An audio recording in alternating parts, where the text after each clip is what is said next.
Hello, everybody. Welcome to the stream. Now, just give me a second. I'm setting some stuff up just because I like to just make it live now. Second, oops, make that sound go away. Back. All right, sorry, we're almost set up here. Just give me a quick moment. So today, obviously, we have a lot to cover regarding the upcoming Hurricane Milton. But also, we're going to talk a lot about misinformation, as that's pretty relevant to what's been going on lately. I don't know. For once, I think I just would like to avoid getting angry in the first half hour, but I'm not sure that's going to happen this time. I really need to put my phone on vibrate. That is a good start, isn't it? So I'm just kind of tired of dealing with Nazis screaming about how Israel wants to, commit a genocide and is being expansionist. Today, I think we're going to keep talk about Israel to a minimum. Now, I know that there was recently protests all over the world for the anniversary of October 7th, and I'm not going to be covering them, even though they were rather large and important, as obviously nothing has gotten better. Israel is continuing what it's doing. Lebanon is in shambles due to the bombs that are constantly being dropped in cities like Beirut. It's pretty disgusting. But just once, realize I need to get rid of you too. That's not even pretty. How unprofessional of me.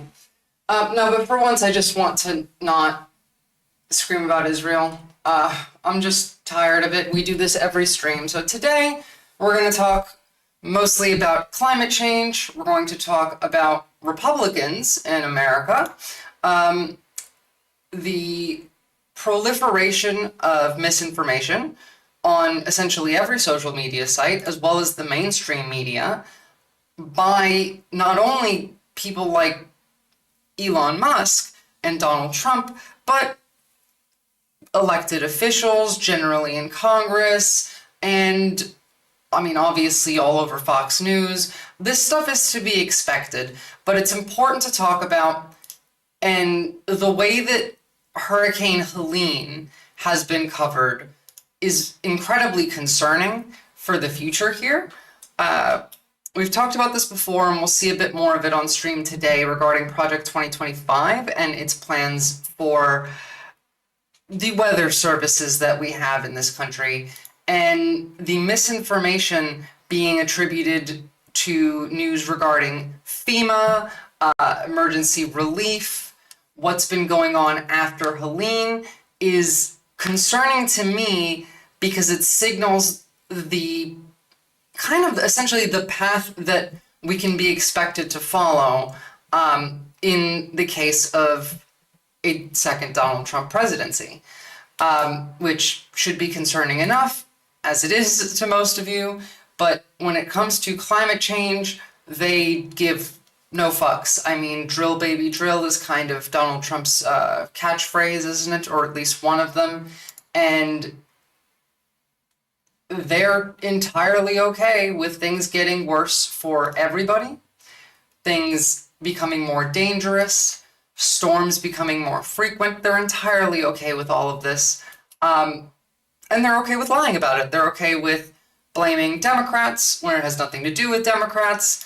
And I wouldn't say it has nothing to do with Democrats, but it's primarily the Republicans that have caused issues with disaster relief, beyond even just issues with disaster relief because of the lies and because of how people are reacting to these lies rather than the actual information of what's been happening and the effects that this has. There's a lot here, right? But to start off with, I'd like to start off a bit light rather than jumping straight into the climate stuff. I think it's okay to have a little bit of fun. So, Chatter sent this in to me on Friday. By the way, sorry guys, I couldn't stream on Monday. I was quite sick and my throat still does hurt. So I will be drinking a lot of tea and I might be coughing a decent amount.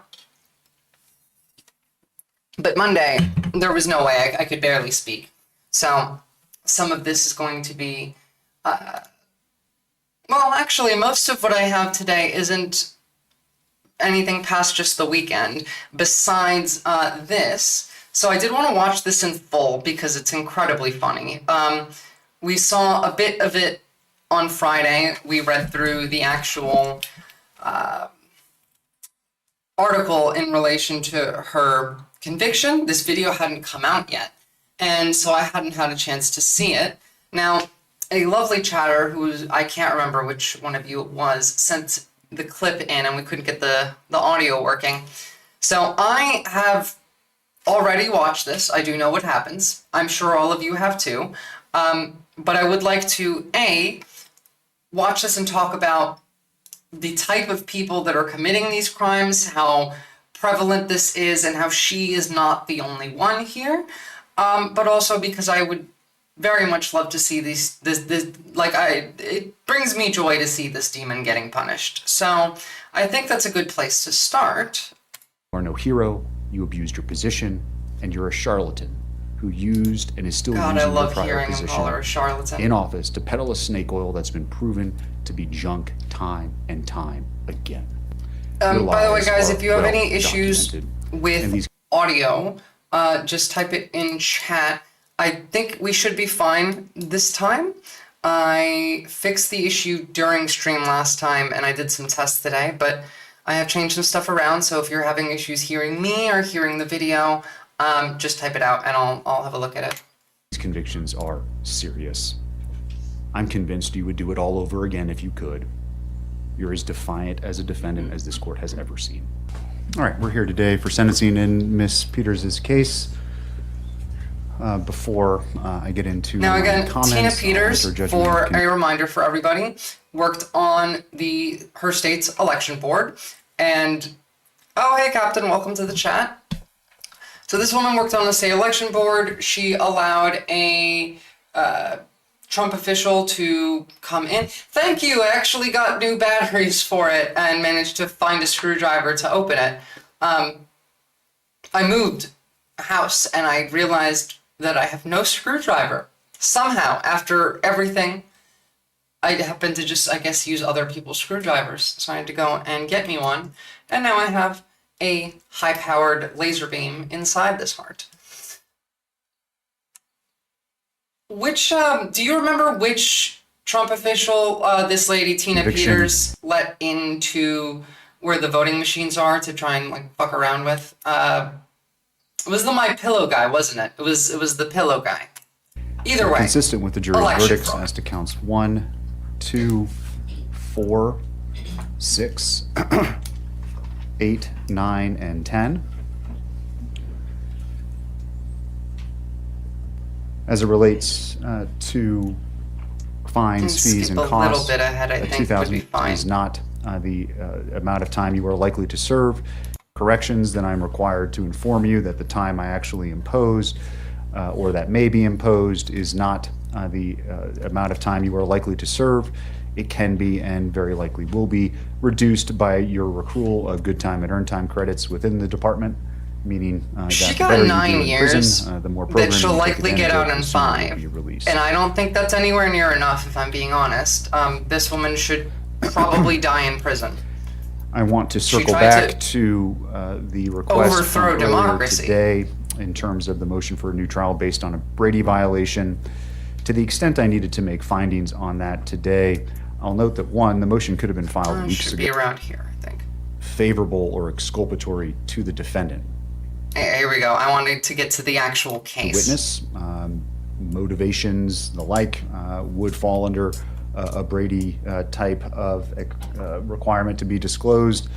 But as I said earlier, there's quite literally nothing that's been provided to me that suggests anything in this arrest warrant or that what Ms. Bance said, who was an important witness to the prosecution, would be construed objectively or even subjectively through the lens of a defense attorney as favorable or exculpatory to the defendant, particularly where there's video footage of the interaction that occurred between the defendant and the individuals who may have been employees of the clerk and recorder's office. So Ms. Bance's mere reporting of the same to law enforcement is what it is, and certainly in any event, to the extent there was exculpatory value to it, as the case law says, it was incredibly minimal and Oh, God.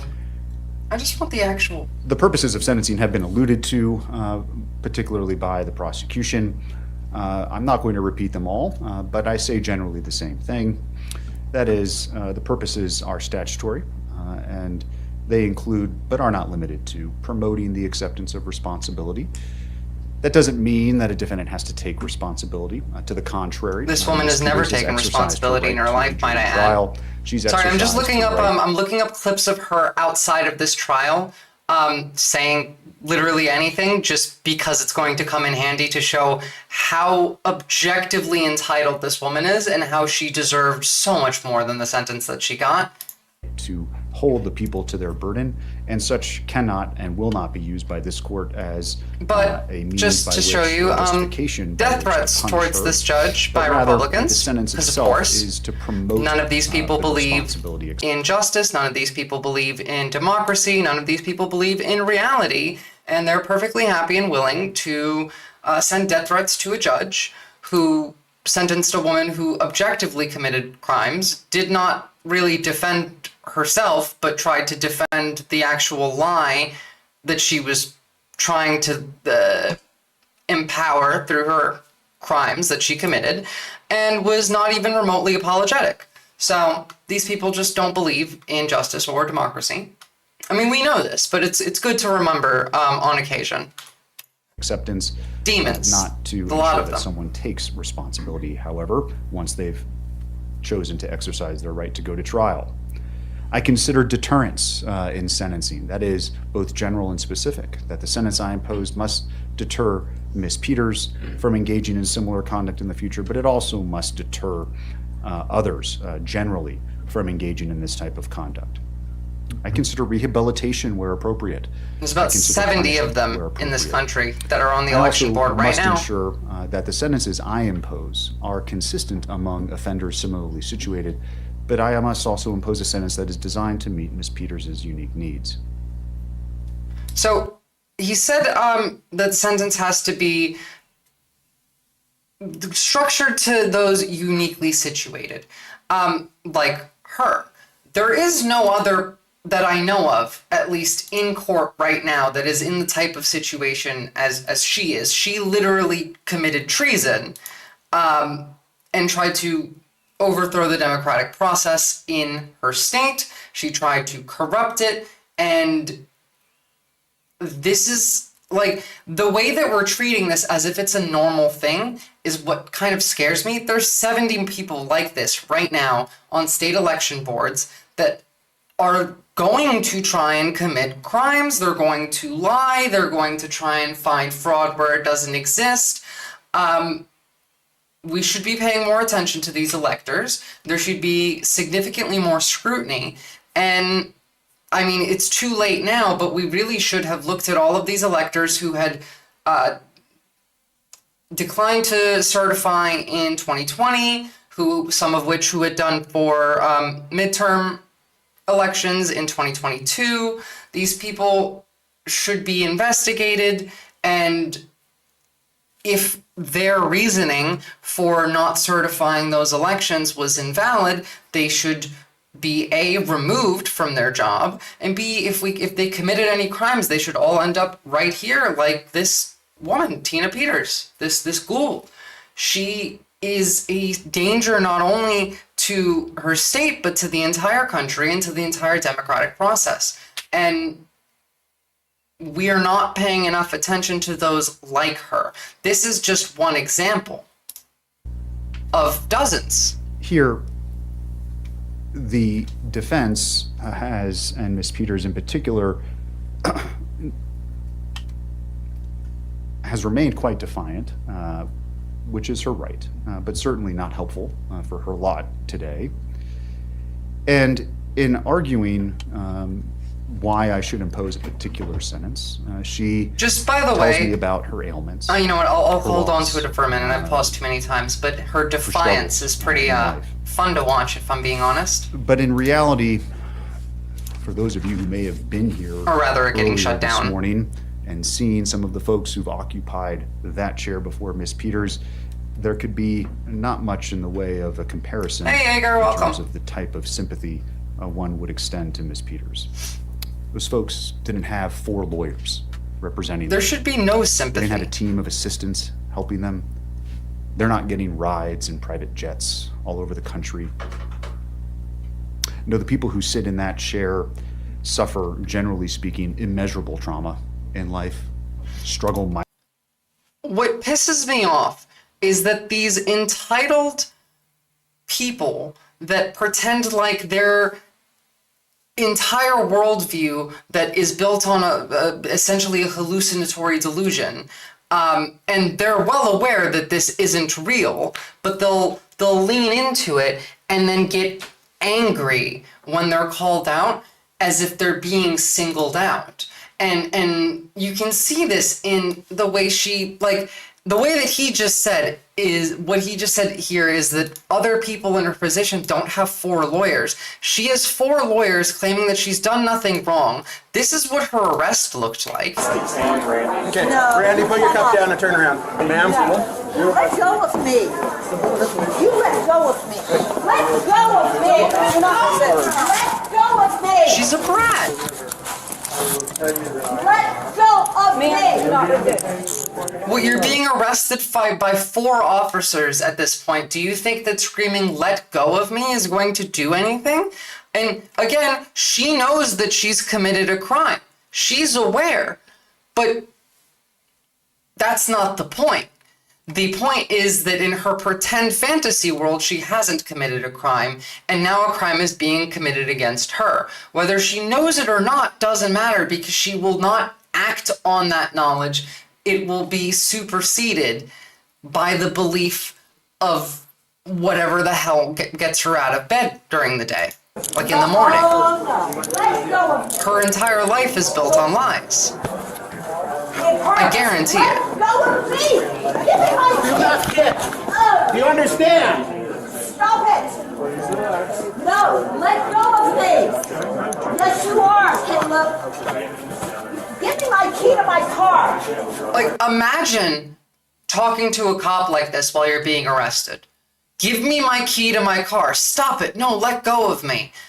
Like, first of all, this is not going to be helpful for you. It's not going to it's not going to make the cops let go. It's not going to get you a lesser sentence. It's not going to stop them from taking you into the car and then to jail for booking. It is not useful in any way. The get me the keys to my car, like a demand. Imagine a black woman talking to a cop like this. Imagine a black man talking to a cop like this in any city in the United States. There's no fucking way. But even just a regular person, like a human, not a soulless ghoul like this woman. Give me my key to my car. Give me my key to my car. She expects the entire world to bow to her whims and reality to suit her view of it, and her be given whatever she wants. That's what she expects from life. Give it to me. Give me my key. Step outside for me, please. Take my purse. Let go of me. You're hurting me. And I'm going to show all the bruises that you Okay. put on me. If you're not going to cooperate, you're Let go charged of me. obstructing. Let go of You me. understand that? You let go of me now. You'll be charged with obstructing, and she commands the cop to let go of her. This is insane. This woman is actually genuinely crazy. And it's beyond just the entitledness. It's beyond just the hallucinatory view of reality, she does not have empathy. And I'm going to continue to say this, but this woman's basically not human. She lacks the soul of a person. The soul of a human is made up of empathy, care for other people, and for not only yourself, but your community, the things around you, the world. This is what makes us human, is that empathy. And she lacks all of it. Oh, ma'am. You're bruising me. Let go Stop of me. pulling against us. I'm not pulling against you. Let go of Then me. stand up She's like an pulling adult. against him. Shut up. What an asshole thing to say to me. What the fuck are you doing? Like, you're talking to the police. Shut up.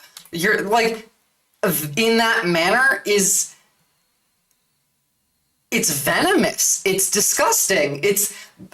I mean, she deserved what she got, but she deserved infinitely worse. Stop pulling against us. I'm not pulling against you. Let go of Then me. stand up like an adult. Shut up.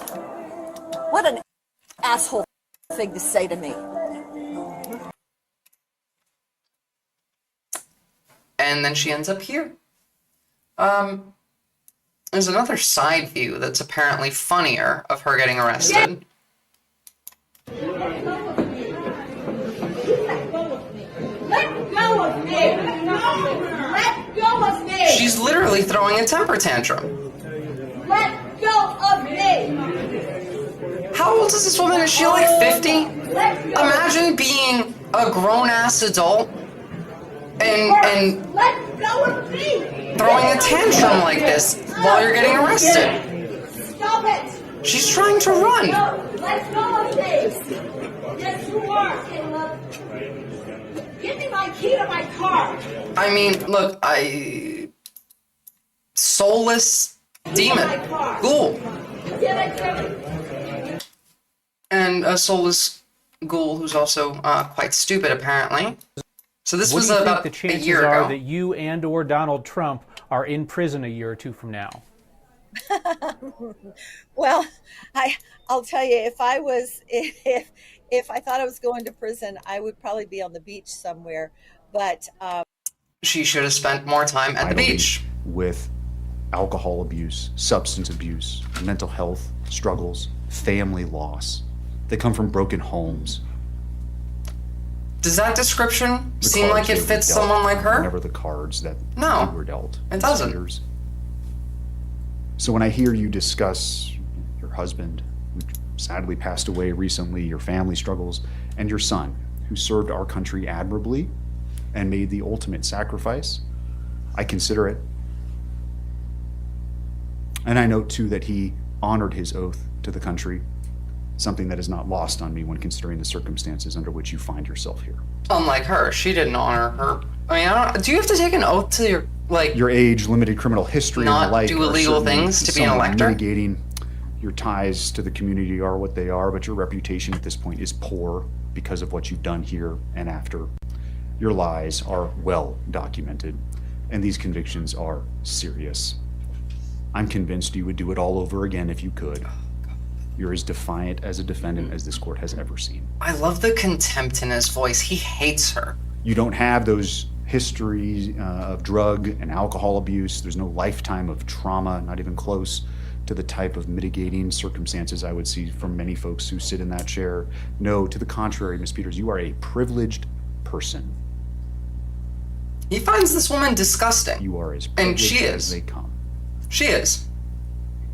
And you use that privilege to obtain power, a following, and fame.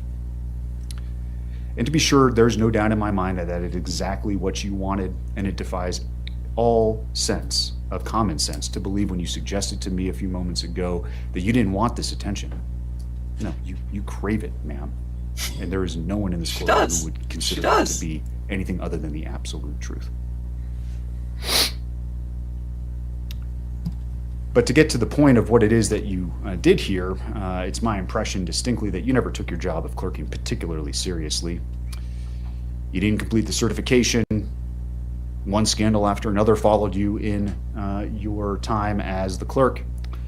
And ultimately, it was a belief that the echo chamber in which you live couldn't be wrong, among other things.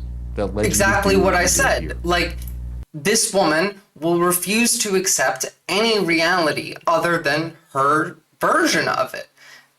It's exactly true. This thought process, unfortunately, seems to consume so many in our country, regardless of race, gender, political affiliation, or the like. The grift What it does is we consume hear all. and think can't possibly be wrong.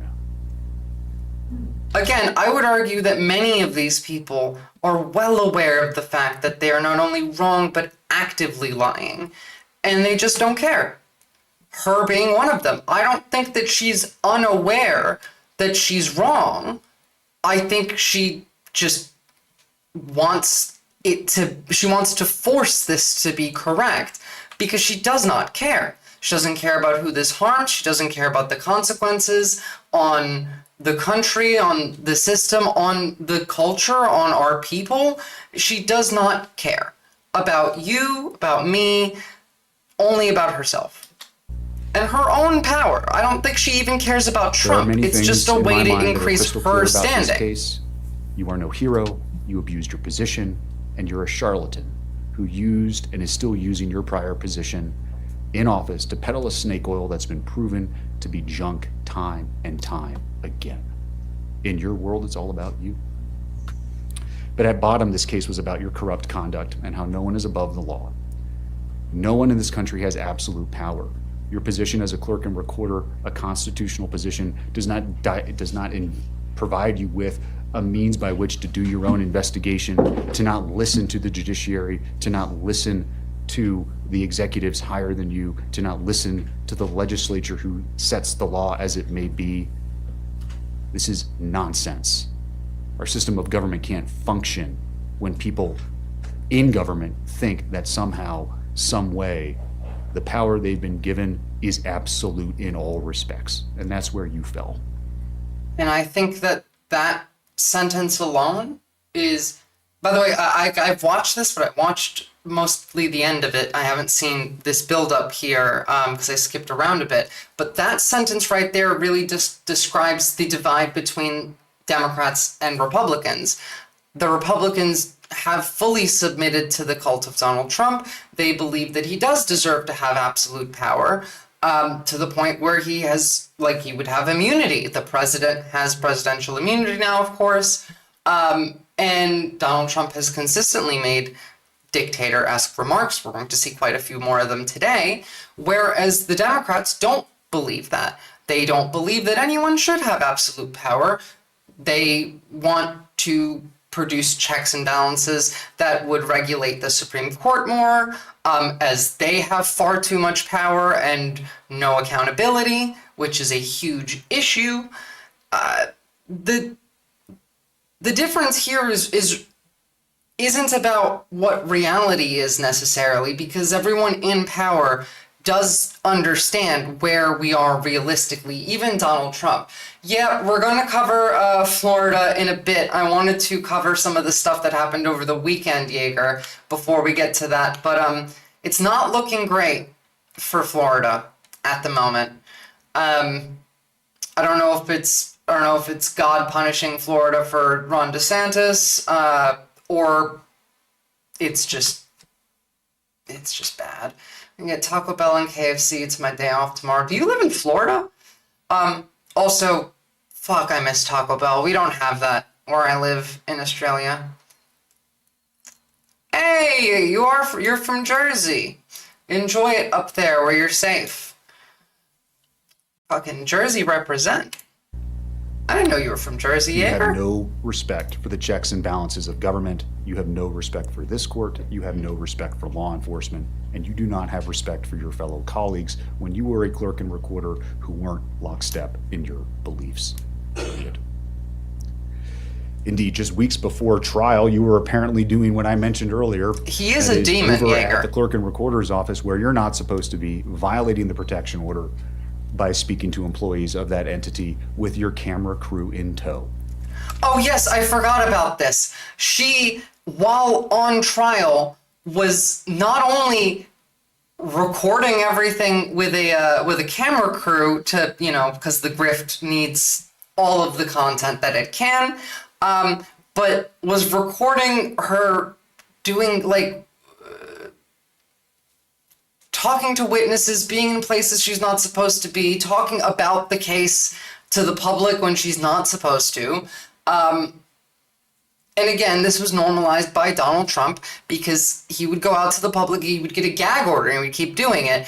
And there was very little consequences because all of these judges feel pressured to try and come down as neutrally as possible and not seem as biased. But honestly, like, fuck that shit. Be biased.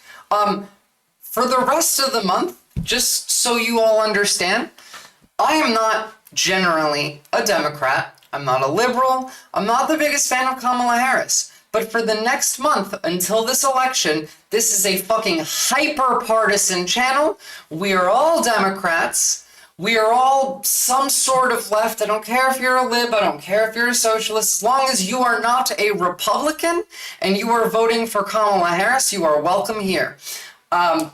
I will be hyper-partisan for the next month because these people are demons. They want to destroy the world and America through indirect means that would profit them personally.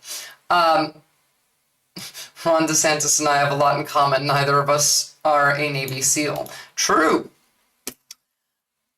Again, demons. Fuck these people. And I am very sick and tired of the judicial system having to be, I don't know, tippy-toe around all of the very partisan causes for the election fraud cases that are constantly coming up. You think we're not going to get about 100, 200 more after the election?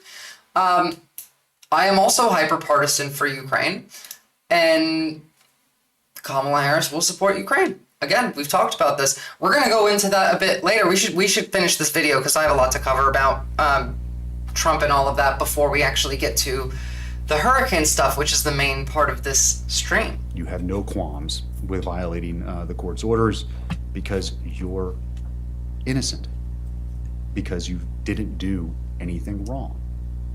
You were just doing your job.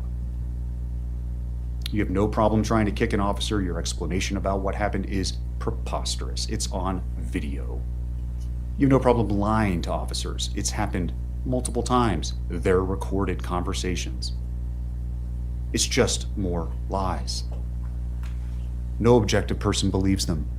None. No. We need more of this judge. Jets, the podcast, and the people fawning over you. You abdicated your position as a servant to the Constitution, and you chose you over all else. Yes, you are a charlatan, and you cannot help but lie welcome, Walker as easy Steele. it is for you to breathe. You betrayed your oath for no one other than you. And this is what makes Miss Peters such a danger to our community. It's the position she held that has provided her the pulpit from which she can preach these lies. Yes, she the is. Undermining of our democratic This is a very process. funny video of her just... Undermining of the belief and confidence in our election system. I mean, just listen to the judge. It's not about questioning it. No one says you can't question, you can't ask. It's completely different. I still think that 9 years is not anywhere near enough for this woman. She should die in prison. If you don't understand, I can say or do here Just today, like literally every other elector that is placed strategically, these political operatives that are going to try and steal this election and have tried to do so in the past. They are committing treason and should be in prison for the rest of their lives. that will change your mind.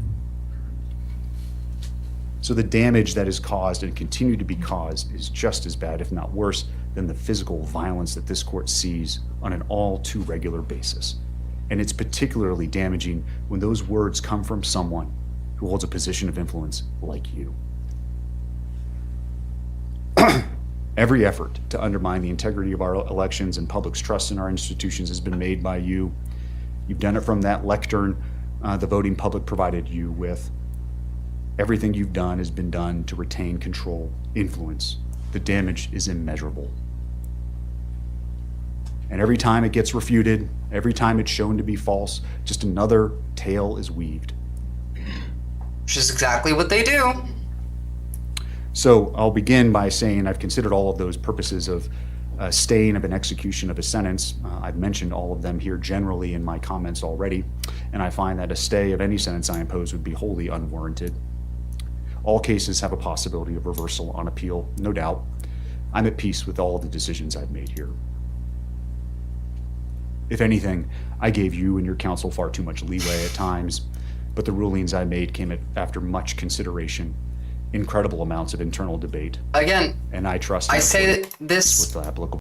agreeing with this judge, she was given far too much leeway. These people are let off the hook far too easily in the fear of seeming biased or partisan by the judicial system in dealing with these cases is annoying. We should be incredibly partisan because only one side is trying to do this. And they're doing it very openly and very actively, and very, like, they're not even trying to hide it. So be partisan when you're arresting these people and charging them and bringing them to court and sentencing them. Hey, certified garbage, welcome, welcome. We're just doing the warm-up for the rest I consider of the sentence here in this case the bullshit for what stream. are available to me. Some good Probation. news. Community corrections wasn't requested, but it wouldn't be an option in any event, and an incarcerated sentence to the Department of Corrections. Probation's focus is rehabilitation. That is for folks who Well, that's my point. It is just enforcing the law, but they're afraid that not only the media is going to start screaming about other partisan, but even now, it doesn't work because we just looked at. I pulled up several tweets of people making death threats towards this judge. They are going to see it as a partisan attack anyway. So enforce the law to the letter, to the highest degree that you can, which is what this judge did. I just do think that she should have gotten a larger sentence. And this judge is doing excellently. He fucking hates her. The disdain in his voice when he's talking. It's fun to see this demon get consequences because we don't often see that, and we need more of this. We need so much more of this. have minimal criminal histories, low LSI scores like you, Ms. Peters, but where punishment isn't really on the table. It's about putting someone back in the community who's not a risk and giving them a chance to correct those things that brought them before me in the first place. I love the buildup of like possible, well, you might get probation or you might do this before he just slams the book down on her. Community corrections, which again isn't available, but nevertheless I'll mention, is another option that I could still order. It's much more stringent than probation, but it's not prison. And it's for folks who have even higher needs. Again, drug addicts, alcohol abusers, and the like. And prison is for those folks where we send people who are a danger to all of us. With very little Whether chance of by rehabilitation the at pen, the the moment. sword, or the word of the mouth. Prison is where folks go, where punishment is what we're focused on, because the crime committed is so significant that anything less would unduly mitigate the seriousness of the same. I mentioned before there are no mental health concerns. There's no good reason why you're here, Ms. Peters, other than these are all the active decisions that you made that cost our county significantly. Okay, ICBM party. I'm going to cover this later, and I assume that you believe some misinformation here. Explain to me what treasonous behavior she's sweeping under the rug. Now, I have said many times I'm not the biggest fan of Kamala Harris, but that she is the best that we have right now. If you're angry about foreign policy, like support for Israel, that is entirely unrelated to the hurricane. Just ask me the fucking question or fuck off, all right? And if we all say the same thing, maybe you should actually look into it because it might be the right answer. The right wing is doing literally nothing but lying. I'm going to defend the literal party that is fighting against Nazis. And you want Nazis to win, so you can just go bye-bye. But also, more importantly, cost you greatly, Yeah, Mr. Wood, I actually reached out to my friend in Central Florida this morning and made sure that they were okay. And it looks like it's going to be rough, but we won't know until it hits. But at least people are preparing. Florida, at the very least, is taking this somewhat seriously, regardless of all of the misinformation. I'm sure they believe a lot of crazy shit, but this is Florida. They're used to hurricanes, and Helene scared the crap out of people, so they're really actually getting ready down there, and I'm hoping that maybe that helps. But let's finish this, and then we'll get into All the members more of the politics, the and then county into the worked, hurricane and climate trusted you when change. you asked them to do things that they did on your behalf. It's part of your lies. The expense, the toll is immeasurable. So putting you on probation when you have zero needs that would be met by probation is the very definition of unduly depreciating the significance of what it is that you've done here. Just gotta savor the good for a minute, guys. And continue to cause. Community corrections is the same. So prison is the only place that duly meets the purposes of sentencing in this matter. And therefore the sentence and judgment of the court is as follows. As to counts 1 and 4, the judgment and sentence of the court is 3.5 years in the Department of Corrections. Those sentences will be concurrent to each other. As to count 2, the judgment and sentence of the court is 3.5 years consecutive to counts 1 and 4. As it relates to the misdemeanor charges, count 8 is 120 days. This is like in the music Mesa to my County ears. Detention facility, concurrent to count 9 and 10, which will be 6 months in the Mesa County Detention Facility, consecutive to the prison sentence. The reason those sentences are consecutive is because those sentences are, as the prosecution stated, directly related to what it is that you did here in our community, the damage you caused this community, the breach of your oath to the electorate in Mesa County. Essentially, those are Your consecutive sentence will be followed by 3 years of parole. because you're a piece of shit, and you deserve it. You have 2 days of pre-sentence confinement credit. Anything I missed? Anything else we need to address? Judge, I think you missed a sentencing on count 6. Oh, I'm sorry. Count 6 is criminal impersonation. That's also consecutive. That's 15 months to the Department of Corrections. Oh God, he does not care. There's disdain very, very clear in his voice. It's great. It's great. No, you're not late. This is the little bit of good news to warm up before we get into the rest of what's going on. Couple clips that I saw first I just want to show. So this one actually made me genuinely tear up. It was really sad, but going back to empathy, the lack of empathy from those on the right wing, in comparison to something like this is immeasurable. I mean, the difference between, I don't know if any of you saw the videos of like Tina Peters talking, the woman we just watched get sentenced, and compare it to... Thank you so much for everything you do for high schools. I was scared every day. So here's the thing. You're right to feel that way, but you also have to remember that we're all in this together, okay? And you always have to remember that you're not alone. Do you hear me? You always have to remember that, okay? Imagine Donald Trump trying to comfort somebody at all, anybody. Oh shit, certified garbage. I hope you're safe. We're gonna be looking at it in a bit, but it's gonna affect the entirety of Florida. I mean, if you're on the East Coast, you're probably better off. Now, we're not going to watch this whole video because it's incredibly cringy. In fact, I'm pretty sure Donald Trump was even cringing. But I just want to talk about what the fuck is going on with Elon Musk. Obviously, Twitter is going to play a big role in the misinformation issue that the epidemic of misinformation that we're facing. The west coast of Florida is what's going to get hit certified garbage. The east coast is what's fine. Oh, sorry, I think I just misread what you were saying. If you're on the West Coast, you should be okay from the storm surge, which is the larger risk, but the damage from hurricanes often comes from the wind and the storm surge and then the flash flooding. You're northwestern Florida, so you're probably going to get hit with a decent amount of wind and rain.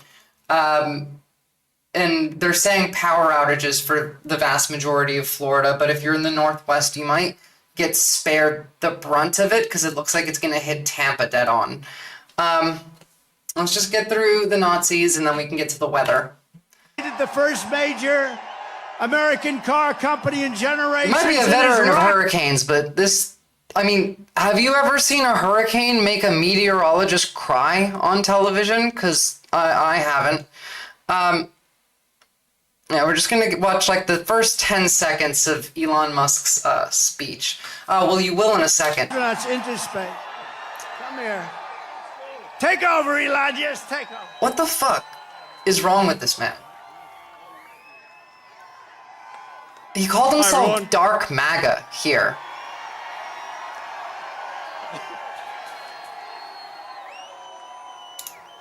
As you can see, I'm not just MAGA, I'm Dark MAGA. Exactly. It's absolute. Well, he is absolutely autistic, certified garbage. Except, like, from one autist to another, he is the derogatory kind of autist. You know what I mean? Looking at him, I feel like I've time traveled back to 2004, and that is the only way of referring to someone as autistic is genuinely just derogatorily. This man, calling him autistic is offensive to other autistic people. He's a whole other thing. He's just absolutely wildly cringe. I mean, look at these photos. They're trying to play this off as this is cool somehow. All of the Elon Musk defense. Yeah, this is embarrassing. Next to a presidential candidate, I mean, you can kind of see that Trump is even weirded out. And then there's this, which is just super duper creepy. And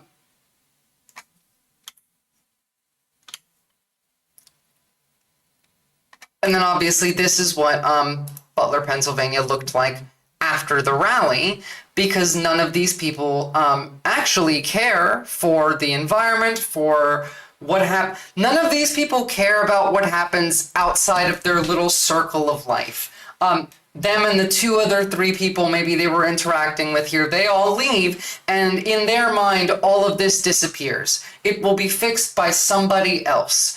And so they leave it like this. This is the mindset that is perpetuated.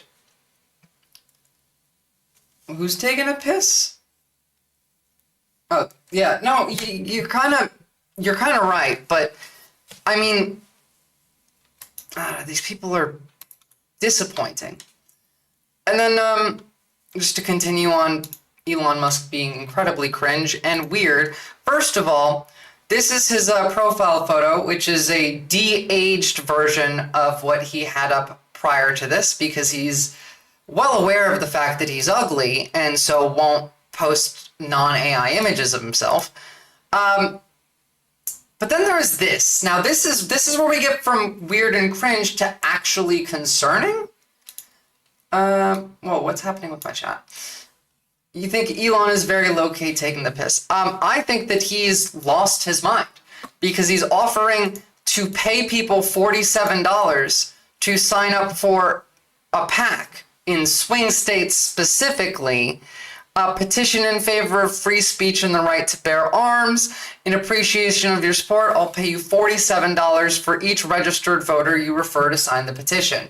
Essentially, this is organize people to vote for Trump and get them paid to do so. This is illegal. And again, this man is a government contractor.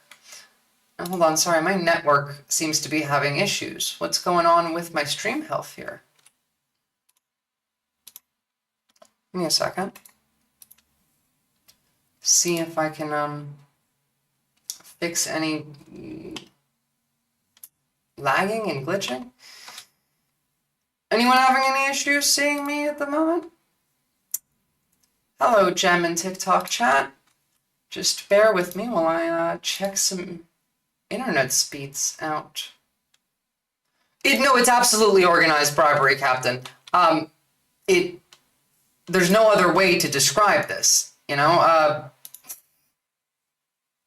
It's plainly illegal, first of all, but it goes well beyond just legality. You know what I mean?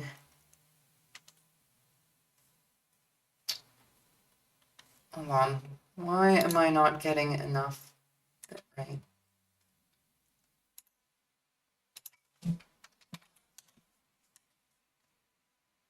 Yeah, sorry. I'm in the process of fixing it, allocating bandwidth, I guess. Why 47 numbers? Agent 47 on the hitman. Because Agenda 47, Donald Trump would be the 47th president if he was to be president again. And so they like this 47 number. I don't know, it's cringe, to be honest. Everything they do is cringe now. You guys notice that? That nothing is this... They always want to appear like the bad guy, like they're scary and they're terrifying and they can, you know, they like it when you refer to them as dangers to America and to democracy. They like that feeling. It makes them feel strong and powerful. Which is why it really hurt them when we started calling them weird, when Tim Walz made that first comment. It really bugs them. They don't like being weird. They want to be the arbiters of normal. And I believe, so you're weird, I'm weird too. These people are fucking freaks, but that's because they're essentially not people. I will stand by this. In fact, I watched the Sarah Z video that recently came out about narcissists. And I have to say, I don't believe if you lack the ability to make decisions based on empathy, to feel empathy, I think that you're essentially not human. You're missing the most important part of humanity. Mitt Romney was fucking weird, but Mitt Romney is probably the only Republican that I respect right now. I mean, he's retiring this year, and the GOP wants to hang him. I mean, he'd be right up there with Pence at the moment if they had the chance. But at the very least, he believed what he was saying. He was insane, and he was wrong, but he believed what he was saying. And that's not a thing. None of these people believe what they're saying anymore. Everyone just lies openly, and very occasionally you might get a sliver of truth. Now, yes, he was human. He had the ability to form empathy. Again, that's my new line, all right? These people are either humans or they're ghouls and demons, and the line is, can you feel empathy? Now, again, this weird fucking government contractor talking about... Like nobody's even bothering to try to kill Kamala, because it's pointless. Nobody's even bothering to try and kill Kamala. Like, what the fuck? Why are you allowed to say this? Which is like nobody's even bothering to try to kill Kamala, because it's pointless. What do you achieve? Nothing. No, it's totally Just find right. another puppet. Exactly. That's... It's no point in killing... It's deep and true, though. Nobody's trying to kill Joe It's deep and true. Biden. It's in... It would be pointless. Totally. Just two demons sitting together. In fact... Come out, do you think? You know, I think part of why Kamala's getting so much support is that if Trump wins, that Epstein client list is going to become public. Yes. The list And that some of those billionaires Trump Kamala. had ample opportunity to put out himself and is also terrified of, and that also you are on the list of. might I add, Elon Musk. Yes, that's exactly why they're so scared that Donald Trump will release the list, not Kamala Harris. Now, obviously, Donald Trump will not release the list. I don't know about Kamala Harris or not, but this is just lying for no reason. He's talking about this for no reason. Are terrified of that outcome. And certified garbage, he can be weird and okay. You know what I mean? He was a human being. He had beliefs that I disagree with and that I think were kind of insane. But what he wanted to do as president wasn't insane. I mean, remember, Obamacare was named Romneycare first. He was just a Republican, just not great, but not evil. And yeah, exactly. They're talking about Epstein shit Uncomfortable. Yes. here as if they're living in a reality where Donald Trump isn't on the Epstein list and Elon Musk isn't on the Epstein list, and that Donald Trump is threatening to release the list. When there's a very famous interview of him being asked what he would declassify, and he said no to the Epstein files. And Gates. Yeah. Reality doesn't matter anymore. Bill Gates is so worried about the Epstein files, which he probably is. I assume you know them, yeah. Yes. Reid Hoffman was my vice president of business development at PayPal. Oh, yes, of course, and Reid Hoffman, you know. 20. Specifically, the people... Romney is retiring, I'm pretty sure. I think he's still a Republican at the moment, but I think he's not running again right now. But just to be finish this off, the most honest thing that I've ever heard Elon Musk say. If he loses, man, what? You're fucked, dude. I'm fucked. If he loses, I'm fucked. It does seem that way.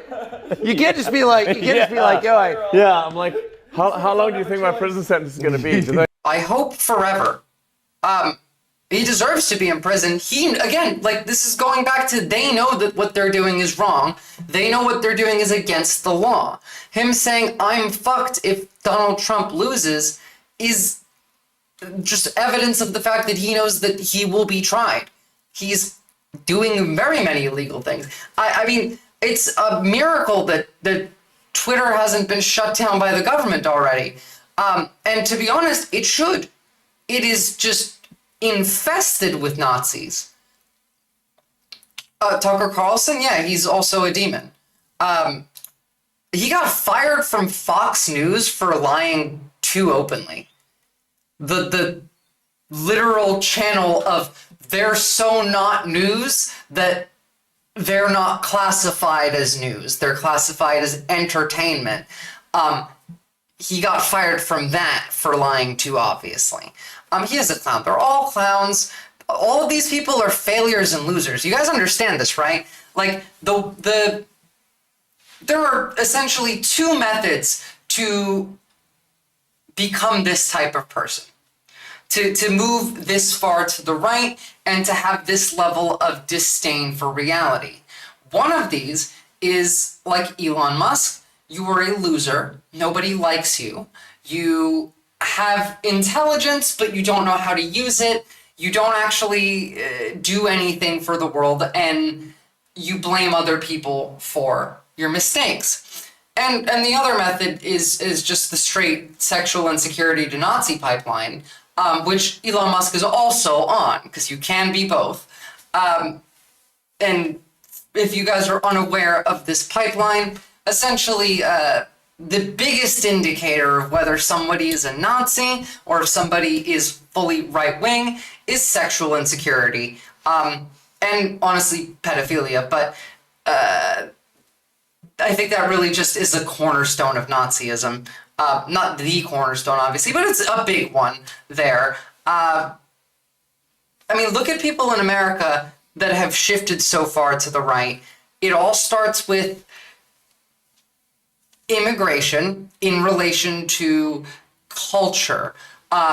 the birth rates, the ideas that constantly revolve around this topic are essentially just pussyfooting around the fact that they're afraid that Mexicans and black guys are going to steal their women, and that sexual insecurity leads them directly into Nazism. It's every single time. I mean, you can't find any evidence of this not being the case for any of these people. I mean, you look back and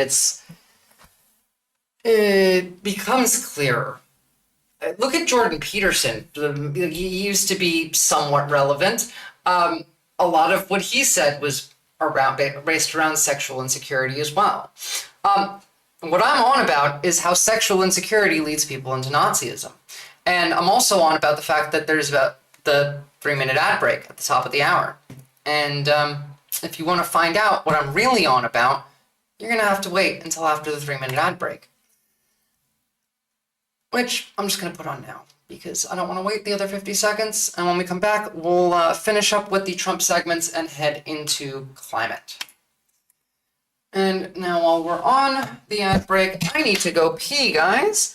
And just so you know, we don't have too much left over here. Where is my mouse? Come back here. I got a third monitor, which is nice. I'm excited for this secondary segments back here. Those are going to be about the hurricane and about hurricane-related misinformation. All right, I'll be back in a second.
All right, I'm back, guys. Now, for one, I just want to say, if you guys follow me only on Twitch, please make sure to go to YouTube and, see, it's not social, it's socials. How cringe of me. Go to YouTube and Twitch and drop me a like and a follow. Like the stream, it does help. That way I can also be doing ads on YouTube, which would be very, very nice, as well as join the Discord so you can chat with me and everybody else. It's a fun time. So, coming back to Orton's legacy. Sexual insecurity leads to Nazism, as in you're saying it always leads to it, or it can? No. So what I'm saying is that sexual insecurity is the greatest indicator of somebody's fascistic and generally all the way to Nazi, because it is a scale, beliefs. I think that the vast majority of Nazis have a deep-seated sexual insecurity. I mean, look at even Hitler. Hitler was a pedophile. He was afraid, he hated women. Realistically, actually, it's not even about sexual insecurity. It all comes back to hating women is what leads people down this path. But the hating women interacts with the sexual insecurity in a way of angering these people to find a scapegoat that isn't themselves. And when there's a strong man pushing a scapegoat for other issues, they jump on board. These two issues tend to combine, like Trump with immigration, that combines with that. And lots of drugs and meth. Yes, actually. In fact, didn't we just find out that a lot of the fentanyl that was being smuggled in from the southern border was being smuggled in by neo-Nazis? It was like 74 people got arrested. Hold on.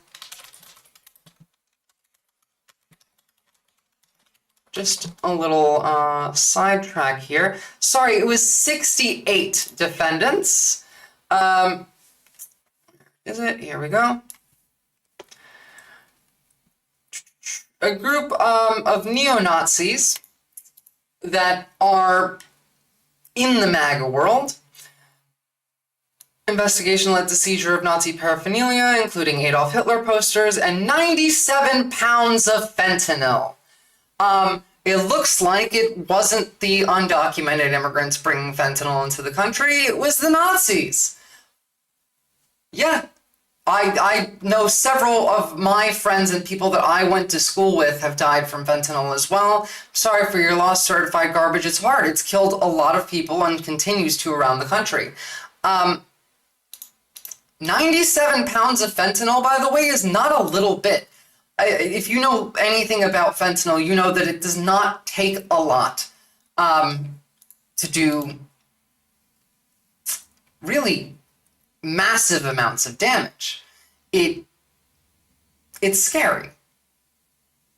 I mean, drug control is a whole separate issue. Yeah, we're not talking about drugs here realistically. My main point was that misogyny and sexual insecurity are an incredible indicator of somebody's right-wing, fascistic, and especially Nazi beliefs. I think that most fascists and most right-wingers have an aspect of sexual insecurity and misogyny driving their belief system, but I think that all Nazis do. That's the real distinction that I want to make to your question, Orange Legacy. And Succubus IRL, what's funny is that neo-Nazis vote for him when he's a Zionist. Well, so here's the thing. A lot of Nazis quite like Israel at the moment for a variety of different reasons. One is that it makes them being Nazis easier. It makes their ideology spread quicker. We've talked about this. I personally blame Benjamin Netanyahu for 1,000 years of anti-Semitism that's going to come from the actions that him and the war cabinet are committing. They are making Israel significantly less safe for Jews and life less safe for Jews all around the world.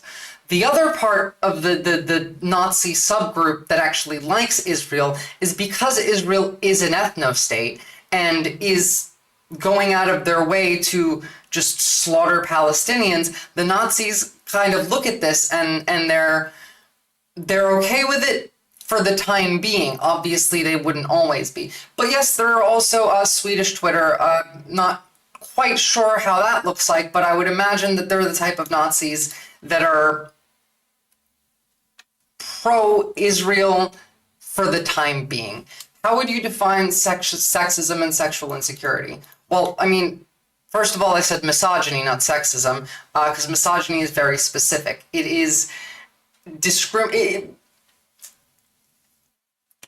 I'm going to start with sexual insecurity. Hold on a second. Let me see if I can find you an actual example better than the definition that I could give. Just give me a second.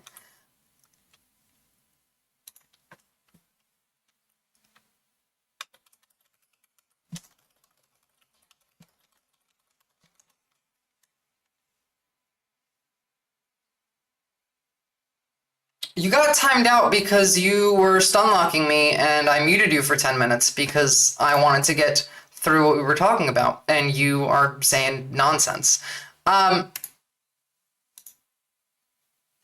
Here we go. This is from the Anti-Defamation League. Now, we're not going to read this whole thing. I'm just going to use a bit of this as an example. This from 2018. When women are the enemy, the intersection of misogyny and white supremacy. Great. Actually, honestly, you should probably read this whole thing yourself. But men who hate women, masking fear and sexual insecurity, or ignorant devotion to ideological misogyny, as in these people are trying to mask their fears and their insecurity of where they feel sexually through this devotion to misogyny. This essentially means that they're afraid of black men fucking their wife. They're afraid of, really, I'm echoey again? I fixed that already, and I asked y'all to tell me earlier. Give me a second. Let me see if I can fix that again. I know what I changed. It's probably this.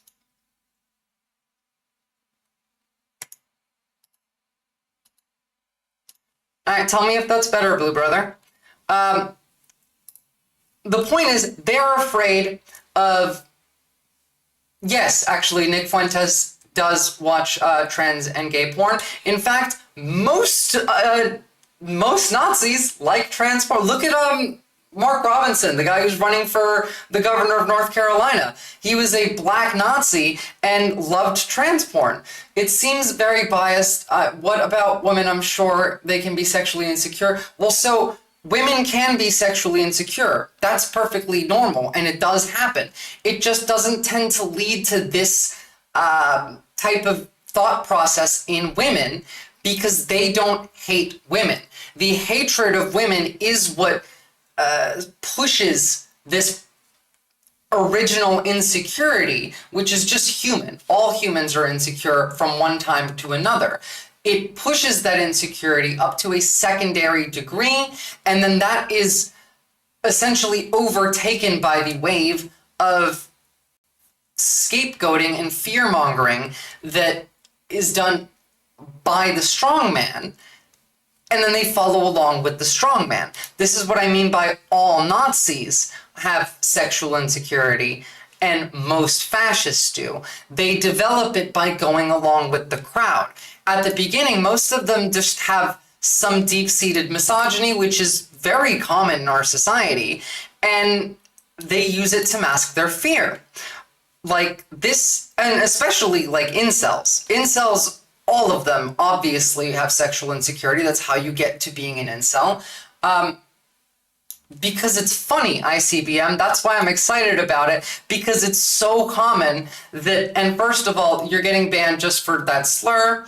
But before I ban you, it's so common that almost every single person on the right that complains about trans people and gay people are engaging in gay activities themselves, sleeping with trans people, or watching gay and trans porn. All of them, without fail.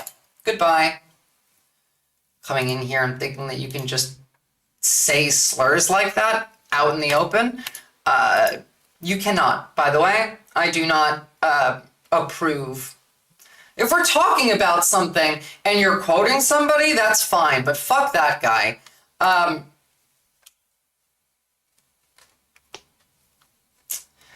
So, again, it's the Nazis every fucking time. To just switch to something really, it's not that he wasn't respectful, it's that he used a slur openly and casually. I'm not okay with that. Not in my chat. No, that's okay, Captain. The way I define Nazism is Nazis. I mean, what do you mean by defining Nazism? We're not talking about fascism here. We're talking about outright Nazism. Go read the Wikipedia page for Nazis. Just read that. That is what I mean when I say Nazis, is this page in its entirety. This is what I'm referring to. Now, off topic from the Nazis for a second, just because I think we could use a little palate cleanse. I love when Joe Biden occasionally is funny, when his brain just comes back, because this was genuinely hilarious. And obviously it's a joke, and obviously this is going to lead to MAGA going nuts over it, especially Donald Trump, because he was the one writing these fan fictions. But Do you want to reconsider dropping out of the race? I'm back in. What made you want to come here today? I'm back in. First of all, what a stupid fucking question. We're less than a month off from the election, and you're asking him that. But this was maybe one of the only times I've seen him do that turn thing in which it didn't look terrible. Now, we're not gonna get too much in the weeds with foreign interference, but I have talked about this many times, and it just keeps happening. Now, this was a GOP operative gets a 1.5 year prison sentence, which is, again, not nearly enough. Getting illegal Russian donations for the 2016 campaign. Now, remember, there was the investigation in 2016 that didn't find any specific connection to Russia between Trump that was done through Donald Trump specifically, but there was evidence that Russia did interfere in that election, and now we know that the Russian national was paying money into the Trump campaign. These people are corrupt. These people hate you. And they will continue to do this. They will do corrupt things outright in front of you openly and expect you to just cope with it.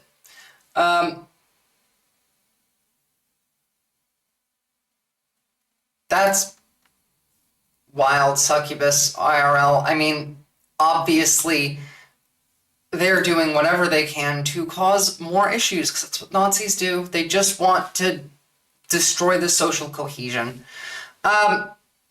More investigations into Donald Trump. The FBI probe of Kavanaugh constrained by Trump, the White House report finds.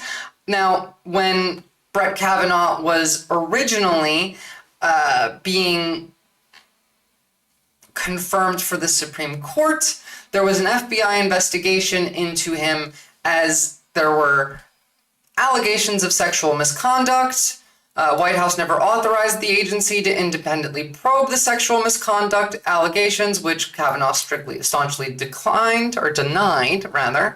The report was produced by Senator Sheldon Whitehouse, a Judiciary Committee member with the leading critic of Kavanaugh's confirmation, and provided to the Washington Post ahead of a public release on Tuesday. Now, the report found that messages to the FBI tip line regarding Kavanaugh were forwarded directly to the White House, were never looked into. It notes that the FBI was instructed by the White House to talk to 10 potential witnesses and was not given any leeway to pursue corroborating evidence. During this time, what happened here was that Donald Trump claimed that this investigation had free reign to look into Kavanaugh, to look for these sexual misconduct allegations and see if they were true.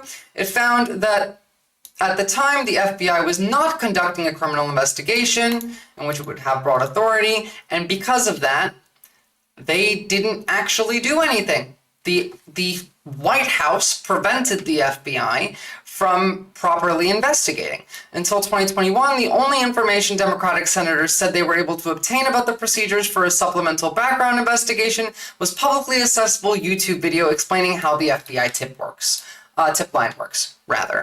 The report notes that there was no dedicated tip line for Kavanaugh inquiry. Members of the public used a pre-existing portal called the National Threat Operations Center. The FBI received more than 4,500 calls and electronic messages related to Kavanaugh, which were directly forwarded to the White House, which did not pursue any of the leads. Even when senators contacted the FBI directly with names of people who claimed to have relevant information, the FBI did not contact them. It all went to the White House for a decent burial, with no investigation whatsoever. Again, these people are corrupt, they hate you, and many of them hate women. These were sexual misconduct allegations against a man who is now on the Supreme Court. There was 4,500 calls, and each of them was ignored. The Supreme Court we need to clean that out. They have no accountability and far too much power, and they're all incredibly corrupted. Now, just to get through this again, this came out this morning, New book reveals candid behind-the-scenes conversations of Biden, Trump, Harris, and Putin. This was quite interesting. Quotes of Joe Biden talking about Benjamin Netanyahu and Putin. Those were all not quite as interesting, but it does reveal that Trump had 7 different phone calls with Vladimir Putin after Donald Trump left the office of the presidency. Again, just to remind you guys, this is in Mar-a-Lago after he left the presidency, where he was illegally holding both nuclear secrets and just boxes of classified documents. We know there was nuclear secrets because he told them to an Australian billionaire for fun. So he has 7 phone calls with Vladimir Putin, which, by the way, is illegal, while he is not the president, in his house, where he has boxes of classified documents. That's great. Lovely. Love to see that. Woodward writes that Biden's national security team believed at one point there was a real threat, a 50% chance that Putin will use a nuclear weapon in Ukraine. Maybe at some point. I don't think that they're ever going to say. I don't think they're ever actually going to use nuclear weapons. Yeah, the Supreme Court is a parody of a court. It's not. We need large regulation and just restructuring. What else was there? Biden said that he never would have picked Merrick Garland during conversation over his son's legal troubles. Biden criticized Obama's handling of Crimea, which I agree with. And citing a Trump aide, Woodward reports that there have been maybe as many as 7 calls between Trump and Putin since he left the White House. In a statement, Trump's spokesperson Steve Chung said that Trump gave Woodward, quote, absolutely no access for the book, and that none of these made-up stories by Bob Woodward are true, except Bob Woodward did have access to Mar-a-Lago and was there when he was writing this book. So, I don't know. I tend to just think that anything that Donald Trump is outright saying is a lie is the actual truth. It tends to work better that way. Woodward reports that up to the lead up to Russia's invasion, in October of 2021, we had intelligence that this was going to happen. Donald Trump was the president at that time and did not do anything, obviously, because he didn't want to. We had a significant amount of intel, of data. I don't care about any of these things. This was one of the more important things. Where was it? U.S. intelligence reports deemed exquisite revealed a deeply unnerving assessment of Putin, that he was desperate about battlefield losses and might use a nuclear weapon.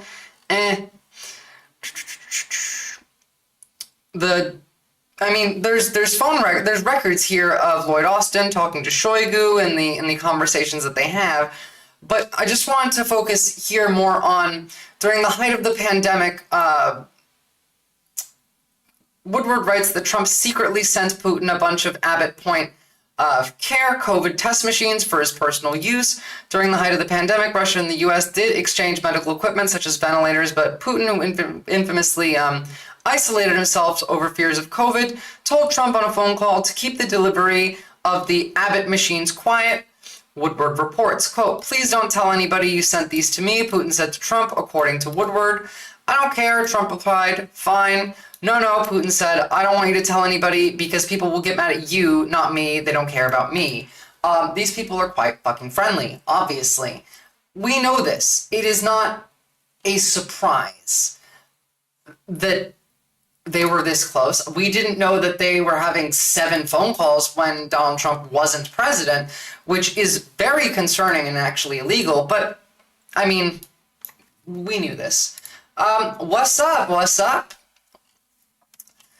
I would highly recommend reading this entire article.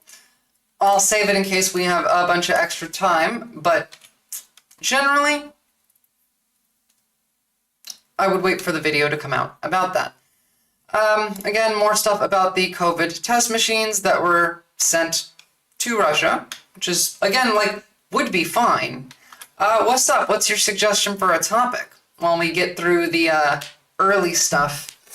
Today's mostly about climate change, but, So, I want to direct this specific video towards those who believe Donald Trump will bring less war. I mean, remember, one of the main talking points has been, for the Trump campaign, has been there were no new wars under Donald Trump, which is not technically true, and that Donald Trump would not produce any new wars under a new second term. Or depending on who you're asking, a third term. But this is untrue. Again, there was this idea of Donald Trump will protect us from the wars because he wants the Ukraine war to end by giving Ukraine to Russia. He's incredibly fine with just Israel doing whatever the hell they want. But the reason for it is because he wants a war with Iran. This is what he said regarding should Israel strike the nuclear sites in Iran. Biden says that Israel should not target Iranian nuke facilities. What are your thoughts on that? What should Israel respond? I mean, that's the craziest thing I've ever heard. It's the biggest risk we have. The biggest... Send it through us up. I'll have a look. That does sound interesting. And Succubus, it's because they are terrorists. You're talking about neo-Nazis, aren't you? Yeah. Let's finish this and I'll look at that. This risk we have is nuclear. I mean, to make the statement, please leave their nuclear alone, I would tell you that that's not the right answer. That was the craziest answer. Because you know what? Soon they're going to have nuclear weapons, and then you're going to have problems. Biden says that is right. So that's just rhetoric that wants a war. That is interesting, by the way. What's up? I'll have a look. During Trump's presidency, how much did the drone attacks increase? So much for about peace, and of course they blame it all on the Jews. Yeah. Obviously, drone strikes did increase under Trump. They also increased under Obama. Obama was huge for drone strikes. And of course they will blame it all on the Jews. In fact, let's get right to it. The blaming of the Jews part, eh? This, I just wanted to say, first off, I was wrong, you guys. I was actually wrong. I said on multiple occasions in the last few streams that I thought that Donald Trump was surrounded by Nazis, but that he himself was not a Nazi. He was just a old school, like, rich white billionaire from New York. He had the anti-Semitism in him. He had the misogyny, but that he didn't care enough is what I thought. I was wrong. I was wrong. I didn't know this. And he's a Nazi just like the rest. In fact, it said that this was a family belief. So realistically, he grew up with Nazi beliefs. If the video will play. Their families. They were tough and they were strong. You have good genes, you know that, right? You have good genes. A lot of it's about the genes, isn't it? Don't you believe? The racehorse theory, you think we're so different? You have good genes in Minnesota. Their family. Essentially, what he's saying is that there are people that are genetically superior to other people, which is another cornerstone of Nazism. This is just Nazi belief. It's eugenics. We're talking about eugenics now. Racehorse theory is eugenics. That's where we're at now. Is it weird I think Obama is the only president I found extremely charismatic? A bit. I mean, Donald Trump has charisma. He's just evil. But yeah, no, we're fully in the Nazi timeline now with these people. It's just eugenics. There's nothing more to say about it. Be careful with this.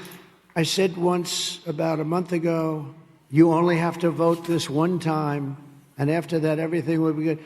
And the fake news said, see? You only have to vote this one time, and then you'll never have to vote again, is what he said. It's not that everything will be fine. He said you will never have to vote again. This is today. What's up? This is not that quote. This is him repeating it and doubling down today. Be a dictator and take over the country. See? He wants to be a dictator and take over the country. No. That's not what I said. We got to fix the country. That's Got to like get yesterday. sure, and then the country will be great, and we're going to have hopefully some great person, whether it's JD or somebody else. Did I not call when I said that the entire point of the VP debate from JD Vance's perspective was that he was the only contestant on America's Next Top Hitler? His job was to convince Donald Trump that he would be a good heir to the throne that they are trying to build for him. This is a full, developed plan. Guys, they want Donald Trump to win. He's going to have his fun. He'll retire. JD Vance is now the God Emperor. That's what they want. That's the point. He even is growing like the beard to look like the Nazi. They're leaning into the Nazi rhetoric further and further. They're leaning into misinformation further and further. And we're going to see that when we talk about the hurricanes. MAGA would be the definition of a cult if there weren't so many supporters. It's no longer a cult, but a religion. You're correct. They literally draw pictures of Donald Trump with like a halo and the Jesus glow behind him. There's like 30% of Americans, the evangelical Christians that are the extremists, believe that this man is the second coming of Jesus. They think that he's going to lead to, all the Jews dying in Israel and then the rapture happens. They're insane. But it is cultish, and beyond cultish, it is a religious movement now. It was always a religious undertone, but the religious undertone has become an overtone. It ties into their views on immigration, it ties into their views on the environment, it ties into their views on economics. Be nice. I think I'm a nice person, but we can't take aim. We can't. If we lose this election, this country's finished. I really believe it. This country is finished. Again, this is the kind of stuff that he said right before January 6th. This is the kind of stuff that Roger Stone pushed for him to say. This idea of the country is dead unless we win, which is a thing that we say, which is true. This is another method that these Nazis have of blurring the truth. They do it all the time, where they will take your accusations against them, and then they'll try and twist those accusations against you, as in, these people want to end democracy. They're now saying, we want to take away free speech and your right to have guns. They're using that against us. No, Donald Trump's too old to run in 2028 if he loses. He won't run again. He has said he won't run again. JD Vance probably would, though.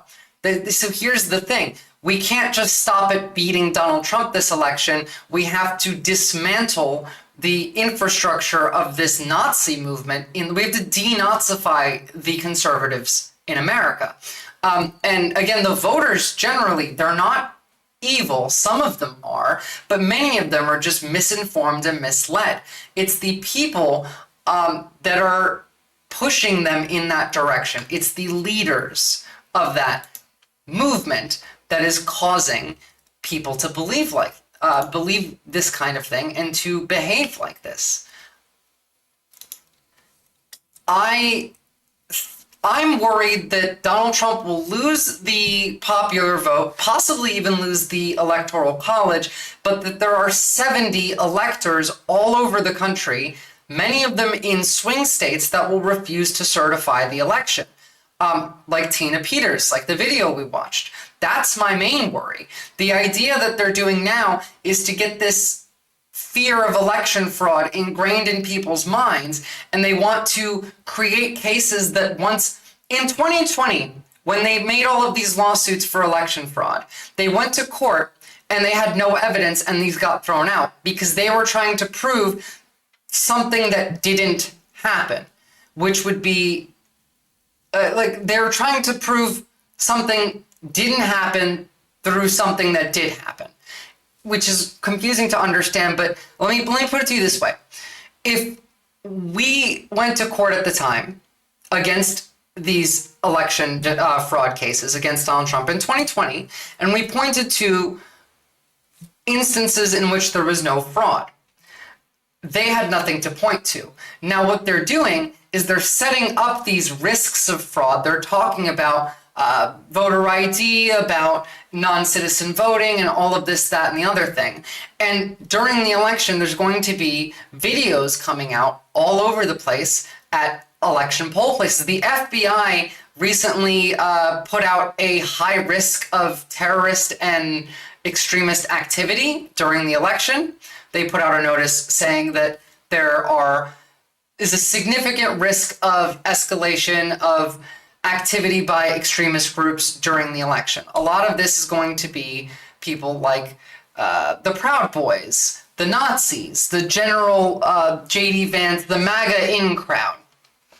How often does the FBI release something like that? Look it up. Not often, I would say. Oh, thanks for the follow, Tommy. Well, so here we go. Domestic extremists with election-related grievances could turn violent, intel bulletin warns.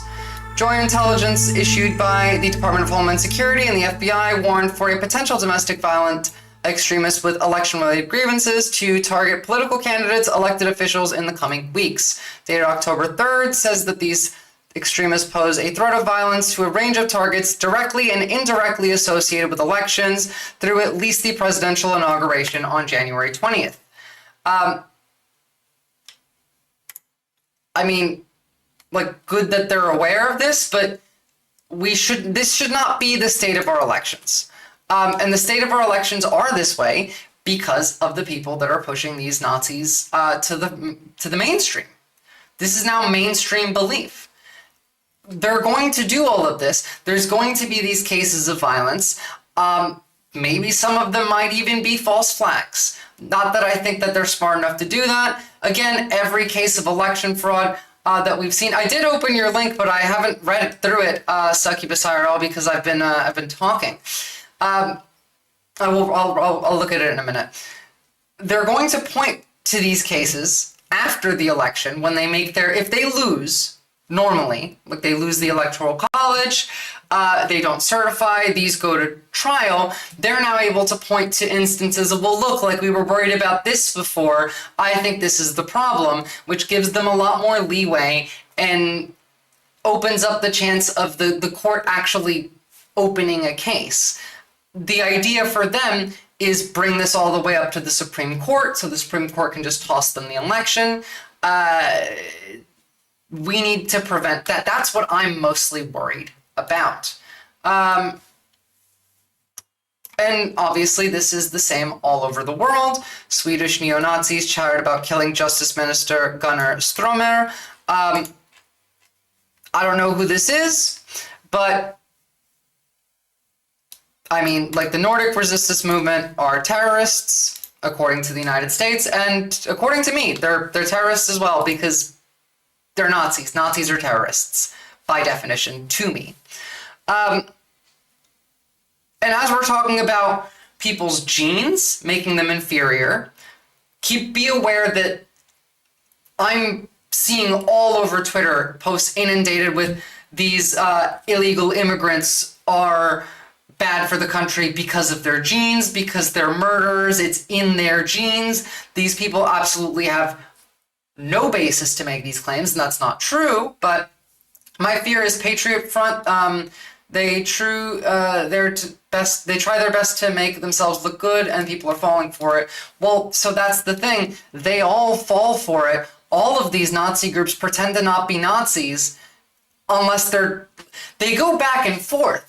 I don't know how many of you are on Twitter, but if you've ever argued with a Nazi on Twitter, they will go back and forth between being open, objective Nazis and pretending that they're not, because they want to shift how other people are viewing a conversation. If you call them out on something that is true and shows that they're a Nazi, they switch to the fact that they're not a Nazi and you're discriminating against them. They'll say that you're attacking their freedom of speech. They'll say that you yourself are the Nazi. Specifically, I get this often when I say that these people need to be arrested and they're like, well, you're being fascistic. You're talking about crackdowns when I call them evil and scum. Oh, well, you're generalizing a group of people. Yes, I am, and I think that that's okay, because the people that I'm specifically directing this at are the people who want to harm other people. That's it. It's literally that simple. They want to harm other people. I think it's fine to take their rights away. I think it is fine to use force and arrest them, to shut down their media channels, to take away any bit of organization that they have, and deplatform them entirely. I don't care about whether or not they feel like it fits their constitutional right. I don't. Because, first of all, it's not unconstitutional to do this. They would argue that it is, but it's not. It's really not. I'm not a lawyer. I'm not going to get into it, but think about it. You're not allowed to yell fire in a crowded theater. You're not allowed to make death threats. Hate speech is a crime, and taking these people's, that is so upsetting, Succubus IRL, that they got that many votes. Terrorist to me is anyone who tends to harm another human being because of a certain belief, whether that belief is political, religious, or whatsoever, doesn't matter. Blue Brother, I'll take that and I'll add to they want to specifically hurt civilians for political or religious causes to create fear. That's what a terrorist is. Now, Nazis fit that description, and these people are Nazis. People like J.D. Vance, who, knowing full well that they have induced a hysteria about immigrants, and now that they're talking about genetic superiority. The best way to reduce gun crime in the United States of America, I think this is a statistical fact, is to lock up people who are committing violence against their fellow citizens. Now, again, notice how it's not take their gun away, it's lock them up. And it's not lock up the people committing gun violence. That's not what he said. You have to be very specific when you listen to J.D. Vance, because he's a slithery little snake and will... To reduce gun crime in the United States of America, I think this is a statistical fact, is to lock up people who are committing violence against their fellow citizens. He's a very slippery man. Now, generally, I would agree with this sentiment. Lock up people who are committing violence against fellow citizens. But who is he referring to? Because the people committing the most violence are generally Republicans, and are doing so with guns that the left wants to ban, like AR-15s, that he wants to prevent. So when he's talking about the people who are committing violence against their fellow citizens, third path, what do you mean by that, WhatsApp? What is the third path? I feel like I've heard this before somewhere. Oh, I'm looking it up. The third path. Oh, is this German politics, is it?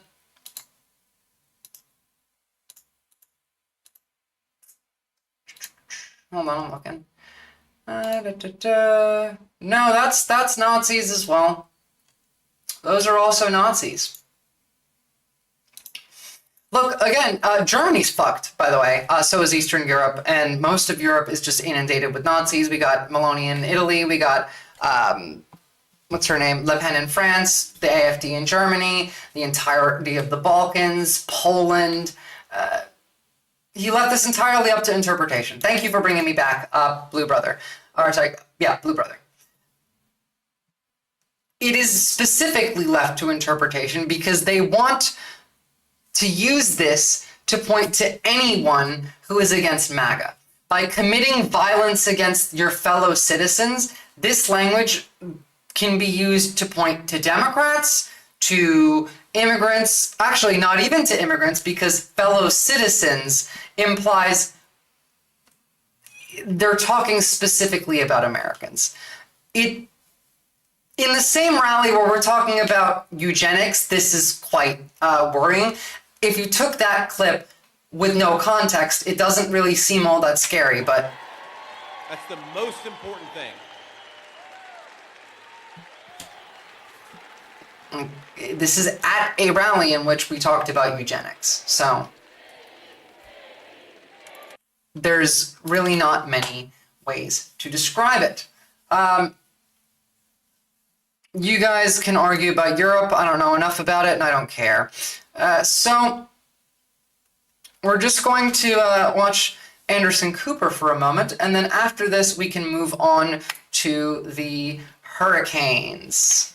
Well known, including that many are rapists, killers. Also, and the like. hello, Today, though, that kind of GNN thinking Alex. streams, as it were, with Welcome another of back. his well-known beliefs, namely in genetics and breeding. Here's what he I told have yours Intuit open, today don't in worry. the middle of talking about murderous migrants. We're gonna keep yours for the end. What's up? Because I really wanted to, I do want to check it out, It's in but their genes. got too much to go through first. I want to get through the hurricane stuff. And we got a lot of bad genes in our country right now. He also said falsely that Vice President Harris was, quote, allowing people to come through an open border, 13,000 of which were murderers. That number, in fact, comes from figures which are not specifically about people who entered the country during the Biden-Harris administration. They cover any administration going back decades. In addition, And by the way, these numbers are being cited by Nazis saying that these people are all murderers and that they are genetically inferior, and the murder problem is in their genes. So these fake numbers are being cited to incite violence, just off the in bat. that number, he includes cites people who are in jail or prison for their crimes currently or who have served their times for crimes. Back to genetics, though, it is, as we said, something of a pet subject of his. In this case, in 2020, invoking not murderous bad genes, but Minnesota nice ones. We have good genes. Ah, yes, this too. A lot of it's about the genes, isn't it? Don't you believe?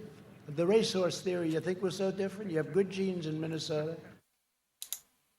Joining us now is Republican strategist and Harris supporter Anna Navarro. It's very clear that he is a Nazi. I don't think so. Did he actually do that at some point? Like, I know he had some stupid takes, but that one I don't remember. Communications Director Kate Bedingfield and Trump 2020. Although maybe I kind of do. Aaron Perini. I mean, Anna, it's obviously, this is what he's done for years. Talking about poisoning the blood and genetics. I mean, these are not good. These are echoes of not good historical facts. Yeah, in 2016. Or Anderson Cooper can't openly call Donald Trump a Nazi, and so he has to skirt around it. I vaguely remember that, Succubus. Hold on, I need to find it. And rapists and bad hombres. In 2024, it's bad genes. Look, it's the kind of thing he's been saying forever, right? He's been peddling, otherizing other people. We have seen that he blames everything on migrants and immigrants. He makes up stories about Haitians. And you can say to yourself, you're totally this is right. just rhetoric. This is just Trump and the stupid stuff he says continuously. People who support him say, don't take him literally, don't take him seriously. Trump said, quote, I got it. Why don't we nuke them, according to sources who is there? Quote, they start forming off the coast of Africa and they're moving across the Atlantic. We drop a bomb inside the eye of the hurricane and it disrupts it. Why can't we do that?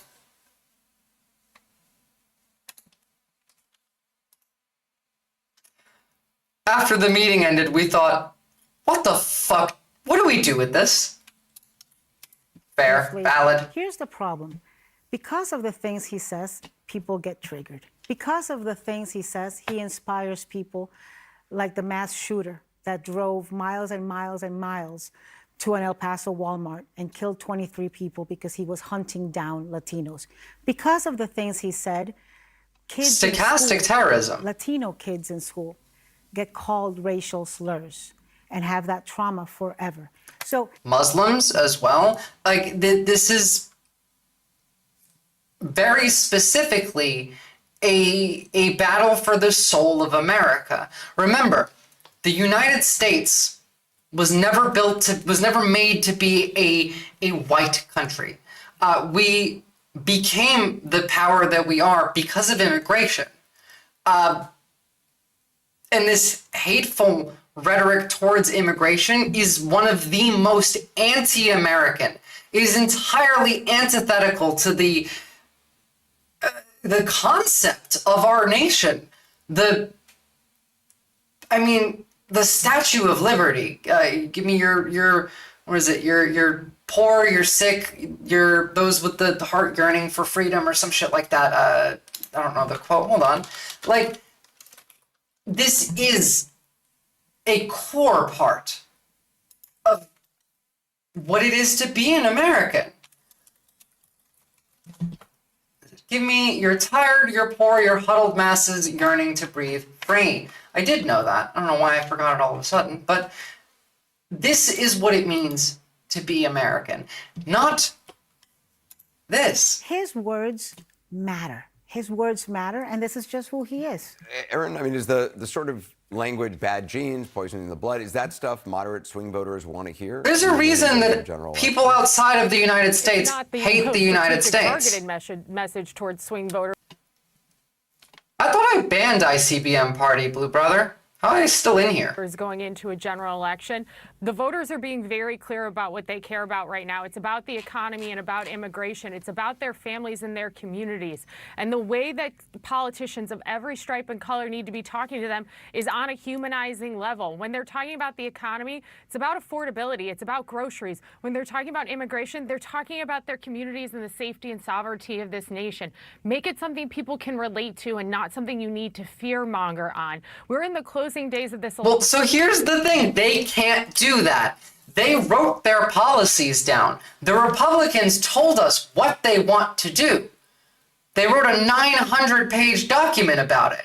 And it was so unpopular that now Trump and Vance pretend that they're not involved with it when Vance wrote the foreword and Trump is mentioned more than 300 times. The entire thing was written by the Heritage Foundation working with former Trump staffers. They put out their plan and we hated it, which is why they have no actual policy to run on. All they have is hate and fear-mongering and misinformation and hype. That's why Elon Musk is there, which, by the way, I still think is an admission of weakness by Donald Trump, because Donald Trump hates Elon Musk. The fact that he's back on Twitter is another admission of weakness.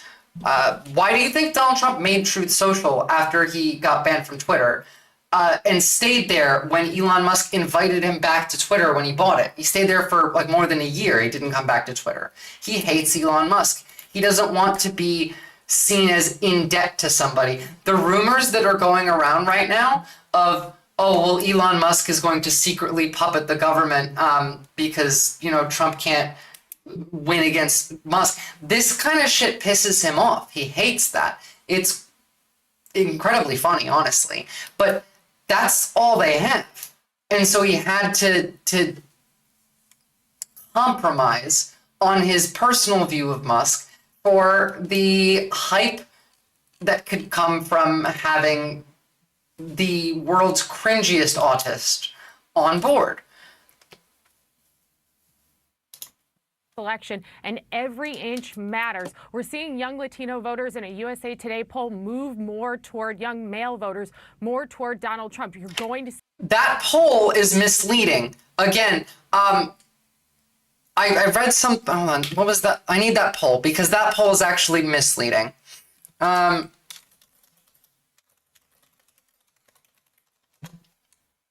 was it? So this poll is being referred to as it came out in June. I believe I remember seeing some of it in May or August. Actually, the Pew Research Center put this out, right? And it showed that there is a distinction between men and women on who's to the right and who's to the left. This is going to be such a pain to find in the middle of talking.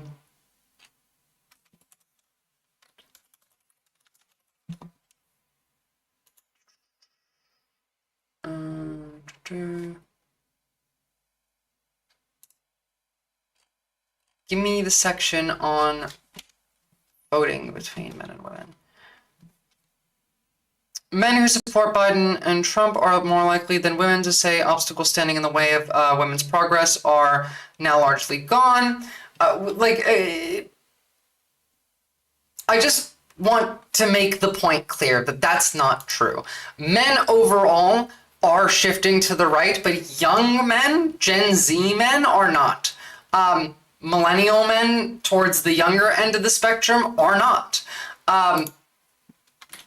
Young people overall are one of the largest groups that are leaning towards Democrats. Now, again, young people don't all vote.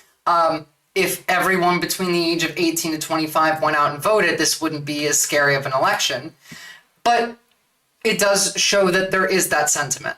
And by the way, speaking of that, you guys understand, so what was his motive in invading Ukraine and how can it be defended? No, guys, don't argue with Captain about Russia and Ukraine. Oh my God, I just realized that my chat is going on right now. Don't argue about Russia and Ukraine in my chat, please, Captain. Like, you make some good points, but I don't agree with you every time.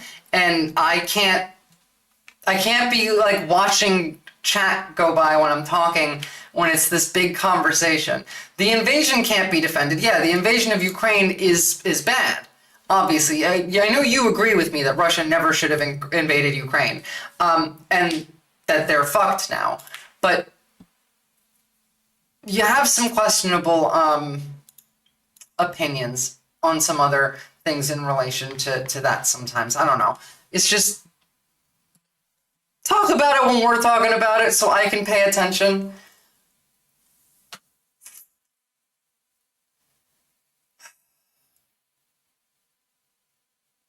Yeah, well, so actually, Succubus IRL, that's huge, right? The Nazis are pushing this sentiment, and so are the Muslims that are getting killed by Israel. No, and I'm not yelling at you guys, by the way, Walker Steele. It's just, I want to know what's being said, and I want to be a part of it. Don't go off on like that side tangent on Ukraine without me, please. I stand by my opinion that we should just colonize Russia in general. But to Succubus IRL's point, this anti-Semitism that is turning into full-on Nazi rhetoric in Muslim communities is largely because of the actions of Israel, plus the online anti-Semitism wave of misinformation and disinformation that's being perpetually bombarded to really all men, but most people on the internet. All men, by the way, are getting fully inundated with covert right-wing manosphere, misogyny, racist, undertoned videos, no matter what kind of content you're watching, if it's fitness, video games, it's all in there somewhere. Sometimes it's not even covert. It's inescapable for y'all. I've seen Hassan make a video on it as well. Thanks, by the way, Captain. I appreciate it. Right. So I think that's enough of this. It's our Middle East at this point. To sum that up, there is only one simple way to end that war. Russia just needs to retreat from Ukrainian territory and the war would end. I agree, Blue Brother. But the only way to make this happen is to continue what we're doing, and by making Russia feel the pain of the war. I don't think that they're going to use a nuclear weapon. It wouldn't benefit them if they did. We've watched national security experts also say this on stream before. We should allow Ukraine further long-range missile strikes, obviously not into Moscow, but they've been doing quite well hitting fuel storage depots. They blew up the giant ammunition depot as well. These things are what will end the war. And we need to stop being a pussy every time Russia threatens to use a nuke and backing away, because we're only incentivizing them to continue doing that. You know what I mean? Like, that's my main thing, is Russia won't nuke anything, because I'm not even sure they can anymore. And if they wanted to, they would realize that there's no actual benefit to doing it. It wouldn't win them the war. It wouldn't get them more support. It'll just make them even more of a pariah. They would be worse than North Korea at that point. And, I mean, at that point, it's a dead country. I do still think we could just send 6 guys named Dave into Russia with the CIA and just take over the Kremlin in like 24 hours. I think we could do that. I really, really do. But it doesn't matter. It doesn't matter because at the moment, nothing's going to happen. Joe Biden is going to keep the status quo. We'll see how Kamala Harris reacts. But again, American foreign policy isn't generally set by the government. Not the elected government, at the very least. Putin said so many times that he's going to take the island of Gotland. Thankfully, we're in NATO now. Yes, good. Glad you're in NATO now. They can't touch you. And also, fuck Russia. Welcome back. What's up? And yeah, it's true. It almost makes them as bad as America after Hiroshima. Yeah, well, it does. It really would. If they did, they would be that. Most people forget about Hiroshima. Even I forgot about it when I was saying that, because it was so long ago. But even that was not justified. You can watch a bunch of videos on. We didn't need to do that. The Japanese were already planning to surrender. We didn't know that at the time. But if Putin just, we can all ignore the nuclear threats. Yeah, there's no way. Just ignore them. He's not going to use them. And because if he did, it wouldn't benefit him in any way. He would get nothing out of it. So why would he use it? He might use a nuke to get out of having to watch the 3-minute ad break at the top of the hour. But aside from that, no, I don't think he would. You can airburst nukes above cities in France to scare people. That's their doctrine. What? Well, I mean, yes, you can, but that's also pretty bad for fallout conditions. I mean, isn't that how you, no, wait. If you blow up a bomb above, like in the air, like the nuclear weapon goes off in the air, that creates less fallout, right? If it touches the ground and shoots like dust into the air and dirt and gravel, that's what combines with the floating particles of like the heavy radioactive metals, and that's what makes fallout, doesn't it? I feel like I've seen this before, where if you just detonate above the air, the overall like spread of fallout is smaller. I don't know if I'm on the correct side of that or not. If it's 100 kilometers, there won't be any fallout, just radiation and from the light. Yeah, so I'm on the right path there. Okay. Now, we get to the weather. We got hurricane stuff to talk about, but I got 2 minutes in the ad break, so I'm just going to go pee, and then when we come back, we're going to start off with Helene. I'll have to look into France's nuclear policy. That sounds interesting, especially if you're saying that it's based as fuck. You don't often do that. I'll have a look at that later. Alright, so I'll be back in a second. We're going to start off with Hurricane Helene related information, and then we're going to move to Milton. Milton, the least terrifying name for an incredibly terrifying storm.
I come bearing a Frank. Hello, Frank. And off topic for stream content, but I don't think that will happen. Those territories is gone. Milton somehow reminds me of Millhouse. I've also been getting the like name Milton confused with Millhouse in my head. He's a good boy. Where can we put you? What shelf do you want to go on? You can go all the way up here. There you go. No, you want down? No worries. Oh, yeah. All right, what's going on with TikTok chat? Don't care, don't care, don't care. So, we all know Hurricane Milton's coming. It is going to be pretty bad for Florida, but we're still not over destroy everything, Missouri Kitty. He does destroy everything. He's not actually allowed in this room anymore because he keeps trying to chew on these like fake leaves. I have to put hand soap on them because otherwise he'll rip them off and eat them and then vomit them up somewhere in the house. So it's very annoying.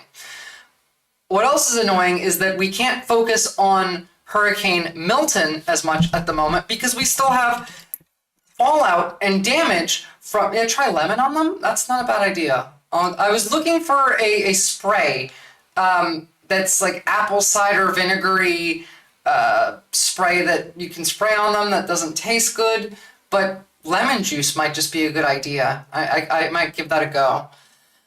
Now, one of the things that's been ignored a lot before we get to the full-on misinformation regarding Hurricane Helene is it impacted a pretty huge industry that could cause quite a lot of damage to the world economy and kind of everything else. Sometimes, Captain.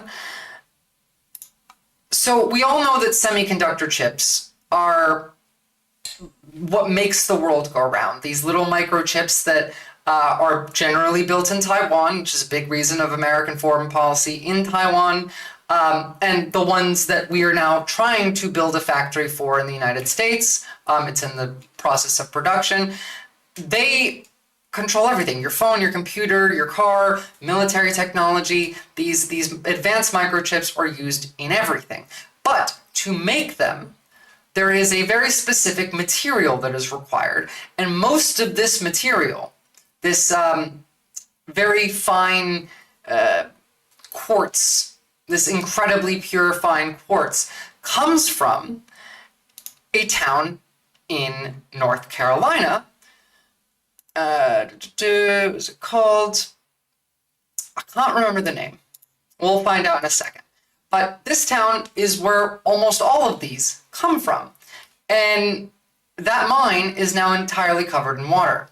And sticking with the chip makers, the whole group could face a new under-the-radar risk that could undermine the industry within 6 Which CEO cheeseburger? We turn to Megan Casella now for those details. Hi, Megan.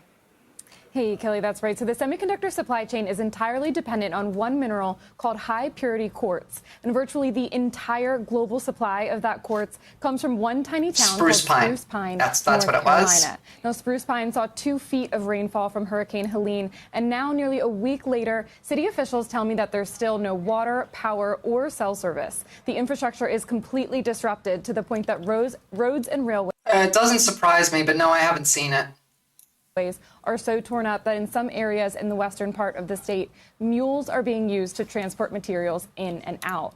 So the 2 companies that operate the quartz mines there, that's Sibelco and Quartz Corp, they tell us their work has been shut down since Thursday, and Quartz Corp adds that they have no visibility as to when operations can restart. So the question becomes not just whether the mines themselves have been damaged. I don't pay attention to Moist Critical. To get the quartz out. Disruptions would impact on... I don't really watch other commentators too much.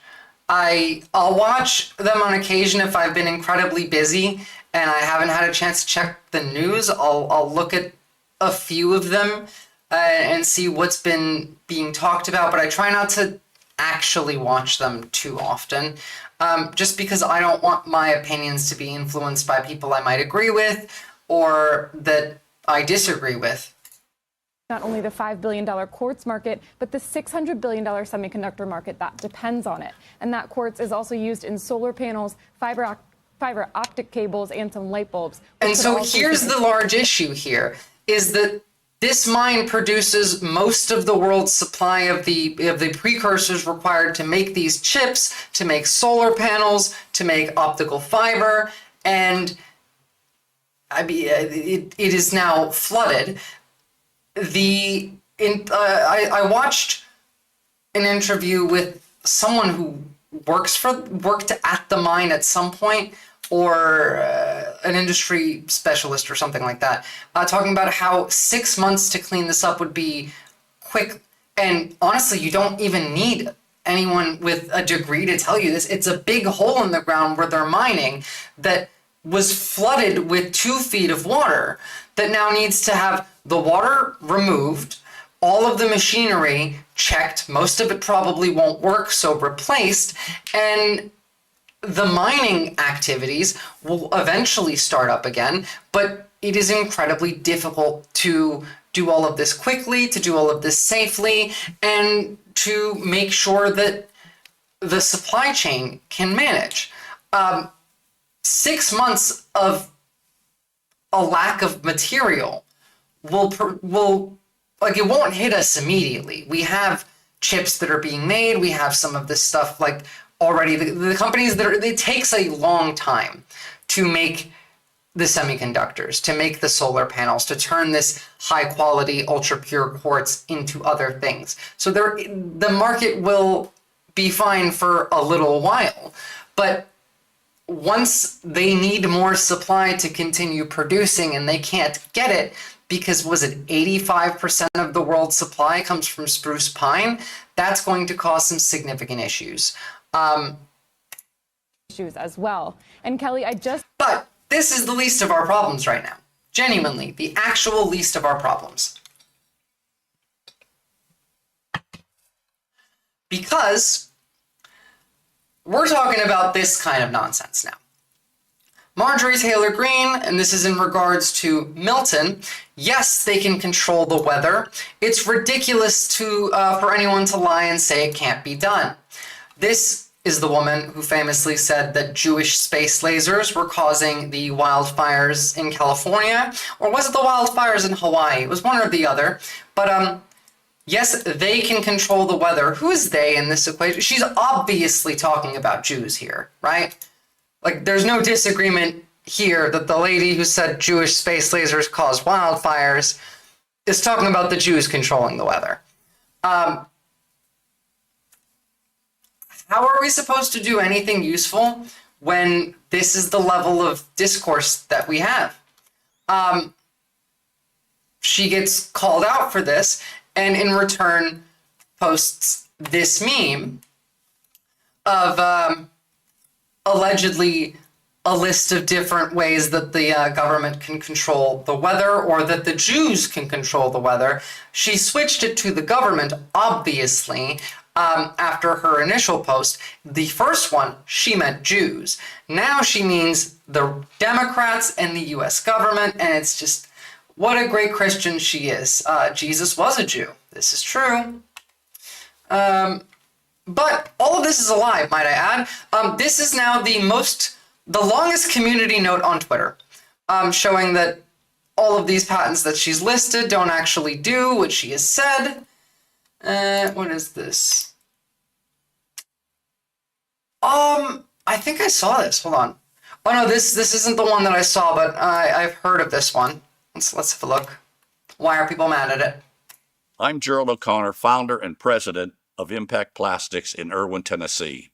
Due to death threats against me and my family, and to reduce the stress on local law enforcement that now needs to be focused on recovery operations, I'm with you by this video. The flood of September 27th took from our Impact Plastics family some great employees. One was a personal friend of more than 30 years of working together. We are heartbroken, as you are, about our loss, and will keep those who have now passed in our hearts forever.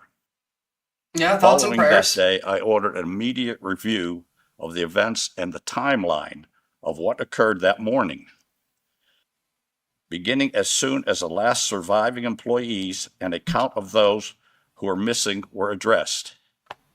With help from the National Guard, we were able to help secure the rescue 5 of our employees. So what exactly did he do again that people are mad about? Like, this is just bullshit, like, corporate speech, you know, so far. Copter.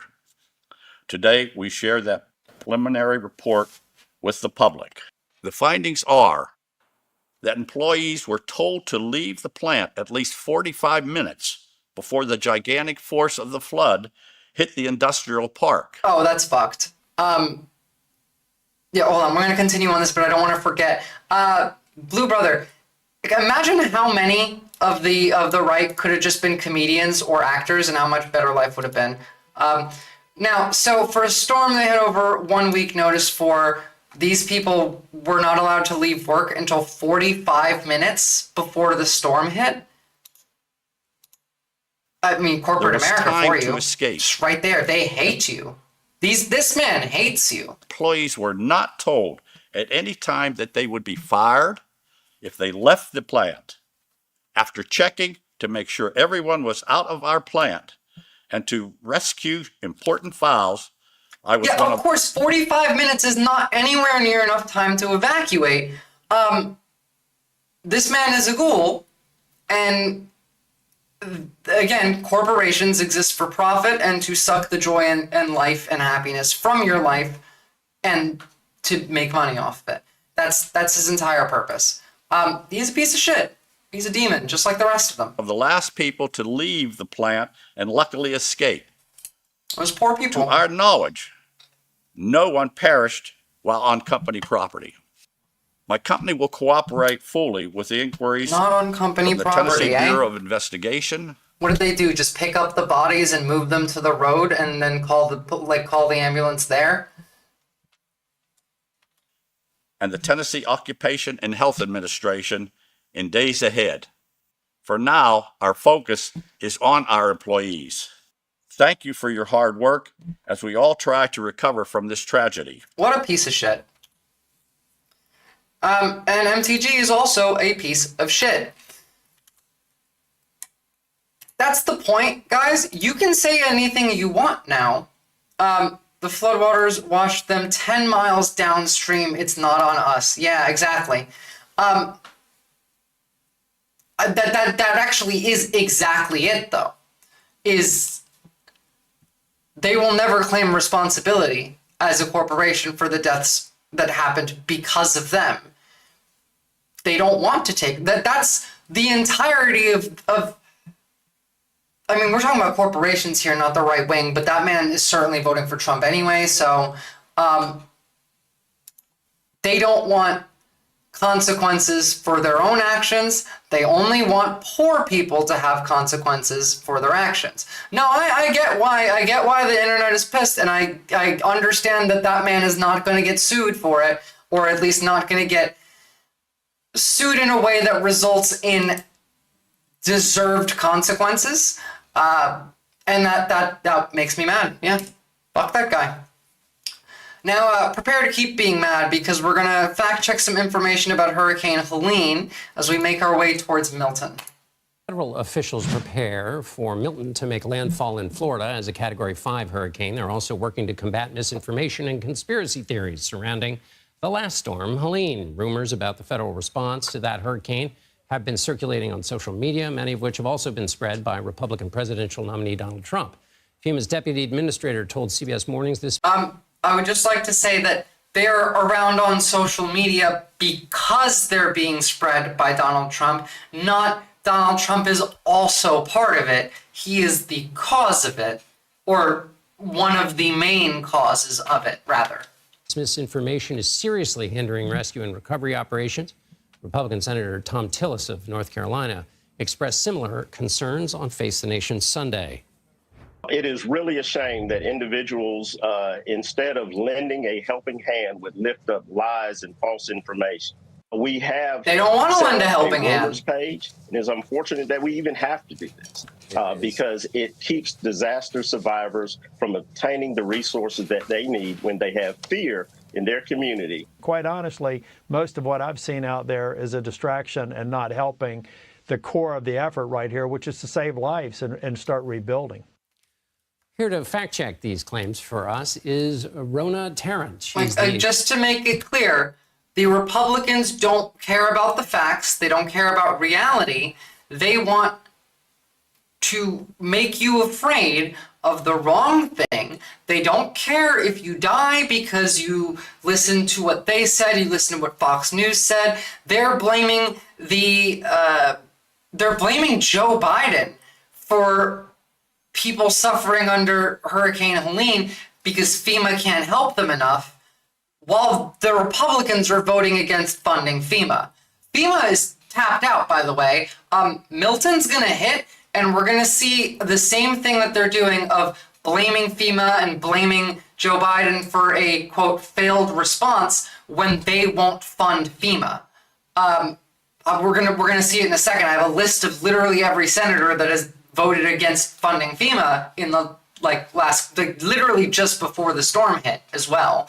And it's blatantly obvious that these people will lie openly, and they don't care how many people die from hurricanes. They only care about pleasing their corporate overlords, which is the fossil fuel industry. Again, it's quite unfortunate that our entire government, both the Democrats and the Republicans, have been bought by the fossil fuel companies a long time ago.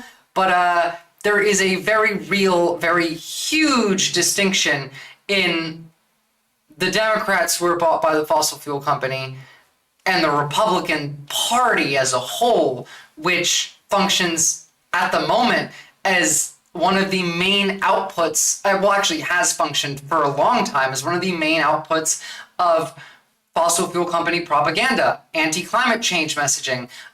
These people are the source. Executive editor for CBS News confirmed. Rona, good to see you. They're Thank the you source. for being here. All right, let's start with the first one, which is that the former president, Donald Trump, is saying that aid to those hit by the hurricane is being diverted to deal with migrants. What's the truth? Ridiculous. So False. Trump has made several versions of this claim over the past week that this funding is being diverted to help migrants. Now, this is not true. So FEMA gets... Just to pause here, any of you know how I can make the text in chat a bit bolder so it doesn't mix in with the white background? If you have any advice on that, please send me a DM on Discord or in the Discord chat, and we'll sort it out together after stream. The reporting of Milton reminds me way back of Katrina. It should, Cheeseburger. It should. The same Republicans trying to abolish abortions. It's simple. With abortions, there wouldn't be enough kids to get shot every day. It goes well beyond that, Blue Brother, but the reason that they want to outlaw abortions is just because they want to control women. Turn on black mode for chat? Streamlabs doesn't have that, sorry. Or at least not that I know of.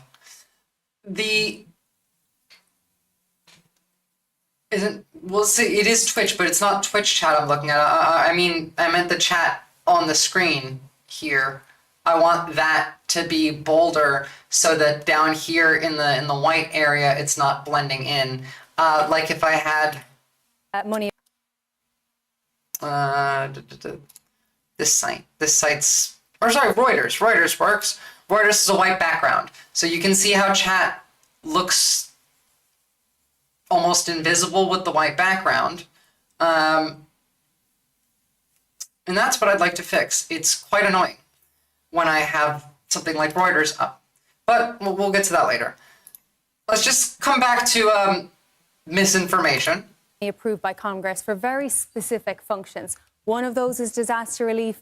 Another is one much smaller program that provides grants to organizations that shelter migrants. Now, FEMA has said none of that funding that was provided for disaster relief has been diverted for migrants. That is not true. As you said, this actually has happened in the past, but that was in 2019 during the Trump administration. So back then, the Department of Homeland Security went to Congress and said that some of the money that it had earmarked for disaster relief was actually going to be rediverted towards border projects, including expanding migrant shelters. So essentially what the former president is accusing the current administration of, in fact, happened under his watch. Yes, exactly. Thank you for saying that, whoever the hell you are, for once. It is exactly, every accusation is a confession. I keep saying it for these people, and even in this case, which you wouldn't think maybe in this, no, even here it's true. Donald Trump did it under his administration. Now he's blaming Democrats for doing it when they're not doing it. And yeah, Blue Brother, your point on abortion does still stick, but realistically, I mean, it's just that they're demons and they hate you. It's based off of the religious fundamentalists, the extremists that control a large portion of the base for MAGA. The party is very much influenced by Christian nationalists, evangelical Christian extremists. I mean, in fact, look at the Heritage Foundation is essentially funded specifically by Christian extremists. And so the idea of abortion not only comes to controlling women, but Christian nationalism. Extremists, what they want is this hypothetical hallucinatory view of the trad wife that looks like a teenager that they can impregnate. That's what they want. That's all they want. They don't want that woman to, be able to do anything about it. They want the Handmaid's Tale, really. If we think about it, that's kind of what they want. It's not happened in this situation.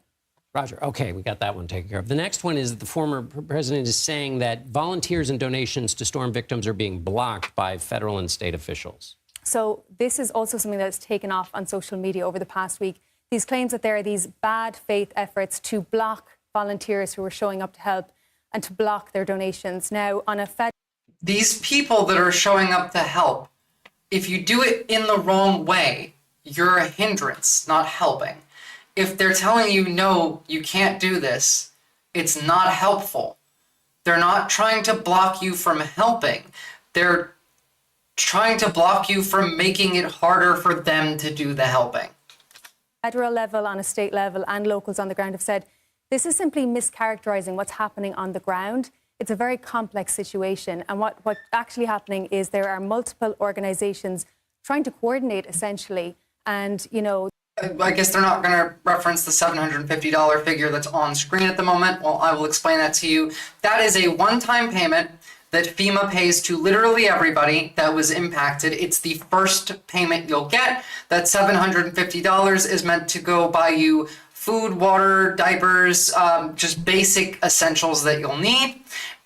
There are several different grants that you then get. Some of them are from the federal government, some of them are from the state government, some of them are from the local government.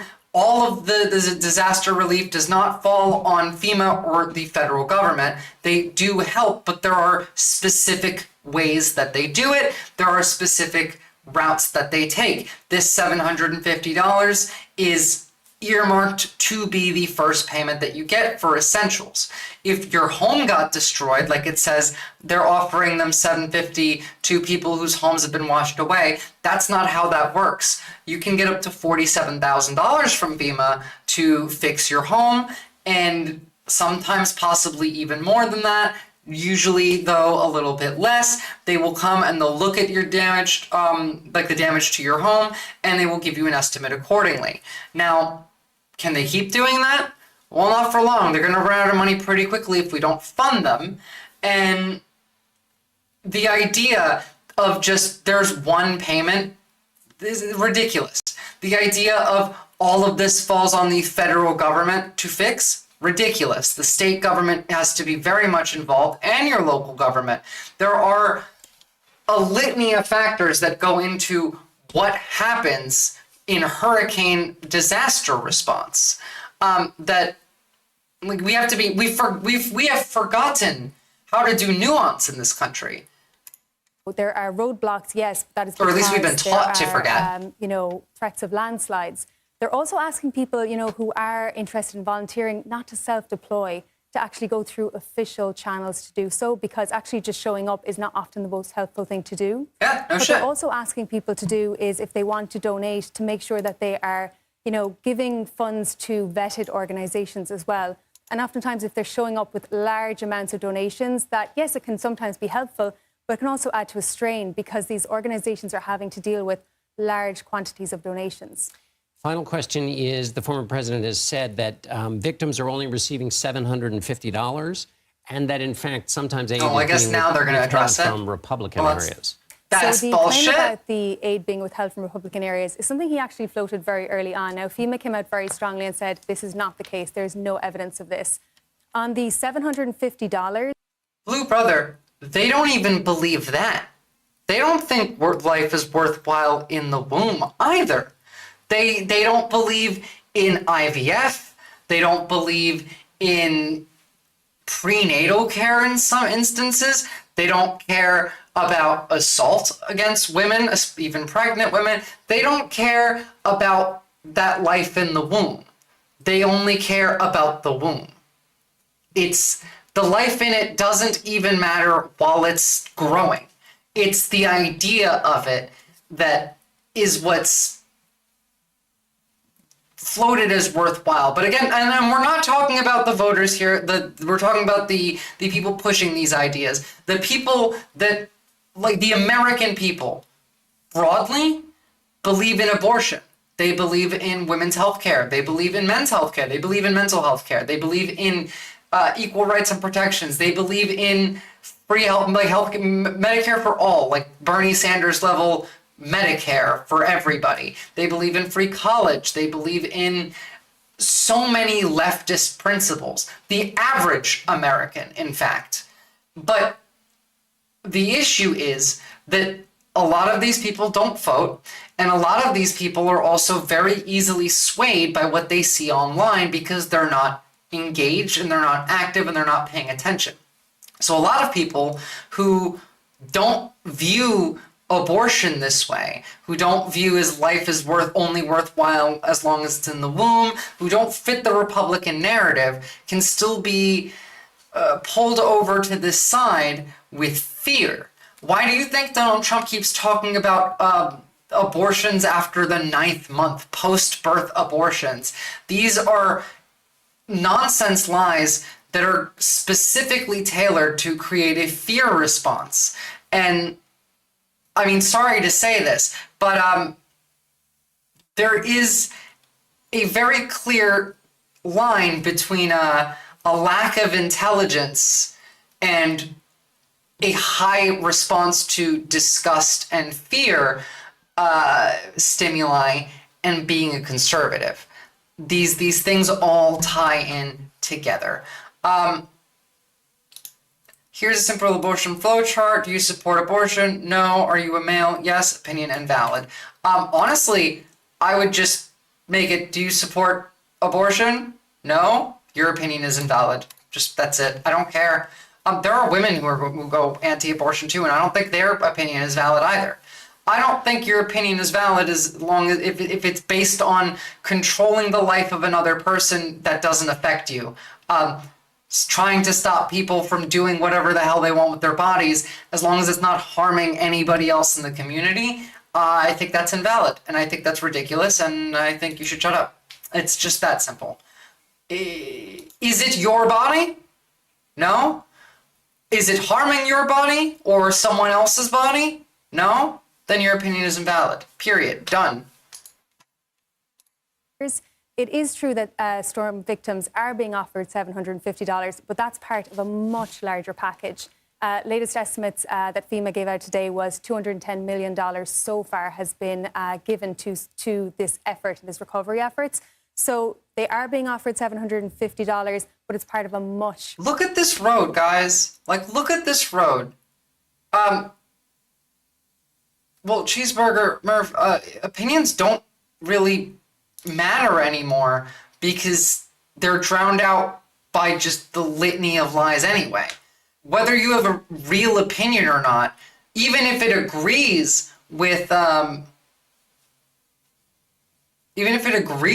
main sentiment of their side, your opinion still doesn't matter. Mind-blowing to me, that makes me think that, I don't know. Look, much bigger package. Now, back to this. This shit's gonna get so much worse.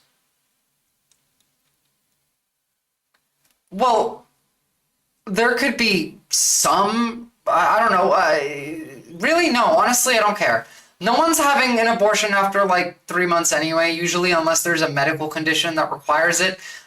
6 weeks is what they're trying to do in some states, which is not nearly enough time. Most women don't even know that they're pregnant until like the 4th or the 5th week. You need at least 3 months. As long as it's not in the 3rd trimester, you're usually fine. But there needs to be a way to talk about this that doesn't focus on restriction of abortion. It just needs to be safety procedures, because people who are pregnant for 4 or 5 months and had access to abortion prior to that are not going to suddenly change their mind and have an abortion at 6 months because they feel like it. If they didn't want the baby and they had access to abortion, they would have had the abortion before that.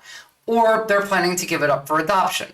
It's just after a certain amount of time, it's just medical reasons that people need. It's the life of the mother. It's the baby is already dead, unfortunately. There are complications of just being pregnant without any actual issues with the baby that could still kill you.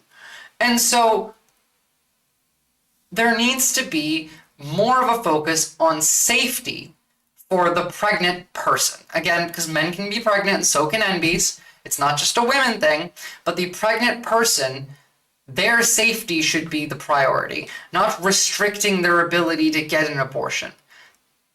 Because again, if they want one, they'll get it done early. Not good. No one's going to wait until 6 months.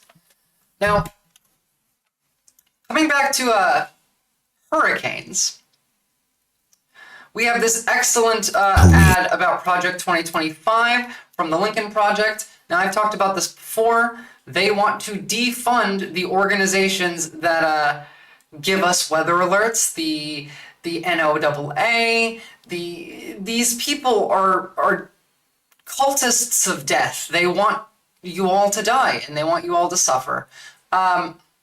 I think if there's 2 medical opinions and consent from the individual, no one should be allowed to override that. I agree. Although I would say just 1. I mean, if you really, really want to, for specific cases, fine. But if their doctor and the person agree that this is fine, then it's fine. Now let's get off that topic, because we have a lot about weather to talk about, and I don't want to be distracted. Hurricane. Because this is going to be an incredibly partisan segment. Actually, I do gotta pee first.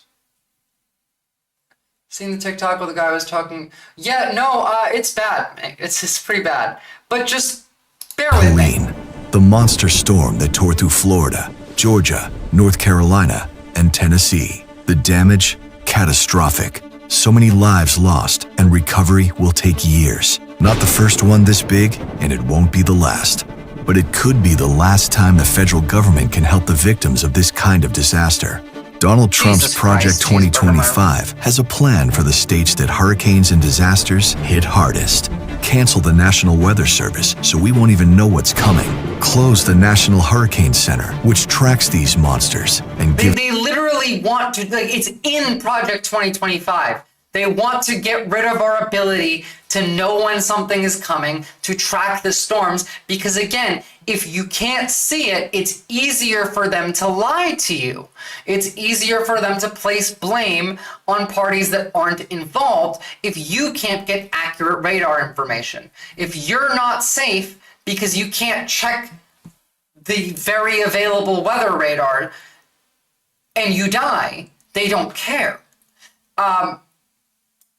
Gives us a little time to prepare. Tear FEMA, the Federal Emergency Management Agency, apart. Now, I will explain where the wind speeds come from too. I'm gonna break down how a hurricane works for y'all in a minute. The federal flood insurance. If your home is destroyed, you're not covered. The monster storms won't stop coming. But with Donald Trump's Project 2025, we'll never be ready for one again. Excellent ad. Give me a second. What I'm going to do is I'm going to go and get like a wet paper towel so I can clean off my whiteboard, and then I'm gonna use it to explain to you guys how hurricanes are actually produced. These are cozy military institutions, a lot more than civil safety at stake. You're right. You're absolutely right. Although the military will certainly still have access to this information. Are you kidding me? I mean, the dude in the TikTok calling out the NOAA whilst using their data. That's the thing, is these people are brainwashed to do this. They don't know. They don't understand. They don't know what the hell they're talking about. They don't know how these services work. They don't know how the government works. They don't know how hurricanes work. There's people complaining about how we're sending money to Ukraine and Israel and then we're not funding FEMA, where, like, sure, we're sending far too much money to Israel, but we're not sending any money to Ukraine. We're sending them like 30-year-old military technology. And we want to give more money to FEMA, but the Republicans won't let us. In fact, just while I go and get the whiteboard cleaner, and where is this? I'll leave you guys on this page so you can see all of the different Republicans who voted against FEMA funding. Give me a second, let me go get some paper towel.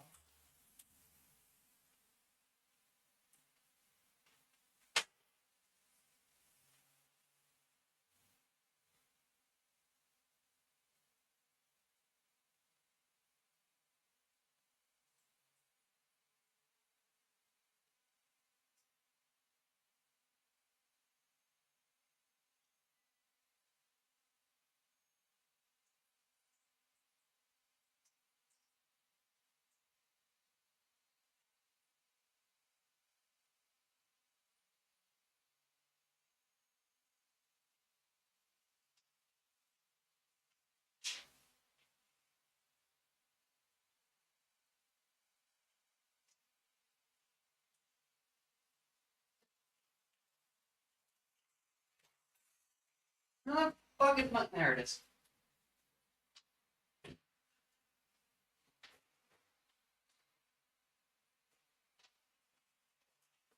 Aha, I've got it. Now, cool, this will be interesting. I got weathertism, I know a little bit as well. Good, then you'll be helpful to me because I don't know all that much. And oh, by the way, guys, I'm pretty bad at writing on a whiteboard, so you're gonna laugh at me. That's okay. You can laugh as much as you like, because it's funny. Oh, while I'm doing this, by the way, make sure I cover the bits. I got my ballot. I can't show you any more than the actual envelope, but I got my ballot, and so I will be voting today.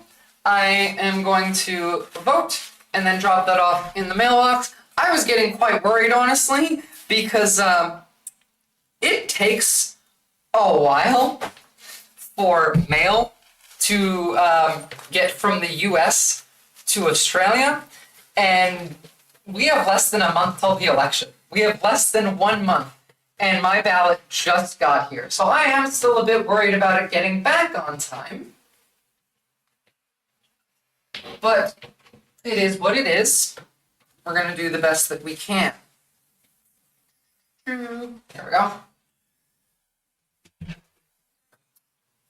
From what I understand, the area of the circulation initially forms, which creates lower and lower pressure, which eventually brings the jet stream down to the surface. You're right about that, but that's not what I'm going to draw here. So let's see if we can do it like this. So we'll have waves to start off with. Obviously, this is the ocean. And the hurricane rises up from the waves in a counterclockwise motion. That's the way the hurricanes spin. It's based on the Earth's axis.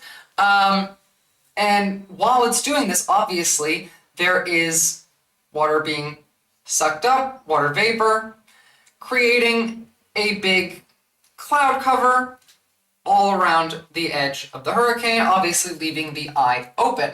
Now, this is moving. This wind speeds, as you explained, the wind speeds are caused by pressure. The pressure down on the bottom keeps pushing all of the wind up higher, makes it go into the spin motion, adding to the hurricane. Now, the warmer the water at the bottom is, obviously we're talking about Milton being inside the Gulf of Mexico, which is incredibly hot water. Am I not full screen? Whoopsie. Now, the Gulf of Mexico is incredibly hot water. It is record high heat levels inside the Gulf of Mexico. So all of this hot water is being turned into vapor and sucked into the storm, being swirled and swirled around, creating this incredibly small eye and fast wind speeds of this storm. And as it moves across the water, it is pulling water with it where it's going. So the issue being, Milton is expected to hit as a Category 3 hurricane. Milton was a Category 5 hurricane yesterday and is currently, I believe, sitting at a Category 4. The issue is that once it became the 5, and as the 4, it has been drawing water with it at that level. Now, if it falls down to a 3, which is still, by the way, not a small hurricane, the storm surge that has followed it is still going to be on the level of a Category 4 or a 5. They're expecting 15 to 20 foot storm surge in some areas, which is horrifying, like just absolutely horrifying.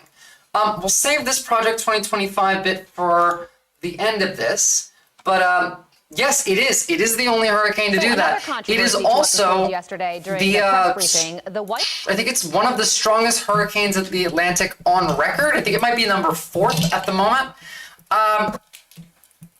Let's just finish with looking at some of the lies that the right is saying, and then we'll get to Milton and some safety precautions for y'all. So another controversy to unfold yesterday during the press briefing. The White House is having a very difficult time answering why they can pledge millions of dollars to aid in Lebanon while Americans are still struggling to recover from Hurricane Helene. It's an important. Again, here we go.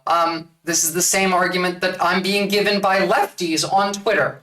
The tanky lefties who scream about how we need a revolution and how, both sides of the government are so corrupt, and that if you have any intention of trying to work with the Democrats or change the party from the inside or are going to vote for Kamala Harris, you're somehow pro-genocide. These idiots are they're mimicking Fox News here. Not second now, 897 bar pressure. Record is Rita at 895. I'm pretty sure it hit 900 at some point, Cheeseburger Murph. Question, Brooke Singman here with more. Brooke. Yeah, guys, it is. So the White House is facing serious questions about their priorities after Vice President Kamala Harris pledged to send $157 million of additional assistance to Lebanon an hour before she pledged $100 million. Now, of course, they'll never mention the lack of FEMA funding coming from Republicans not voting. The entire purpose of Fox News at this point is anti-Democrat propaganda. It's obscene that we're talking about this. Obviously, we shouldn't be sending this much money to Israel to help Lebanon. We should be sending this money to assist the people of Lebanon. This one I'm okay with. The $157 million isn't going to Israel, it's going to Lebanon. That I'm perfectly fine with. You know why? Because we can afford it, and we can afford FEMA for now, but the Republicans won't pay for it. And I say for now because there's not enough money in the world that can protect and address every single one of these storms. That is now, every storm is a one-in-a-century storm. This one literally is. This is going to be a one-in-a-century storm that hits Tampa. We can't afford to do this every time. But for now, we still can. We're just not being allowed to. To aid in North Carolina. Specifically for partisan political purposes, might I add. Saying, show me your budget and I will tell you what you value. If he's got money for people in Lebanon right now, without Congress having to come back, what does it say about his values there's not enough money right now for His people in values, North Carolina who his- need it. That's not misinformation. No, the way you're asking me the question is misinformation. What you're asking me is why Congress needs to come back and do their job. That's what you're Notice asking how me. they cut her actual answer, which explained how it was misinformation. It's just like, fuck Fox News, man. Again, these are all of the elected officials that voted against FEMA funding like days before Helene hit. And joining us now is FEMA Administrator Deanne Criswell. Administrator, thank you very much for coming in. You guys are so busy right now. You've Hurricane Milton bearing down less than 2 weeks Oh, ago. I thought higher pressure made it worse. Oopsie. Hurricane Helene hit. How are you positioning staff and positioning resources for this while you're in the middle of still helping with the recovery from Helene in so many other states? Good morning, Kate. I think the first thing is we have dealt with multiple significant events before. If we think back to 2017 with Harvey, Irma, Maria, or even 2020, where every state had a disaster declaration, and then we had significant hurricanes and a wildfire season. So we are prepared for this. We plan for this. I'm not saying Wasn't it's not going to Irma? be No, I'm thinking about the wrong one. challenge, but I know that we are going to be able to meet everybody's immediate needs as Hurricane Milton comes in. We're pre-positioning resources like search and rescue teams, healthcare assessment teams, the Army Corps of Engineers for power assessment and generator support. And I did not know that. I was expecting higher pressure to be what pushed the water vapor up more, but I guess like lower pressure means it's easier for it to be pulled up. Is that how that works? You clearly know more about this than I do, so I'd love to learn. A lot of different. We're learning all together now, because again, I haven't watched. Now we're at Milton. I haven't seen any of these clips, so let's find out how bad it is. To meet the immediate I mean, I know it's needs pretty of the bad, people but in Florida, while also sustaining everything that we're doing, not just here in North Carolina, but all of the states that were impacted by Helene. And that's reassuring to hear that you believe that the agency is staffed, has the ability to meet all the needs, the immediate needs, because the New York Times is reporting that FEMA is dealing with a severe staffing shortage right now, given how many disasters that the agency is responding to. Some of what the Times wrote is just 9% of FEMA's personnel, or 1,217 people, were available to respond to the hurricane or other disasters. To put it into context, they write... Oh, okay, that explains a quote that we're going to see in a minute that I didn't quite understand how that worked. Thank you. That's very helpful. Actually, I'll just show you the quote now. Which one was it? It was this one, right here.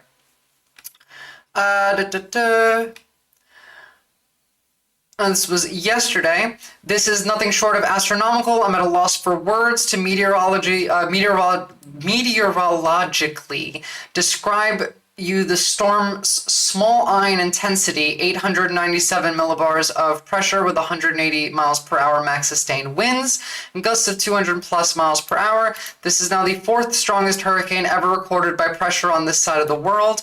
The eye is tiny at nearly 3.8 miles wide. This hurricane is nearing the mathematical limit of what the Earth's atmosphere over this ocean can produce. So your theoretical maximum via pressure now makes this make sense. I still don't know how the lower pressure is what makes it worse. It goes against like what I would have thought how it would work. I would have thought high pressure made it worse, but it makes sense. And also, yeah, the Philippines tend to get pretty bad. I know in northern Australia, like Queensland, gets really bad cyclones as well.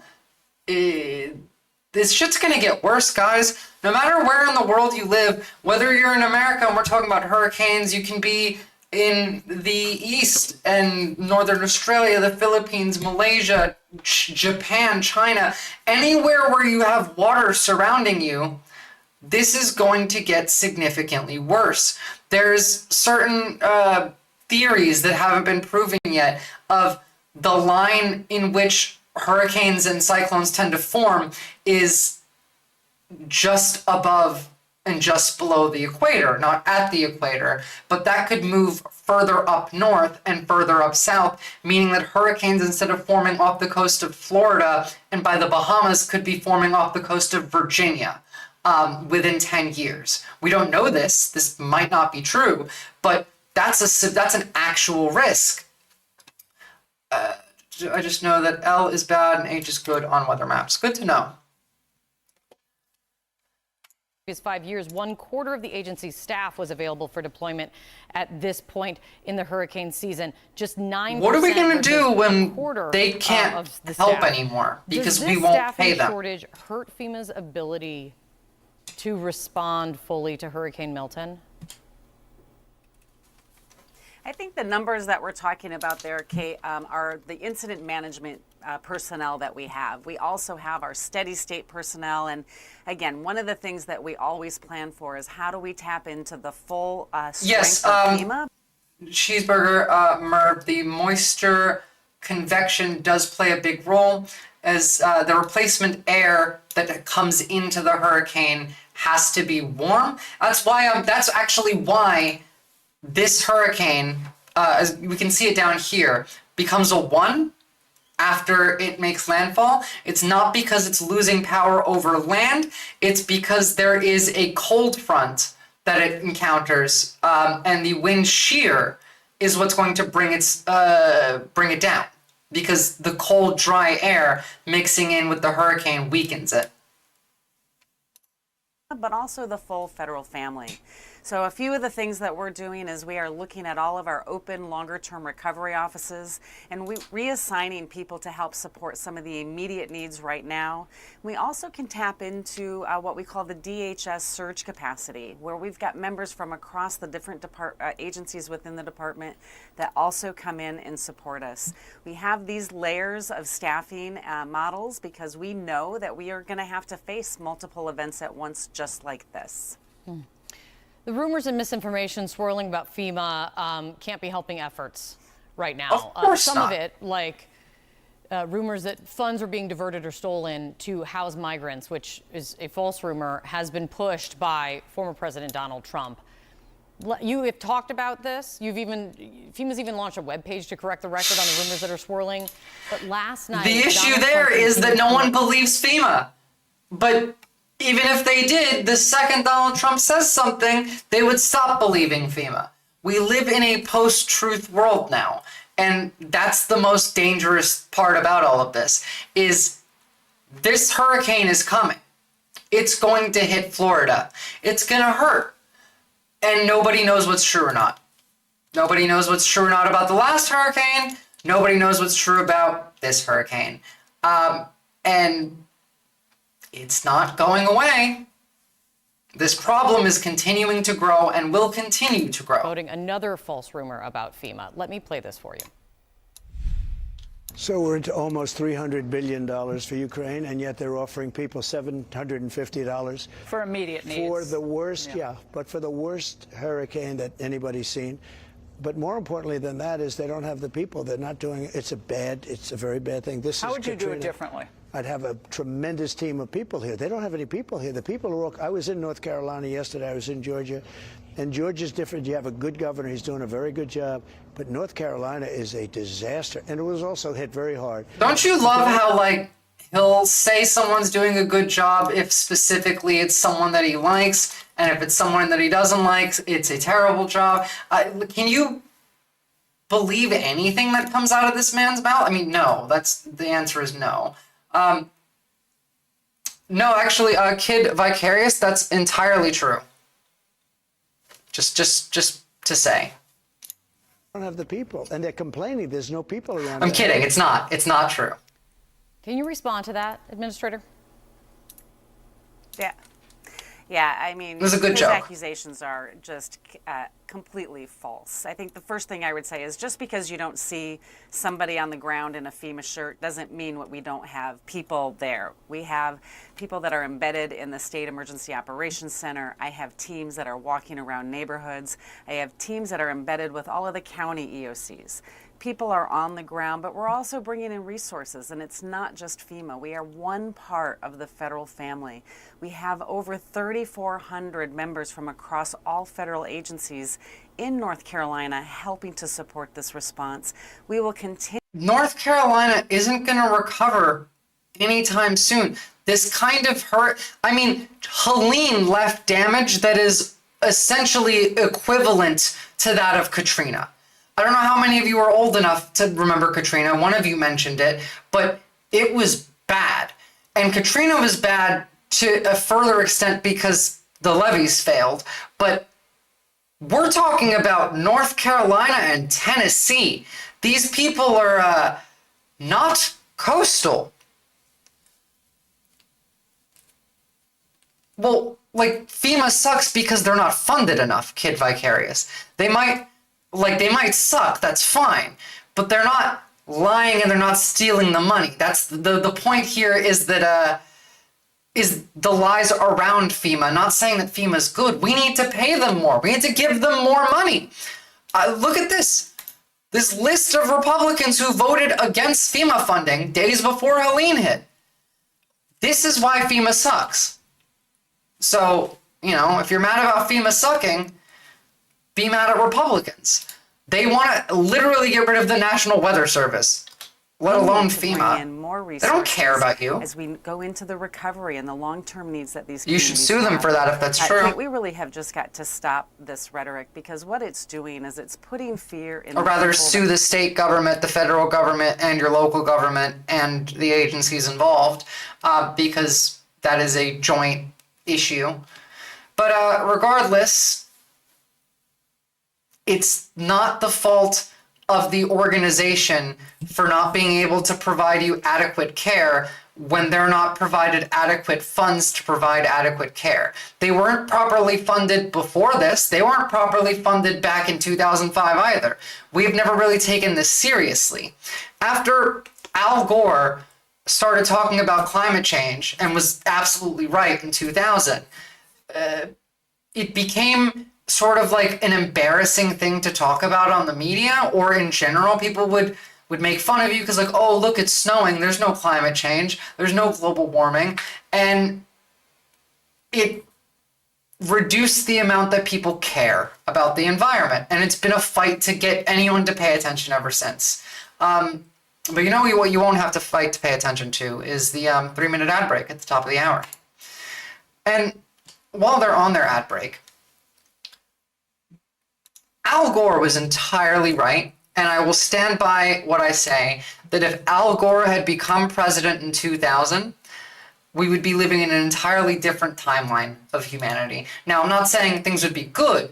They probably would still be fairly bad, but a 20-year head start on climate change, and a position of power for Al Gore would have meant less ridicule from the media, though the media would still be ridiculing him because fossil fuel companies were a big part of it. However, you got to remember that this was 2000 and Citizens United wasn't a thing yet. We hadn't legalized bribery to the extent that we have now.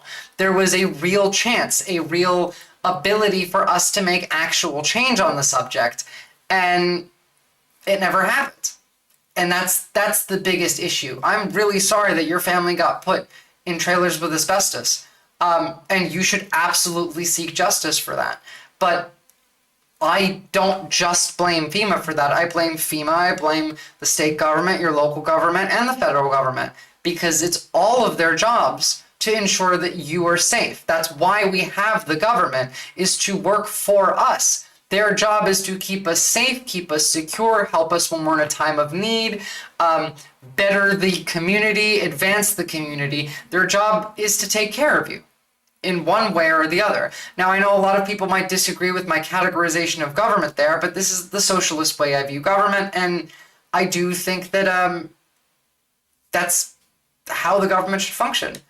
Apparently, even, you know, there will be hurricanes every single season, and you still don't take it into your account for your public budgets. I don't know that they don't take it into account for public budgets, but we just watched a couple days ago Senator Bernie Sanders talking in a hearing about fossil fuel companies being aware of climate change, to the point where it's now expected to get a major storm like this that causes more than $100 billion in damage every 5 years. It might be controversial, but is it a nuance on preparation, more on emphasis on mandatory evac than trying to sustain people riding it out? Well, yes, A lot of people don't want to evac and they refuse to. Even during mandatory evacuations, there's nothing you can do for these people. You can't force them to evacuate. If they want to die, they have the right to die. I personally believe in a human's right to unalive themselves. If they want to stay and ride the hurricane out, they can do that. But there should absolutely be more of a focus on preparation and more of a focus on not having people evacuate, convincing people that it's worth doing it. A large reason why people don't evacuate is because, excuse me,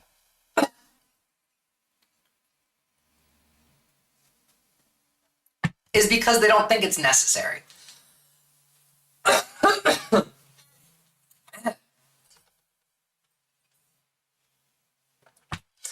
And if they don't think it's necessary, they're not going to do it. So that's where FEMA's duty can't be realistically applied? No. In fact, I've been asked this question about, like, why is the National Guard not helping as well in some places? FEMA, as a federal agency, or the National Guard in general, cannot come into your state and tell you what to do without being invited by the governor of the state. The Constitution prevents this. It is unconstitutional for you to send FEMA to a state that hasn't requested it. It is unconstitutional to send the National Guard to a state that hasn't requested it. Joe Biden approved the state of emergency for Florida after Ron DeSantis asked for he was proposing a state of emergency. It needs to be, you can do a state level one, but the federal level one needs to be okayed by the president. And when the president says, yeah, no, this is state of emergency, that's when federal funding can now be attributed to that state. Prior to that decision, you can't do that. It's against the law. And so that's kind of a big reason that gets ignored, is a lot of these people are asking, like, why is the National Guard and the Army Corps of Engineers not out in, like, Tennessee and North Carolina doing these things? They haven't been asked to. Well, disaster recovery and disaster preparation, it still applies. They need to be invited. Now, like, a state could say, hey, I want the National Guard to help me evacuate people prior to this oncoming hurricane, and then the government can say yes. Now, whether that's good or not is a whole other topic. I don't necessarily think I would want that to be a thing, but if it was, then it would be constitutionally okay. Is the state needs to ask for it. And FEMA only, I think, applies after a disaster anyway. I don't think FEMA funding works pre-disaster. I'm not sure about that. It might, but there needs to be, there does need to be more systems put in place of prior to a disaster, what to do and preparation than there is now. The thing is, what can you really do, right? I mean, it's a hurricane. We got winds. The winds are the thing that kills the least amount of people. Flash flooding and storm surge kill the most amount of people. They're the most dangerous.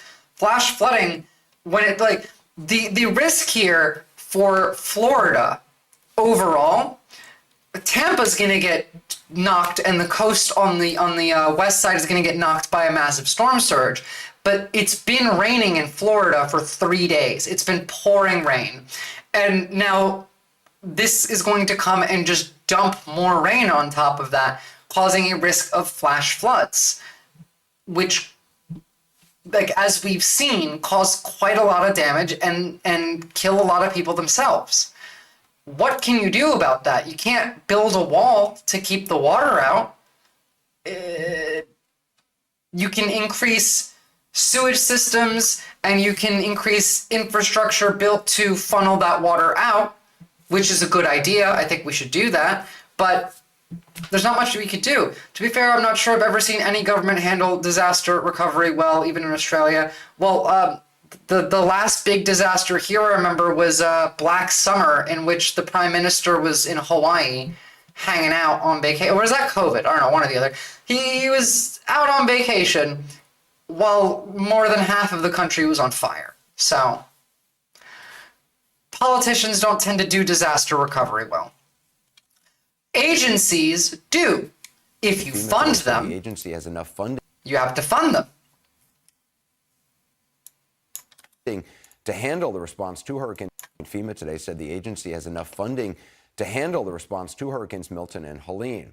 The fact that it has to reassure people about that speaks not just to the weather lately, but also the political climate. Oh, by the way, for my Australians here, Scott Morrison, the previous Prime Minister, is who I was referring to, where he went on holiday, went to Hawaii to hang out, and did a press conference wearing board shorts, where he had his like nice professional top above the camera, and then you see he's in like bathers at the bottom when the camera pans away from him, while half the country was on fire. So there's that. That's because in spite of Republican mayors and governors and senators in hurricane-affected states saying otherwise, Donald Trump has been lying again about disaster relief. This weekend, he falsely suggested $750 was all storm victims can expect to get from the government. Actually, I think we can skip this one because we've gone through the lies. I mean, let's skip around a bit. By the former president, who has a much bigger megaphone. They've given money for Georgia, for South Carolina. Where is it? I just saw a document there. Where's that document you were showing? You know what? We'll save this for last because there is a lot of new misinformation. You guys want to see Bill Nye, the science Joining guy? us now with more on this, science educator Bill Nye. Bill, it's always a... And, yeah, shit, dude, but the fires had been going off and on for like 3 months, and he picked the week where it flared up. Yeah, I mean, look, it was unlucky, but really, you shouldn't be, you should have at least come back. Joe Biden was supposed to go to Europe, to like Germany and I think Poland, and he's canceled his trip because Milton's about to hit. Pleasure to see you. It's very difficult times that we're talking, you and I, about today. But Milton went from a tropical storm to a Cat 5 in just over a day. Hurricanes are nothing new, but this level of Learn intensity from Bill is so Nye, the unusual, science guy. It's unusual, and I would hope not. It seems like Florida is at least preparing properly, but probably, Yeager. It would be difficult to not say probably. scientifically interesting. Listen to Bill Nye. Bill Nye might be able to say something for you. Troubling. My heart goes out to, our hearts go out to everybody who is affected and will be affected, not just by what's happening now, but what has happened. I mean, they're probably going to retire the names, both Helene and Milton. It's so serious. So here. You know that a hurricane is bad when they retire the name. No, I don't think it'll be worse than Katrina. I don't think it'll be worse than Katrina. Katrina was bad for several reasons other than just the hurricane, and Katrina hit as a Cat 5. This will be hitting as a Cat 3 with Cat 4 to 5 level storm surge. It is realistically the most prepared state for it, yes, and though they didn't get hit as hard by Helene scared the fuck out of coastal Floridians, and so they took these evacuation orders seriously. Although a lot of people are going to stay home. Speaking to my friend in Florida, there are a lot of, we know there's a lot of Trump supporters in Florida, so we don't know what kind of news they're listening to. We don't know how seriously they're taking it. But a lot of them are taking it seriously, which is good. We want that. We want them to be informed and aware and protect themselves. Ideally leave, but a lot of people can't leave. Disabled people can't leave. People that have nowhere to go can't leave. People who, surely you just go to, well, can you afford to go to Miami Cheeseburger, Merv? Again, we're talking about Florida, which is, yes, a touristy destination, but also not particularly high on the wealth equality scale. Here's the striking thing. The hurricane is coming from the southwest going to the northeast, not from the southeast going to the northwest. Look at that And thing it's going spin. through a part of the Gulf of Mexico that has this extraordinary thing called the loop current. And it reminds me very much of gears spinning together, where one gear drives the other gear. And so the hurricane naturally has a counterclockwise spin in the northern hemisphere through this remarkable thing, the Coriolis Yeah, effect. that's And pretty then, concerning. It's getting amplified by the... I'm not sure many of those people would be able to leave. I'm sure some of them were. I'm sure some of their families may have helped them, but a lot of those retired people in that village are probably going to stay there for the storm. And that's concerning. The spin of the sea right there, the Gulf of Mexico. Now, you've probably been to Clearwater, Florida. I just want to pause here and just show you guys some satellite images of this storm, because it's pretty crazy. Oh, they've added more. Cool. Now let's look at this eye. There's so much lightning in the eye too. If you want to load for me, none of these want to load. Ah, here we go. This is a good clear one. That's an incredibly fast spin for an eye. The eye of the storm is usually much bigger than it is now, and the fact that it's so small is one of the indicators of its severity, of its danger. It is, I mean, look at that. Why does this not want to play? There we go. That's horrifying. That's absolutely horrifying. The first 48 hours.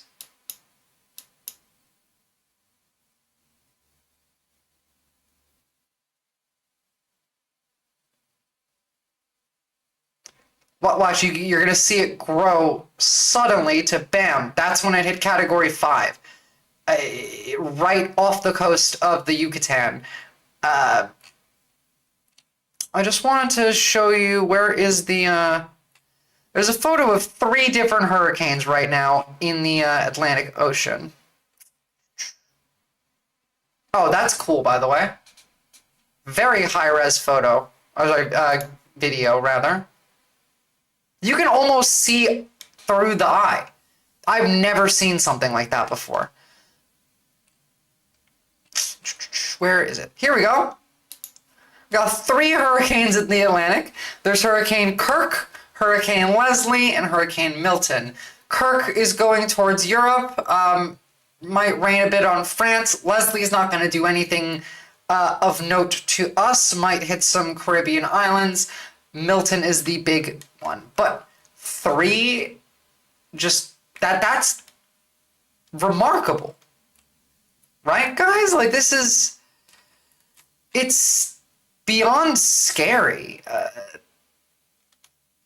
No, if you see this and you know it's coming for you, you should leave. Leave. Don't stay and watch. Don't stay for the storm and see what happens. Leave. Yep, so this was the emergency declaration that was approved by Biden for the state of Florida, ordered federal assistance. Check out Zoom Earth. Let's have a look. Florida gets its name because of the way the sediment settles, because of the way the current spins through there.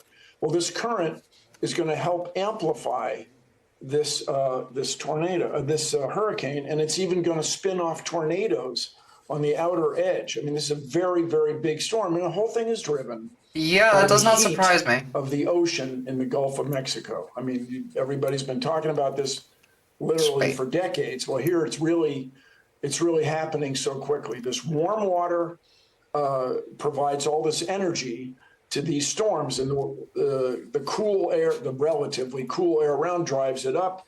The water vapor comes out of solution as rain. The heat is released at high altitude, and this causes the spin. Then the spin of the Earth causes the whole thing to go around. It's an interesting topic to actually talk about. Weather is interesting, you know, but this is quite scary. So the projected path currently puts it south of Tampa, which is good. because most of the storm surge that's going to hit will be south of where it hits, the worst of it. So if this path stays correct and the hurricane hits by Sarasota, it will still be really bad for Tampa. But you can see like this bay, if it was to hit maybe up here by Clearwater, all of the storm surge would be funneled into the bay. Whereas now, if it hits Sarasota, only part of the storm surge will get funneled into the bay, and the rest will go over the coast. If you go for wind gusts, you can track it in the future.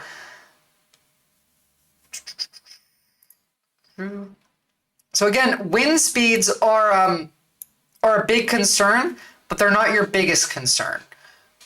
Well, while we're on the subject of wind speeds, right? So this is going to hit with Category 3 level winds. What does that actually look like? What does Category 3 level winds look like? Is it this one? No. Where is my correct? No. Spoilers for later in the stream, I guess. Here we go. This is, yes, some models still have it north, so it could wind gusts, though. They are scary as fuck. You're not wrong. And actually, I just want to see, does this map show the, No, it doesn't. It doesn't show the cold front or the, where is it? No, I won't show it. There's a cold front right around here of wind. It's called wind shear that is going to start interacting with the system the closer it gets to Florida, which is what's going to have it power down a bit. But you're not too bad. Let's just have a look at, if you've never been in a hurricane, most of you probably have. I personally have only been inside a very small hurricane and at the tail end of a medium-sized hurricane. This I've never gotten to experience. This is horrifying. Off with a Category 1 storm. And the damage here, not too bad. A couple of shingles fall off, you can have some palm fronds bending in the wind, but everything basically remains intact. Category 2, that's where you really start to feel it. Look at the windows of the house. They can be hit from debris from the outside and already start breaking in a Category 2. I love how they filmed that. It's quite funny. Your trees are significantly bent over in the wind, and the siding of the house itself... Understand, this is what we mean by Category 2. This already looks scary.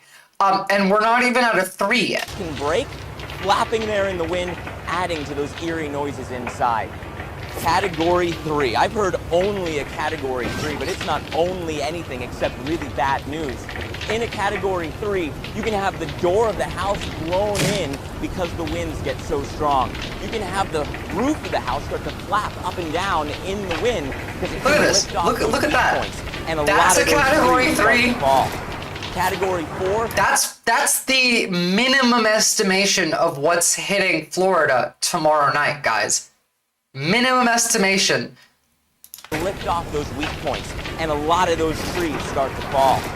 Category 4, the damage Same is even cheeseburger. worse. You get most trees Actually, I think I've been in 2 earthquakes. One was a medium-sized one, but I slept through it. falling, most of your windows breaking, most of your shingles fly away, and then Cat 5 is as high as the There's category barely any scale house goes. left by Cat 5, no shingles remain anywhere nearby. The holes in the roof get... Now, I need you all to understand. Because of climate change, not only are storms that are reaching Cat 4 and 5 becoming significantly more frequent, we're seeing less Category 1 and 2s, we're seeing many more 4, 5, 3 storms. We're gonna get to the point very soon where a 5 isn't going to be enough to describe the storm anymore. There was a point while Milton was a 5 where I saw meteorologists saying if a storm could go to 6, this one probably would. Now, obviously it didn't. It weakened down. It started to interact with the wind shear, but we're not far off from a Category 6 hurricane. That's not unreasonable. It's not a far-flung future 50 to 100 years from now. It's definitely within our lifetime, maybe in the next 5 to 10 years. Again, we recently just covered Bernie Sanders in a Senate hearing talking about how fossil fuel companies knew very well the effects of climate change. And it is now estimated that $100 billion storm will be hitting the US at least every 5 years. Our tax money isn't what should be paying for this recovery. ExxonMobil should be paying for recovery efforts after these hurricanes. They are specifically and uniquely responsible for this. Yeah, I didn't think that this one would be big enough to hit a 6, but we're not far off, Cheeseburger Merv. It will get there soon. The water is heating up. We've only had 1.5 degrees Celsius warming.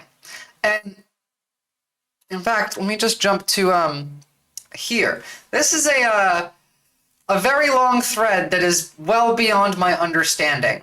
But from what I've read, what I can understand here is shipping containers, like international shipping containers, often use... Hurricane Milton's strength and magnitude have left veteran meteorologists.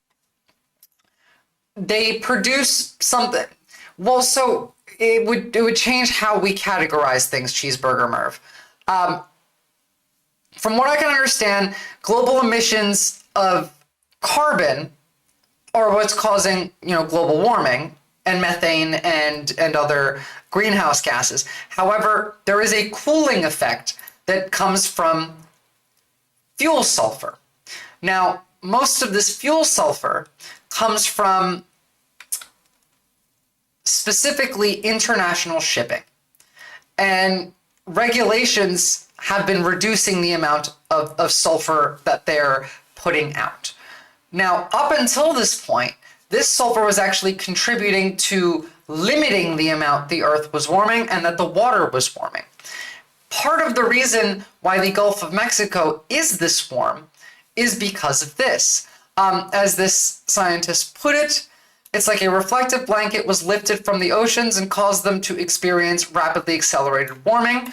Basically, the sulfur particles in the water reflect heat and sunlight away, producing a slightly less extreme warming effect. And not that the sulfur is good, it's bad for the environment in a different way. But it was contributing to stopping the warming of the oceans. Now, this just goes to show that sometimes things that we do to fix a problem can create another problem. And therefore, we need rational, sensible scientists, experts, meteorologists, the ones that know, making these decisions, making these calls, and the elected officials in government listening to them. Again, this is what we would call the administrative state, a thing that Donald Trump and Project 2025 wants to get rid of. Now, you can read this entire thread if you like. I did not understand much of it. I mean, we can look at parts of it again. It is... I can understand it, but some of this goes over my head, right? But the base idea that anthropogenic climate change is being an increasing issue in the size of weather events stands pretty unopposed in the realm of reality. 890 to 870 isn't much difference. It's catastrophic either way. The concern is that we've had as many Cat 5s in the Gulf in the last 15 years as there was reported since 1956. Yes, that is a huge, huge concern. Also, thank you for that stat. The frequency of these hurricanes is a massive problem. And yes, the frequency of the larger category 3, 4, and 5 hurricanes as compared to the 1s and 2s is a huge problem. Although it's the idea that there will never be a hurricane larger than a Category 5. I don't know if I agree with that. I don't know if it's because, like, the pressure, yes, cannot go over, like, under a certain amount, but there surely are other factors at play here. You know what I mean? We can measure well, I hope not chameleon eyes, but I think that the way that we describe what a hypothetical Category 6 would be would involve a higher level of interaction with different parts of what makes a hurricane than it would be, well, yeah. First of all, our atmosphere is changing anyway. Our atmosphere is rapidly changing, and it's being caused by us. That could, contribute to the ability for a storm to get larger than right now we think is scientifically possible. But we got to remember that this isn't, like, fixed. We're not static right now. We are continuing to get worse. We are continuing to do the exact things that make this worse. And there's also, a presidential candidate who's essentially one of their catchphrases is drill baby drill, which will make this infinitely worse. This is just the kind of thing humans would get wrong and be shocked when it happens. It's classic. You're not wrong. And that's why you need regular, you need expert opinions, you need scientists, meteorologists, scholars, and you need to converse with them and engage with them regularly. They should be the ones that are helping to write policy. They should be the ones directing government response and recommending the best course of action. Mar-a-Lago is in Florida. I don't know where in Florida it is. It's probably on the other coast, closer to Miami. Let me have a look. If Mar-a-Lago, it's in Palm Beach. Mar-a-Lago is not in danger. If Mar-a-Lago was in danger, we would have heard about it. Donald Trump would be on like every social media talking about how the hurricane is so bad and that the Democrats are specifically trying to kill Mar-a-Lago or something. I don't know. Marjorie Taylor Greene is blaming this on Jews. You know what I mean? That's what we're at. Instead of talking about science, we're talking about Jews. Why? This is where Mar-a-Lago is in Florida, by the way. So not anywhere close to what's happening. I mean, look at this. The vice president goes on, finally, the last couple of days, the vice president goes on some show called Call Her Daddy or Call Your Daddy or Who's Call Your Daddy or something. Call me daddy. I'm like, who's your daddy? But, they're absolutely out of control, chameleon eyes. And among other things, they don't tell the truth anymore. They only ever lie. They don't care about what's reality. They don't care about their constituents. They can't. Well, first of all, in this case, they're unable to say much anyway because the fossil fuel companies pay their paycheck. But also, they're all fully on board with the Republicans are fully on board with Project 2025. They want to get rid of the North American Weather Service. They want to get rid of our ways of seeing these storms, of tracking them, of understanding what's actually happening to us, because they don't want, well, Dems are also bought out, but they are not as bad on climate change as Republicans are. For the next month, I'm an incredibly partisan channel. I'm not usually go Dems, but for the next month, the Dems can do no wrong, and minus whenever we talk about Israel stuff. In that case, I'll yell about the Democrats, but that's a special circumstance. For the next month, Dems can do no wrong, and the Republicans are demons. Well, the Republicans are usually demons anyway. Look at this guy. This guy's a demon. The issue here is, for climate change stuff specifically, Republicans are far more bought out by the Dems and are far more hateful in their rhetoric. They've blamed FEMA response on immigrants. Marjorie Taylor Greene is blaming the hurricanes on Jews. This guy's blaming it on Tim Walz for Kamala Harris for going on a talk show. Republicans are the ones that voted against FEMA funding. Again, I'm going to show you, you're new here, like I didn't see you before, so I'll show you again. Here's the list of all of the Republicans that voted against FEMA funding days before Helene hit. Chameleon Eyes, Kamala can't call out fracking without losing Pennsylvania. She can't. Doesn't matter whether she's pro or anti-fracking anyway, she'll say the line, but if you cannot win Pennsylvania, unfortunately, while being anti-fracking. Our electoral system is so fucking stupid. The idea of the electoral college is incredibly dumb. Our votes don't even matter. I'm from New Jersey, right? I'm gonna vote today. Doesn't matter. It doesn't matter. Because New Jersey's vote isn't gonna count for anything. Republicans also go to the EPA pandemic response system before COVID. Yeah, that's what they do. They will absolutely make it easier for you to suffer so they don't have to spend money on you. Not that they don't need to, by the way. They absolutely, no, sorry, not that they can't, by the way. They absolutely can. They just don't want to. That's it. They just don't want to.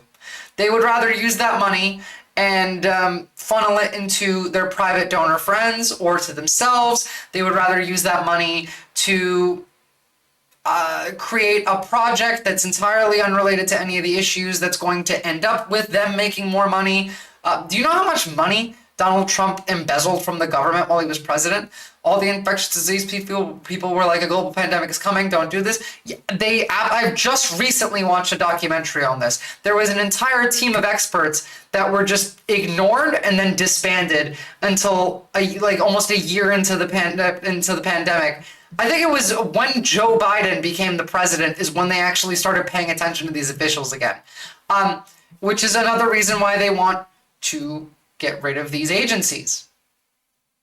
They neutered the CDC during the pandemic because the CDC was talking about reality and the Republicans wanted to push falsehoods and fear-mongering to the public, and these two conflicted, so the CDC was neutered. They've shown that they will do this. They've done this before. They now want to do it with anything weather-related. They want to do it with everything. They hate you. The Republican officials, Donald Trump, J.D. Vance, every elected governor in the Republican Party and every elected congressperson are demons. They're ghouls. They don't have a soul. No, I don't think they're stupid. I think that they just lack empathy, Chameleon Eyes. I think they lack empathy for the greater American public. I think they only think about themselves and maybe a small circle of people around them, and that's a maybe, and only care about benefiting them. They don't care about the rest of us. It's not short-sighted. They're well aware. They're well aware. Donald Trump's well aware that climate change is real. He'll say that it's not real all the time, but he's aware because he said before, oh, well, it'll create more beachfront property. First of all, not how that works anyway, and he's an idiot, but they're aware. Elon Musk out there spouting Nazi propaganda and misinformation, fully aware. This guy right here. Finally, the last couple of days, the vice president goes on some show called Call Her Daddy or Call Your Daddy or Who's Your Daddy or something. Call me daddy. I like Who's Your Daddy. This guy's fully aware that he's lying right now. He's about to lie. Talking about tampons. You know, the people. Call Me Daddy is a it's a podcast, it's a live stream. It's one of the most popular shows among women. So it was really good. I watched the interview. It was quite fun. But that's really it. She went and did an interview. That's what he's complaining about. Appalachia right now don't give a function about tampons. And what is she supposed to do for Appalachia right now? What is the vice president supposed to do other than go for an interview while she's running for president? Oh, well, I don't know, go down there herself? Well, actually, she's been down to a lot of the the disaster area. And also, you're not supposed to just go down there, especially not as the president, because it causes massive delays, and the security requirements of the vice president are going to hamper relief efforts. What is she going to do? She's going to send them FEMA money? Well, she can't, because the government can't fund FEMA because the Republicans blocked the bill for it. And also, she's the vice president, not the president. The vice president does not have the same powers nor abilities as the president. They will continuously just misconstrue reality like this. They don't care. They're aware of what they're doing. They need to get out. So fund FEMA, you asshole. But no, he'll come here and make it look like it's Kamala Harris and Joe Biden's fault when it literally is. Why are they blocked? Because they hate you. That's why. That's it. It's just literally just it. They don't want to put money into FEMA.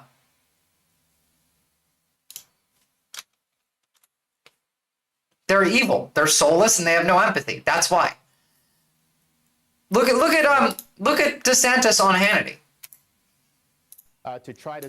Their reason for why they blocked the bill. Let me pull it up for you. That my sole focus on the people of Florida is somehow selfish is delusional. She has no role in this. In fact, she's been vice president for 3.5 years. I've dealt with a number of storms under this administration. She has never contributed anything to any of these efforts. And so what I think is selfish. Entirely just lying. I mean, this man is also a demon, just so you know. Blunder into this. No, and here's the thing. She has no role. No, she has no role in this process. I'm in contact with the President of the United States. I'm in contact with FEMA director. I'm obviously managing all our state. All right, lying grifter, sure. So basically, as Hurricane Helene careened towards Florida, Congress approved $20 billion FEMA disaster relief fund as part of the stopgap spending bill to fund the government through December.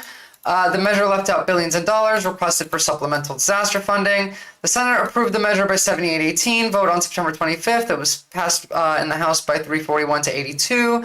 Republicans supplied no votes in both chambers. Some Republicans who voted against the bill represent states that have been hit hard by Helene, including Florida Representative Matt Gaetz.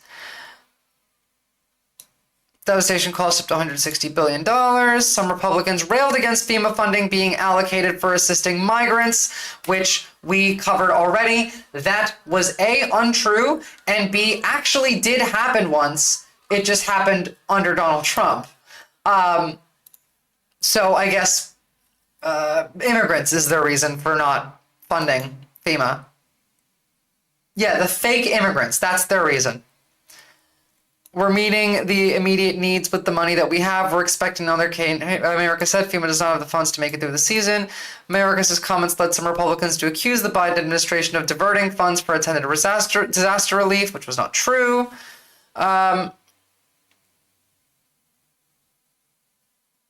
Republican House Speaker Mike Johnson said that FEMA funding included in the stopgap spending bill approved last week is sufficient and that there is no need for lawmakers to return early. Yeah, the voting happened before the hurricane, and afterwards they're now saying, "Oh, that's good enough. We don't need more money," and that's it. That's literally it.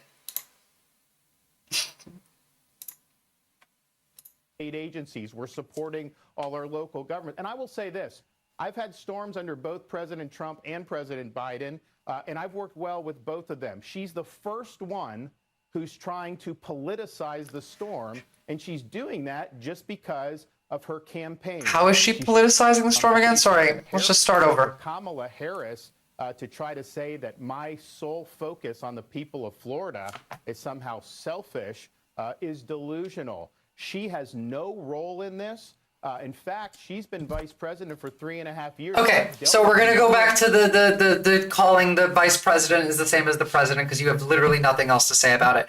I haven't seen how he called, how she called him selfish, but I would imagine it would be for being against literally any kind of help for anybody else, but wanting everything for Florida. I would assume that that's what that is referring to. Again, everything out of these people's mouths is a lie. They hate you. They do. meteorologist Amanda Pappas. Now, this was, let me just see if there's a more recent one of this. This was what was up this morning, the most recent track for Milton. Here we go, 3 minutes ago. This is from Tampa News. Tampa Bay. This is a weather impact alert. All right, guys, let's take a look at that 5 p.m. number once again. 165 mile per hour winds.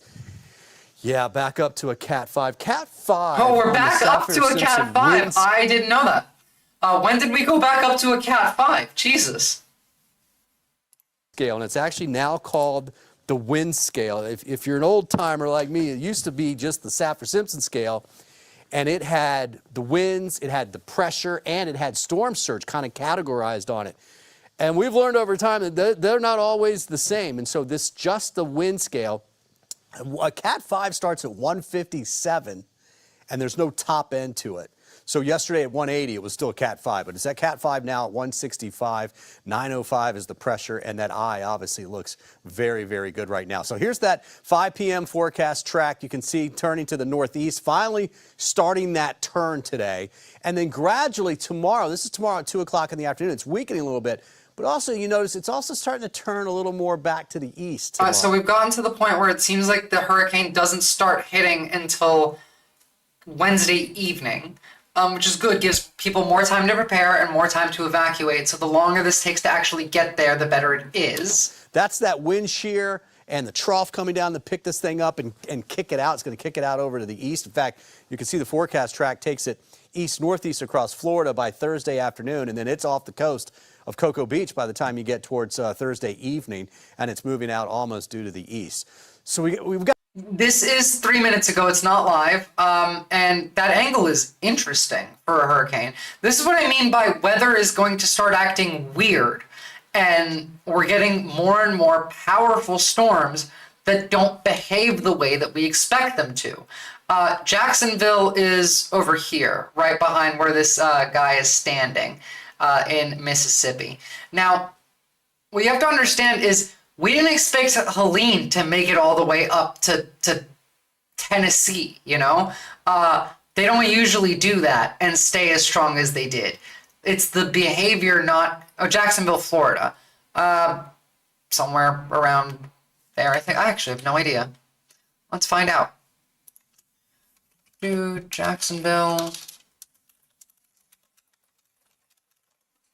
Jacksonville, Florida is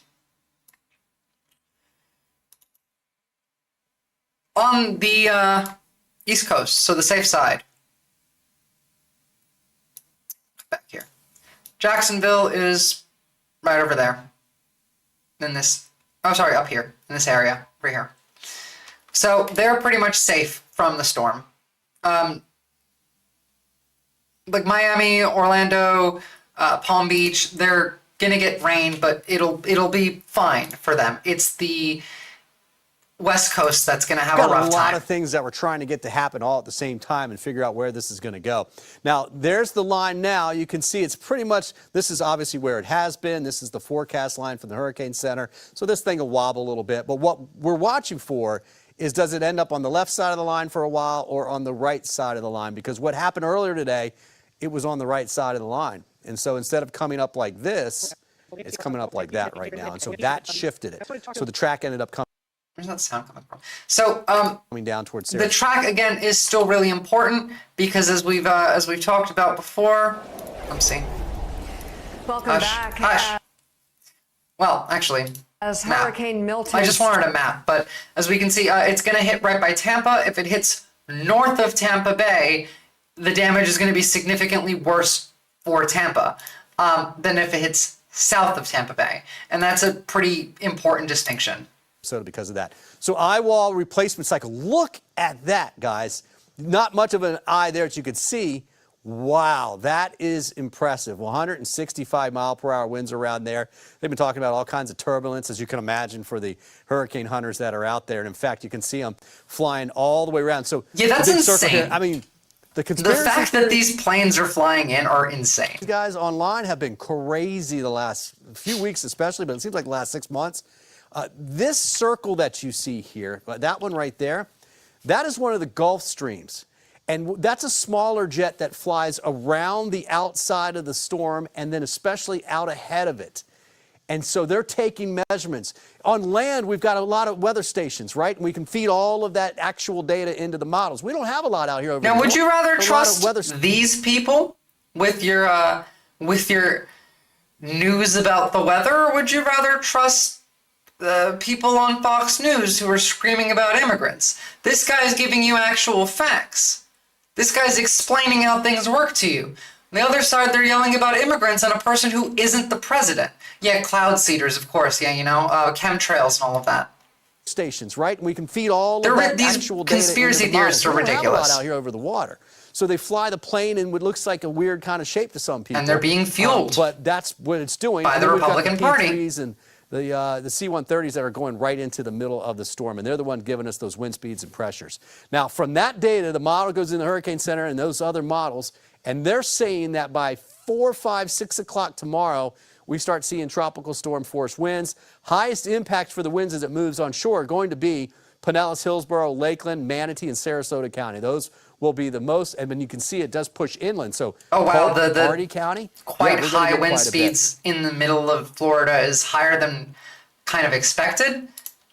The timing from the Hurricane Center shows around 2 o'clock. The winds right along the coast, starting to get around 40 miles per hour. 60-mile-per-hour winds closer to 9 o'clock tomorrow evening. And then hurricane force winds, which is 74 or higher, that's around midnight, and that's right before the eye comes on shore around 2 or 3 o'clock. The timing of this is also quite worrying because people are going to want to sleep. Like, the storm isn't going to start until late in the evening, which means there's a much higher risk of people getting hurt because they're asleep. So it is like a very giant, slower moving tornado. But it's also bad enough that there are going to be tornadoes that are happening because of this bigger tornado, essentially. There will be many small ones appearing around the edges. It's going to shift a little bit. And bit. also, it's filled with lightning and rain. The issue here with hurricanes, largely, is not the wind. The wind is bad, it's very dangerous, debris can kill you, but what causes the most damage and kills the most people is A, storm surge, and B, flash flooding. The storm surge from this is going to be huge. We're going to see it in a second when they cover it next. But the flash flooding is an insane amount of rain is about to be dumped on Florida after it's been raining for like 3 days. So the flooding risk is very, very high, and this is how you see houses in like North Carolina or like petrol stations with water all the way up to the top. No, it is kind of cool, but yeah, it's not good. It's interesting, Chameleon Eyes. But look at the hurricane. Just like force your winds name, it's here. interesting. That's where you're going to have most of your wind damage, right? And then it's going to continue to push right across the state as we go through the day on Thursday. Most of that is occurring during the morning hours, right? Before sunrise along the west coast, and then you can see by early afternoon on the east coast before it moves. At the very least, it seems to be pretty fast moving, so it doesn't seem like it's going to sit over Florida and dump more water on top of it for very long, which is good, because one of the larger reasons that Helene was so bad, that it went straight up like the mainland and rained non-stop. And so that caused flash flooding all over the place. It was much more of a slow burn, whereas this seems like it's just going to hit, it's going to rain for, it's going to be like storming for half the day, but it's going to peel off fairly quickly. Storm surged. There have not been major changes on this one, except for now Fort Myers is up to 8 to 12. They were 5 to 10 before, but because the shift of the track is more towards Sarasota. Now, you have to understand something about storm surge, first of all. This doesn't mean 8 to 12 foot waves. It doesn't mean 10 to 15 foot waves up here by Tampa. That is how much the water level rises prior to the actual waves. That's what storm surge is as the hurricane comes in. As my horribly drawn diagram here shows, there is a large amount of water to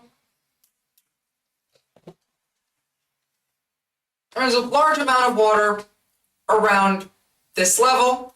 The hurricane comes in, making the water level go up to about here. Now, that's storm surge. Then there's the waves on top of the storm surge. So again, terribly drawn, please forgive me. Really bad with a whiteboard. Ow, ow, ow, ow, ow, ow, fuck. My headphone just started zapping my ear. Jesus Christ.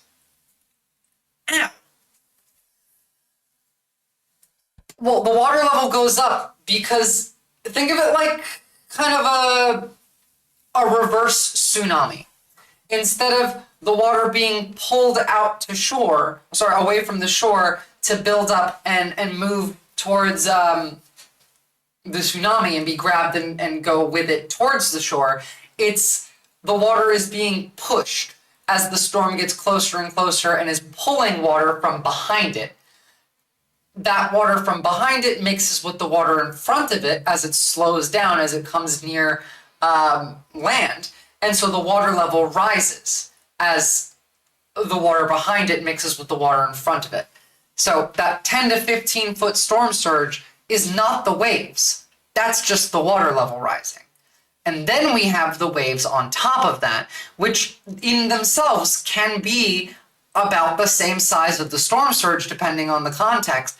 In this one, I don't think we're going to be seeing 10 to 15 foot waves on top of the 10 to 15 foot storm surge, but it is certainly possible. And that's why storm surge is one of the biggest risks during a hurricane like this, and the other being flash flooding. This is fucking terrifying. I don't know if you live coastal or anywhere, or if you have a memory of somewhere you've been that's coastal, but imagine the water just 10 to 15, inches, not feet, rather. Actually, no, this is feet. That's feet. Yeah, 10 to 15 feet higher than where it should be, like at your local beach or your pier. Which is still sitting at 10 to 15. You could expect wherever it goes in and to the south to have the highest surge. If it were to hold down here in Sarasota, you would get less surge in Tampa Bay. They have not cut back on those surge numbers yet for Tampa Bay. And that's one of the reasons why Tampa Bay is such a high risk, especially if the storm goes north of Tampa Bay, is because that 10 to 15 foot surge in the bay will put the bay up completely, and then the waves on top of that will flood the entire area. I mean, there'll be huge waves. Like, do not even underestimate that. There will be massive waves, and it will cause massive problems. We're going to keep watching it right now. I do think that basically it is a chance that it comes down, but it's just so close. You can't not plan to not have some high surge, and so 10 to 15 will stay. All right, here's Colleen Campbell with the latest on what the impacts would be in your county. Thanks, Bobby. Yeah, now, starting off. We're not gonna stick with that, but what I am gonna do. And joining. What is this one? Oh, well, we're speaking about FEMA funding. Me now is Homeland Security Secretary Alejandro Mayorkas, of course, who oversees FEMA and so much more. Secretary Mayorkas, first of all, thank you. I wanted to ask, how does the misinformation impact relief efforts? What day is this? 5 hours ago. Very significantly, Andrea. Thank you for having me. It is extraordinarily damaging. Most of all, it is extraordinarily damaging to survivors Legoland is gone. Helene, of natural disasters. Individuals lose trust in their government. They are reluctant to seek the assistance that they need. In fact, actually, I need to make that point here. The entire point of this misinformation wave is to reduce trust in the government, and it is to reduce the chances of people asking for help. They don't want to help you. They don't want you to trust the government because it benefits them to polarize the government. Remember, they love to talk about immigration, and the Democrats tried to pass immigration legislation that I personally think was Hitlerite, and I'm glad it didn't pass. But the Republicans all wanted it. They helped write it, and Donald Trump stopped them from passing it because it would have been a win for the Democrats and would have hurt him in his campaign. They don't care about anything.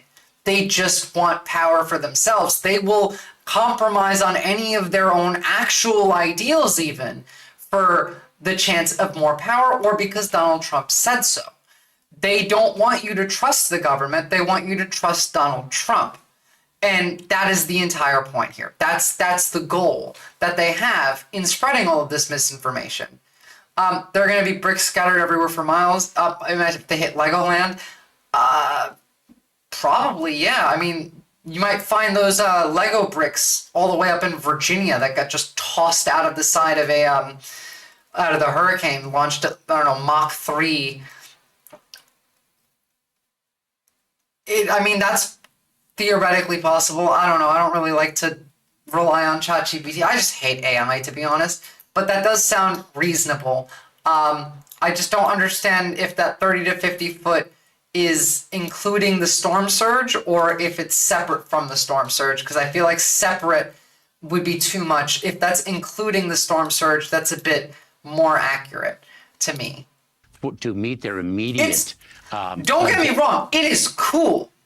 Like, that is cool. 30 to 50 foot waves is remarkable. It's interesting. It's cool. Wow, on top of the 10 to 15 foot storm surge.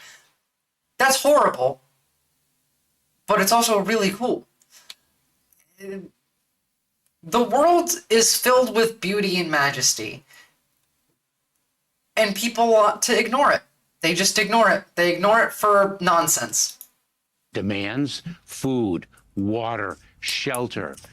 They don't seek it. They are entitled to it. They need it. We implore them to ignore the false information that is being spread and to seek the help that we have available to them.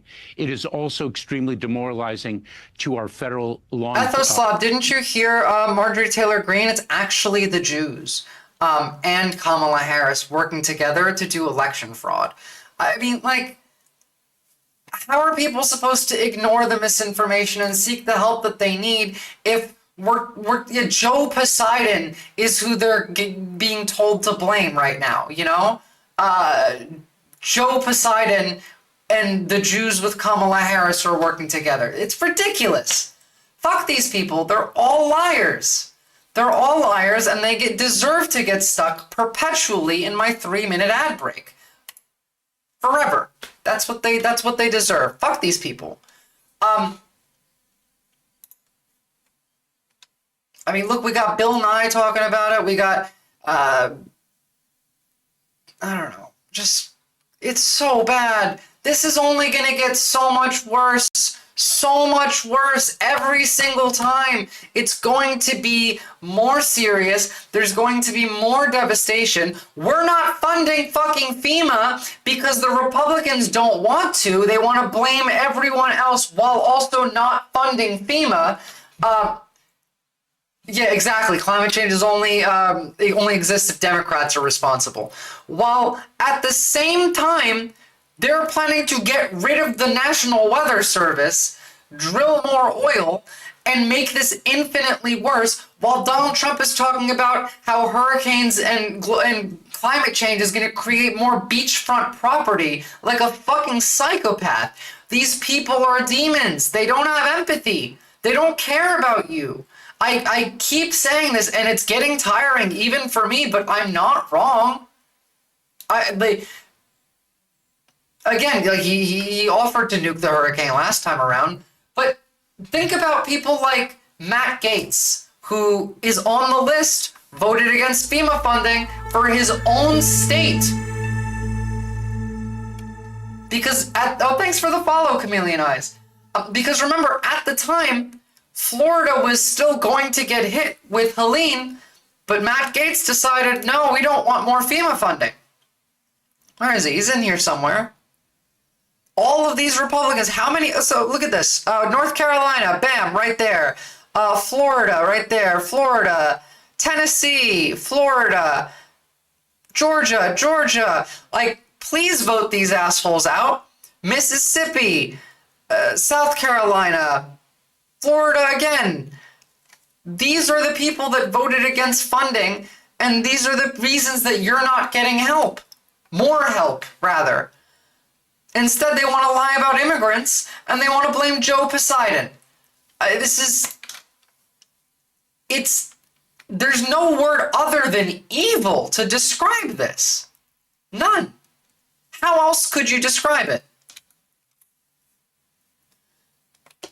Speaking of evil, U.S. companies hit pause on Florida ops as Milton approaches.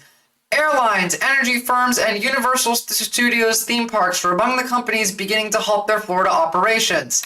Now, airlines are an interesting topic. Florida voting against it is crazy. So is Tennessee and South Carolina and Georgia and Texas and all of the other places that got hit by it. But remember, Donald Trump went in person to say hi in nobody's house. Donald Trump going to say hi, they literally asked him not to do it and that it would hamper relief efforts, and he does it anyway.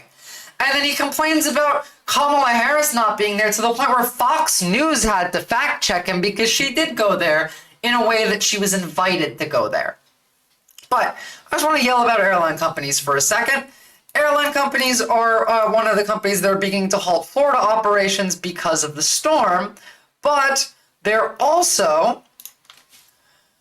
I've seen quite a few examples of this. This is just one that I picked up for stream, but United Airlines price gouging in Tampa for people trying to evacuate. Let's have a look. $1,174 for this plane ticket, $2,000 for economy, for 2 stops. Wow. To St. Louis. Tampa to St. Louis, $2,000. Oh, thanks for the sub, Ethoslav. Much appreciated. If you look at the day before, it was $600. $600. And on a different, wow, it's like 400 on a different site. But no, if we're looking at $2,000 compared to, no more half-hour ad breaks. Or sorry, they're not half-hour ad breaks. They're 3-minute ad breaks every hour. But this is disgusting. And this is what I mean by we need regulations to stop companies from being able to price gouge. They do this every time there's a disaster, by the way. How many supermarkets do you think upped their prices right before people started doing panic buying to the point where there's nothing left in the supermarket shelves? All of them. Every single one of them. How many petrol stations rose the price of gas because there was a high demand? How many, they do this every time because A, corporations hate you. They just want your money. And B, Republicans hate you. They just want your support and your vote. They lie to you all the time. I understand Universal Studios beginning to halt their operations. Energy firms, what do you mean? We already know that Florida's going to lose power.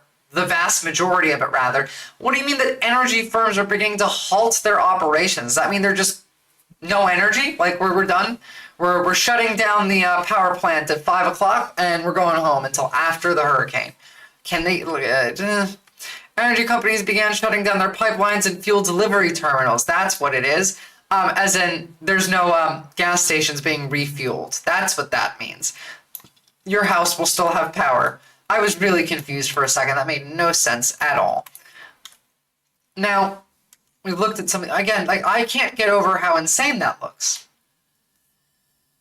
Evacuate now, Biden says to those in Hurricane Milton's path.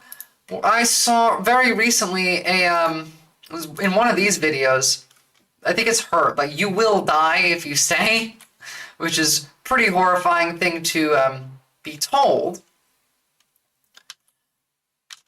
It might be this one. Before we get to that, again, this is this hurricane was reaching the mathematical limit of the atmosphere. Here's what I wanted to look for. Right after Hurricane Helene, home insurers argue for a 42% average rate hike in North Carolina. So you live in North Carolina, you just got hit with Hurricane Helene, you're still under relief efforts, your home insurance wants to raise your price by 40%. Proposed increases in big cities like Raleigh, Charlotte, and Greensboro are roughly 40%.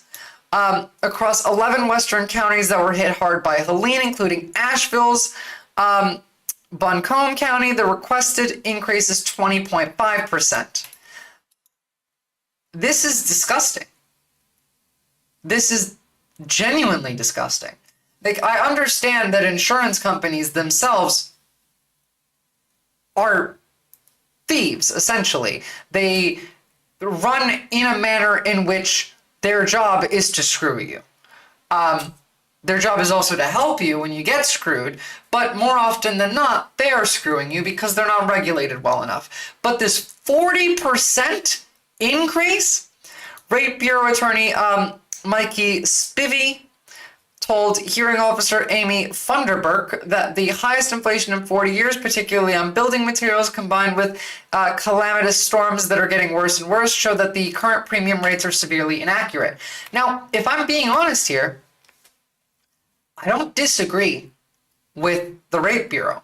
I think this is a disgusting practice, but I also think that they're correct and that these storms are getting worse and this is going to happen more often, and it is kind of their job. Also, building materials are quite expensive all over the world right now. Also, by the way, inflation is down. I don't know what he's talking about, the highest inflation in 40 years. Inflation is currently down, but building materials are expensive. And these storms are going to get worse. Therefore, insurance companies want more money. Now, this makes rational sense. But I don't think these insurance companies should or need to exist anyway. I think that should be the state's job to insure you, and I don't think you should need to pay for it. But that's just me being a socialist, you know. You should just have free insurance for your home and your property, and that you shouldn't have to worry about if a disaster hits, if the government will cover it. But here's the other thing, is these disasters are getting more frequent and larger in size and scale. We're not going to be able to help all of these people. There is no disaster relief funding that we can, there's no country in the world that can afford the amount of damage that is going to consistently be done every single year. We could take all of the billionaires' money away, and maybe then we could deal with it for a bit. But what do you can't build walls. Walls aren't going to help you when it starts raining. It'll help you with the storm surge, but again, that's incredibly expensive. You can look at technology to cool water through some sort of energy process, like solar panels make water colder. I don't know how you could. You can't make this shit up. There is nothing you can do other than stop making it worse. We could live under the sea with Joe. Well, we all might end up that way anyway, Cheeseburger Merv. We might end up under the sea, especially if you live on a coast, but apparently also not, because Tennessee is not coastal, and most of the parts that were hit in North Carolina weren't coastal. So what are we supposed to do about this other than cope? Well, a lot of these people are going to move north. We're going to see a lot more climate refugees. The places that they're going to move are going to be the Midwest, places like Chicago, the greater Illinois, Minnesota, Wisconsin, places near the Great Lakes, which have access to a lot of fresh water and are up north enough that at the very least they're not going to be pummeled with hurricanes. But the entire climate of the country is changing. By 10 years from now, I expect Nevada, New Mexico, Southern California, these areas to be practically uninhabitable. Deserts, essentially the Australian outback. So where are these people going to go? They're going to go north and they're going to go east. Florida might just end up being like an island, but I'm not sure there's any point of Florida that's high enough above sea level that it would stay as an island anyway. What is the projected sea level rise? Let's see. By 2050. Projected sea level rise by 2050. World Economic Forum. Do you have a graph? Because I want a graph. Give me a graph or you can go away. No graph? Really?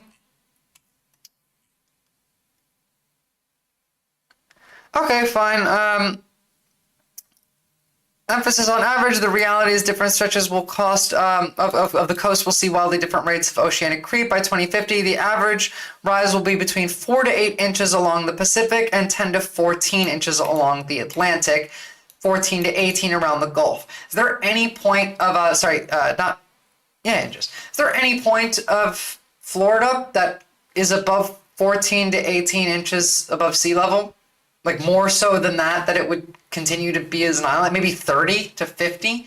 Yeah, oranges are about to get expensive. You guys have no idea. Food is about to get significantly more expensive because, Breaking news. how we grow food and where we grow food matters. And the climate matters for that as well. Factory farming essentially is one of the biggest reasons, is one of the biggest contributors to climate change that we have in the country. We need to stop factory farming like immediately. But again, that will increase the cost of food. No more shit like no more almonds, no more steak. You want steak, you gotta get lab grown meat from now on. I'm sorry. We're making it so much worse. So much worse. How are we supposed to grow food when the Midwest becomes a desert eventually? If we don't stop at this rate, what are we going to do when places like Colorado are now Nevada and Montana is Colorado? We're losing space. The climate lines are moving. New York City will feel much more like Georgia by 2050. By the estimations that they've put out and by what I think is likely. It'll be much more humid, it'll get more rain, it'll have more storms.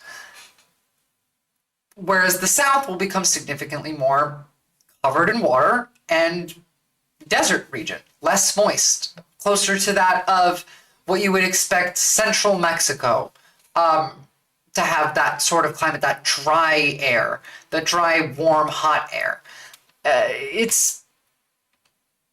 We've fucked up the planet, guys. We've gone so far that at this point, there's not much we can do to fix it, but we can stop making it worse. Australia, actually, I would think, will be in a better position, Cheeseburger Merv. I think, because the creep goes the opposite way once you pass the equator. So, like Queensland level, like humidity, will move south more. We'll gain part of the outback and make it more inhabitable. Whereas down by like Adelaide will probably also get more storms because on either side of the equator where storms form is probably going to move further south. Again, we talked about this earlier. It's not a proven theory, but it makes sense. Or you get Alice weather. Well, that's the other thing, is Adelaide will probably get Alice weather. But Alice Springs will get Queensland weather and Darwin weather. And Darwin and Queensland will get Indonesia weather and Papua New Guinea weather. And that's my point. We've changed the system now. We've gone too far that we can't stop that from happening now. You realize this, right? Like, that's why they call it climate change. The climate is changing, as well as the position of the climate is changing. Well, since I put it that way, take all of your money? I would love to take all of your money. I will take all of your money and I'll put it to good use in doing this more and yelling about stupid Nazis and people that don't believe in reality. Now, this apparently was from 22 hours ago. I'm not sure if it still fits into the category of Earth's strongest storm of 2024, but we got quite a bit of pundits talking here. I don't know if I want to do that. I think I'll just stick with some of the ones. Yes, we haven't covered this. I want to see this. This is a veteran meteorologist, one of the most commonly seen, like if you've seen videos of American meteorologists talking about storms over the past 10 years, you've probably seen this guy. Him crying over this. Meteorologists in shock, including John Morales of Miami. Take a look. No, he's not a lizard person. This is a real person. Incredible hurricane. It has dropped.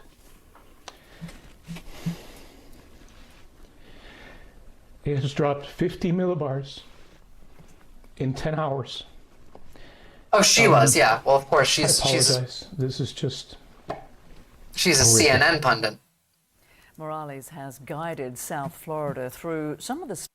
You can hear it in his voice, though. He's terrified. Just hearing a meteorologist sound like that scares the shit out of me.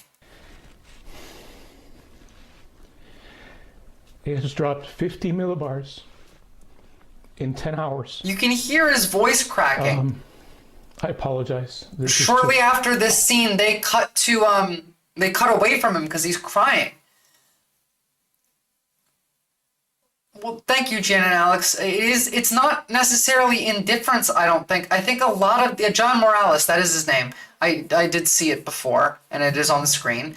But I don't think indifference is the biggest problem here. I think people care. I just think they're being made to care about the wrong things. Their difference, not their indifference, is being aimed in the wrong direction. They're blaming Joe Poseidon, Kamala Harris, and immigrants. He's got that sad puppy dog face. This is horrifying, Cheeseburger. This is a veteran meteorologist talking about a storm that's going to hit tomorrow. And he sounds like he's about to cry. He looks like he's about to cry. Horrific. It's absolutely horrific. Guided South Florida through some of the. If I lived in Florida and I saw that video, I would I'd fuck everything. I'm out. Fuck Florida. I'm going to Canada because of that particular clip. God, no. Ever hurricanes, including Andrew, Irma, Matthew, and Maria.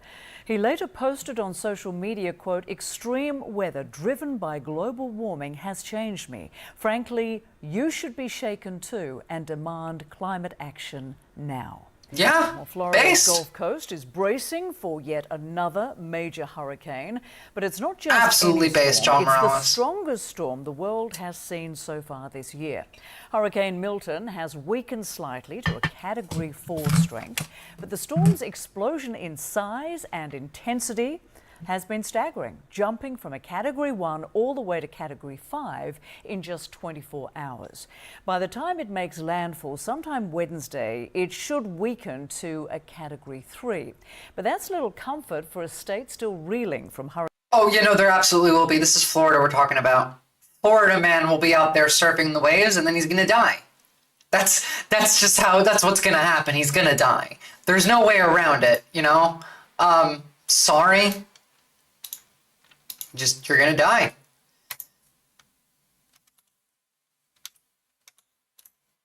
Now, let's go back to Project 2025. If it comes to your door one day, let's see if you can speak like this. What do you mean? What does that mean? If it came to my door one day, I would be out. I'd be gone. Fuck that. I am listening to the warnings of the meteorologists. If I have the option of leaving, I'm leaving. You should be evacuating now, right this second if you can. If you live in Florida and you're watching me right now, you better be in your fucking car with Twitch on your phone. Oh yeah, not me. All right, yeah, the people that are lying. Well, so here's the thing, Gianna and Alex. The people who are lying and are spreading this misinformation, they don't care. They don't care. They're safe. They know that even if their home gets destroyed, they can afford a new one. There are people like Elon Musk who has, I don't know, a security bunker under his house. There are people like Mark Zuckerberg who's building a literal fortress in Hawaii. They don't care.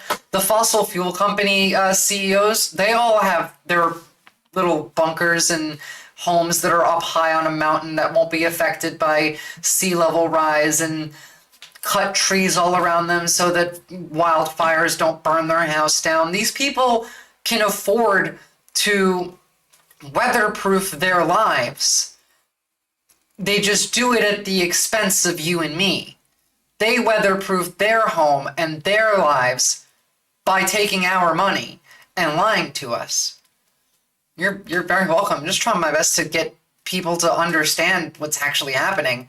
And I don't know, maybe one or two things that I say might make it through the lies and help one in the person. Gulf of Mexico, the conservative policy agenda, known as Project 2025, is calling for the breakup of the federal agency that issues severe storm warnings.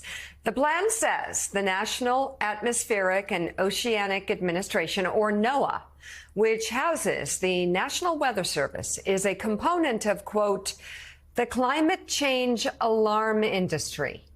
Yes, the climate change alarm industry. As if people are making money from making you afraid of climate change.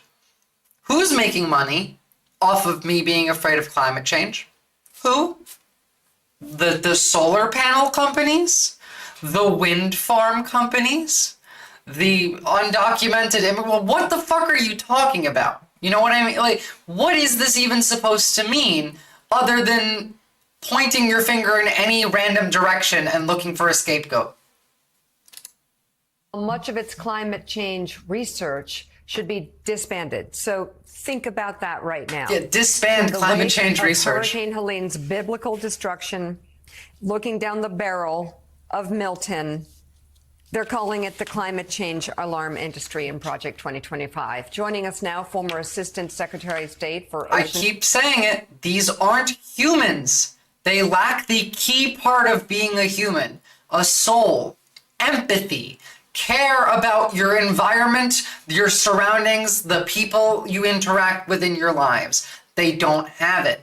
They're just demons. They're ghouls. They're soulless husks that look human and pretend to be human, but they're not human. These aren't people like you and me. I don't believe that anymore. I used to. I really, really did. But I don't think that they're people. See, I think lizard people could have empathy. I don't know. I feel like if lizard people were real, or maybe I've watched too much Doctor Who, but they go beyond this. I don't know. Like, lizard people, I feel like would be nice. I don't like calling them lizard people. I think it's derogatory to the hypothetically nice lizard people that could exist. Or, you know, don't exist, but headcanon be cool if they did. They're just soulless husks. They're monsters. They're the type of people that stories are written about that dramatize the person's evil in their body taking over their body. They're the embodiment of the myth of demons, of how a person can be so evil it's like they were overtaken by an evil force. That's just their true nature. These are psychopaths and sociopaths, and a lot of them maybe are not. Maybe some of them do have empathy. They just have only empathy for the couple people that are friends with them in their little social group and not for anybody else, which just makes them really shitty people. But that's few and far in between. Most of these people are just soulless grifter demons. NASA paid me $5,000 to spam lizard people in Twitch chats. Based. How do I get in on this NASA plot to further the climate change alarm industry? And International Environmental I want and NASA's Scientific money. Affairs, Monica Medina. I would think this is a moment where perhaps it's important to point out that Donald Trump, although he says he's not connected with Project 2025, but his top people put it together. Also is mentioned 374 times in the document, and also his vice presidential candidate wrote the forward for the document. Oh, you meant the NOAA? I don't want their money. No, I'm kidding. I want their money too. How do I get in on this? Looks at climate change and potentially following this plan. Got bills to pay, would cheeseburger. Get rid of the very warning system that we would need to prepare for a moment like this? Now, before she explains this, why do you think they would want to do this? Why do you think someone in power would want to remove access to the early warning system that the public has access to for hurricanes? What would benefit them? Well, for one, if you read Project 2025, they want to privatize this. Now, privatizing it would still make it exist, but now is a corporation that owns it, a corporation that functions for profit, a corporation whose shares could be bought by other corporations, such as maybe, I don't know, a fossil fuel company, to still allow some sort of accurate weather information, but to highly influence, let's say, big storms, and make it look like they're not as big after all. Maybe in Project 2025, they also want to fire media officials and essentially have a state-run media that's not called a state-run media through that of Fox News and not show people the truth of what's happening. That's kind of the thing, you know, is we're all able to get mad about things and we're all able to coalesce and work together to try and work for a social good because we have the interconnection of the internet now. We're able to see what's actually happening. Back in the day, you found out what's happening either by watching the news or you read the paper, and that was it. You couldn't see live things happening. Now, the benefit to them of making this a private industry is in conjunction with their other plans regarding media, social media, tech platforms. They want to limit the amount of information and global information that you have access to so that you can't do this anymore. They want to they want to make the FTC go away in every way except for in policing tech companies.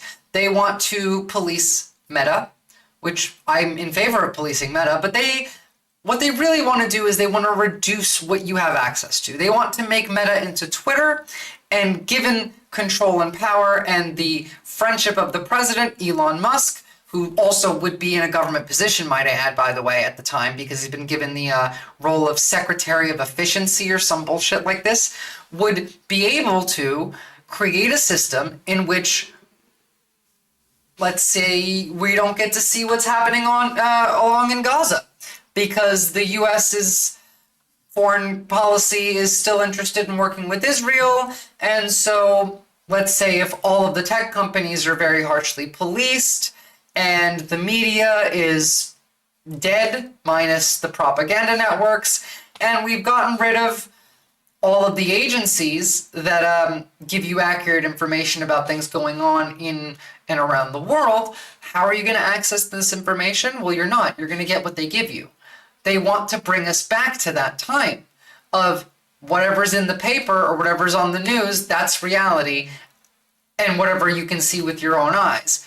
But not being able to spread that outward. If you lived in Tennessee and your home was destroyed, they want you not to be able to post photos of it and explain why that happened and your experience with FEMA and how they helped you, but they're underfunded. They don't want this kind of information to be available openly to the public. I actually did apply for a job on the CIA website once, was just memeing the whole time. They would have had a good laugh. I'm sure they did. I'm sure they get quite a lot of that, by the way. That's absolutely true, Mika. Thank you so much for having me on to talk about this because it couldn't be more important.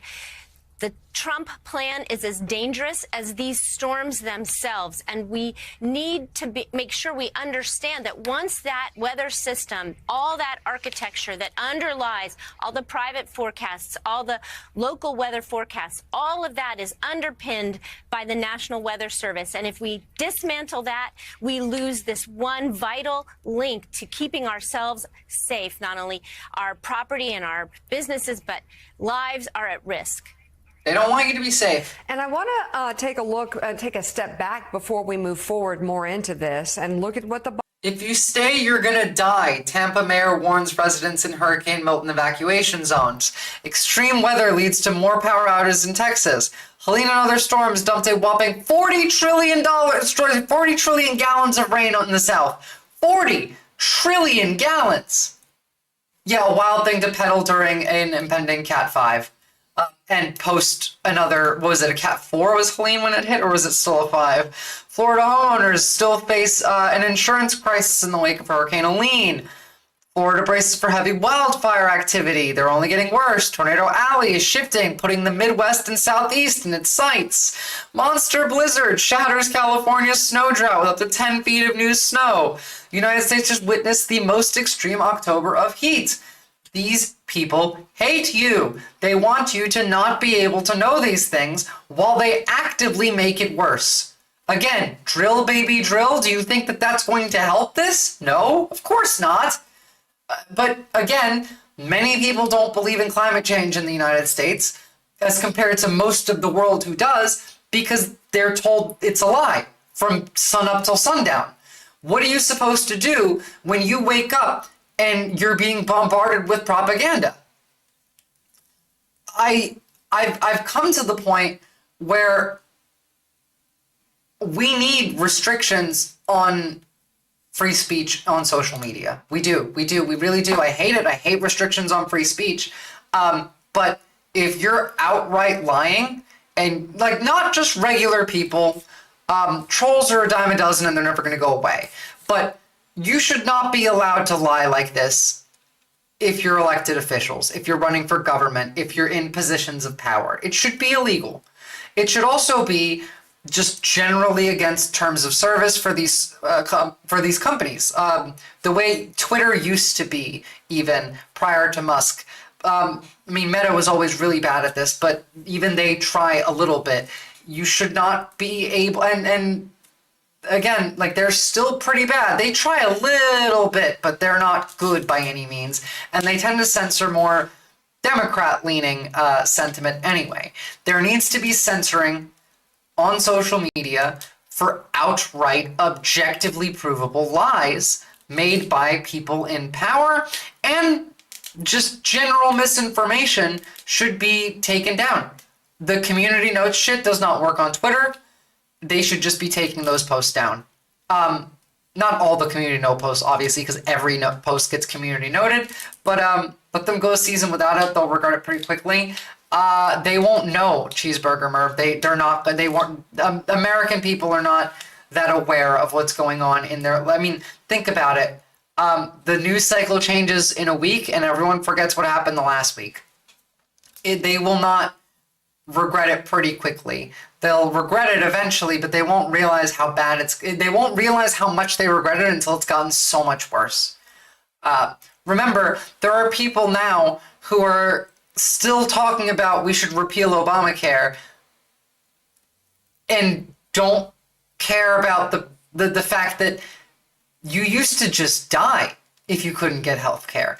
If you had a pre-existing, if you had asthma, sorry, you're going to die if you can't afford the inhaler without insurance. They want to go back to that.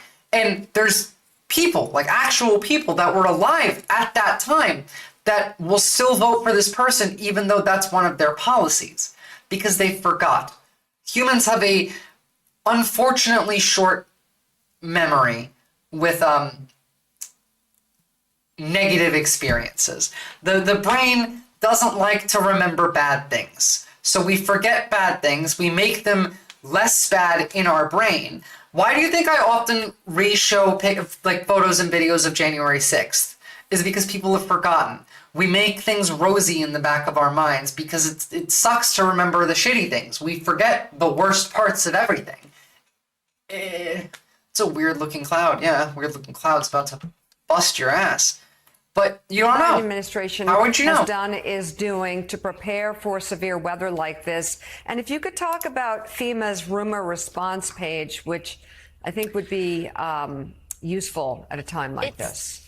Thank you for pointing that out. It's unbelievable that in the midst of a storm, when we should be pulling together as a nation, FEMA has to divert resources from actually responding to the storm to knock down all the disinformation that we see online and being broadcast through social media. Give me a second. I gotta go feed the cat. I just realized the time.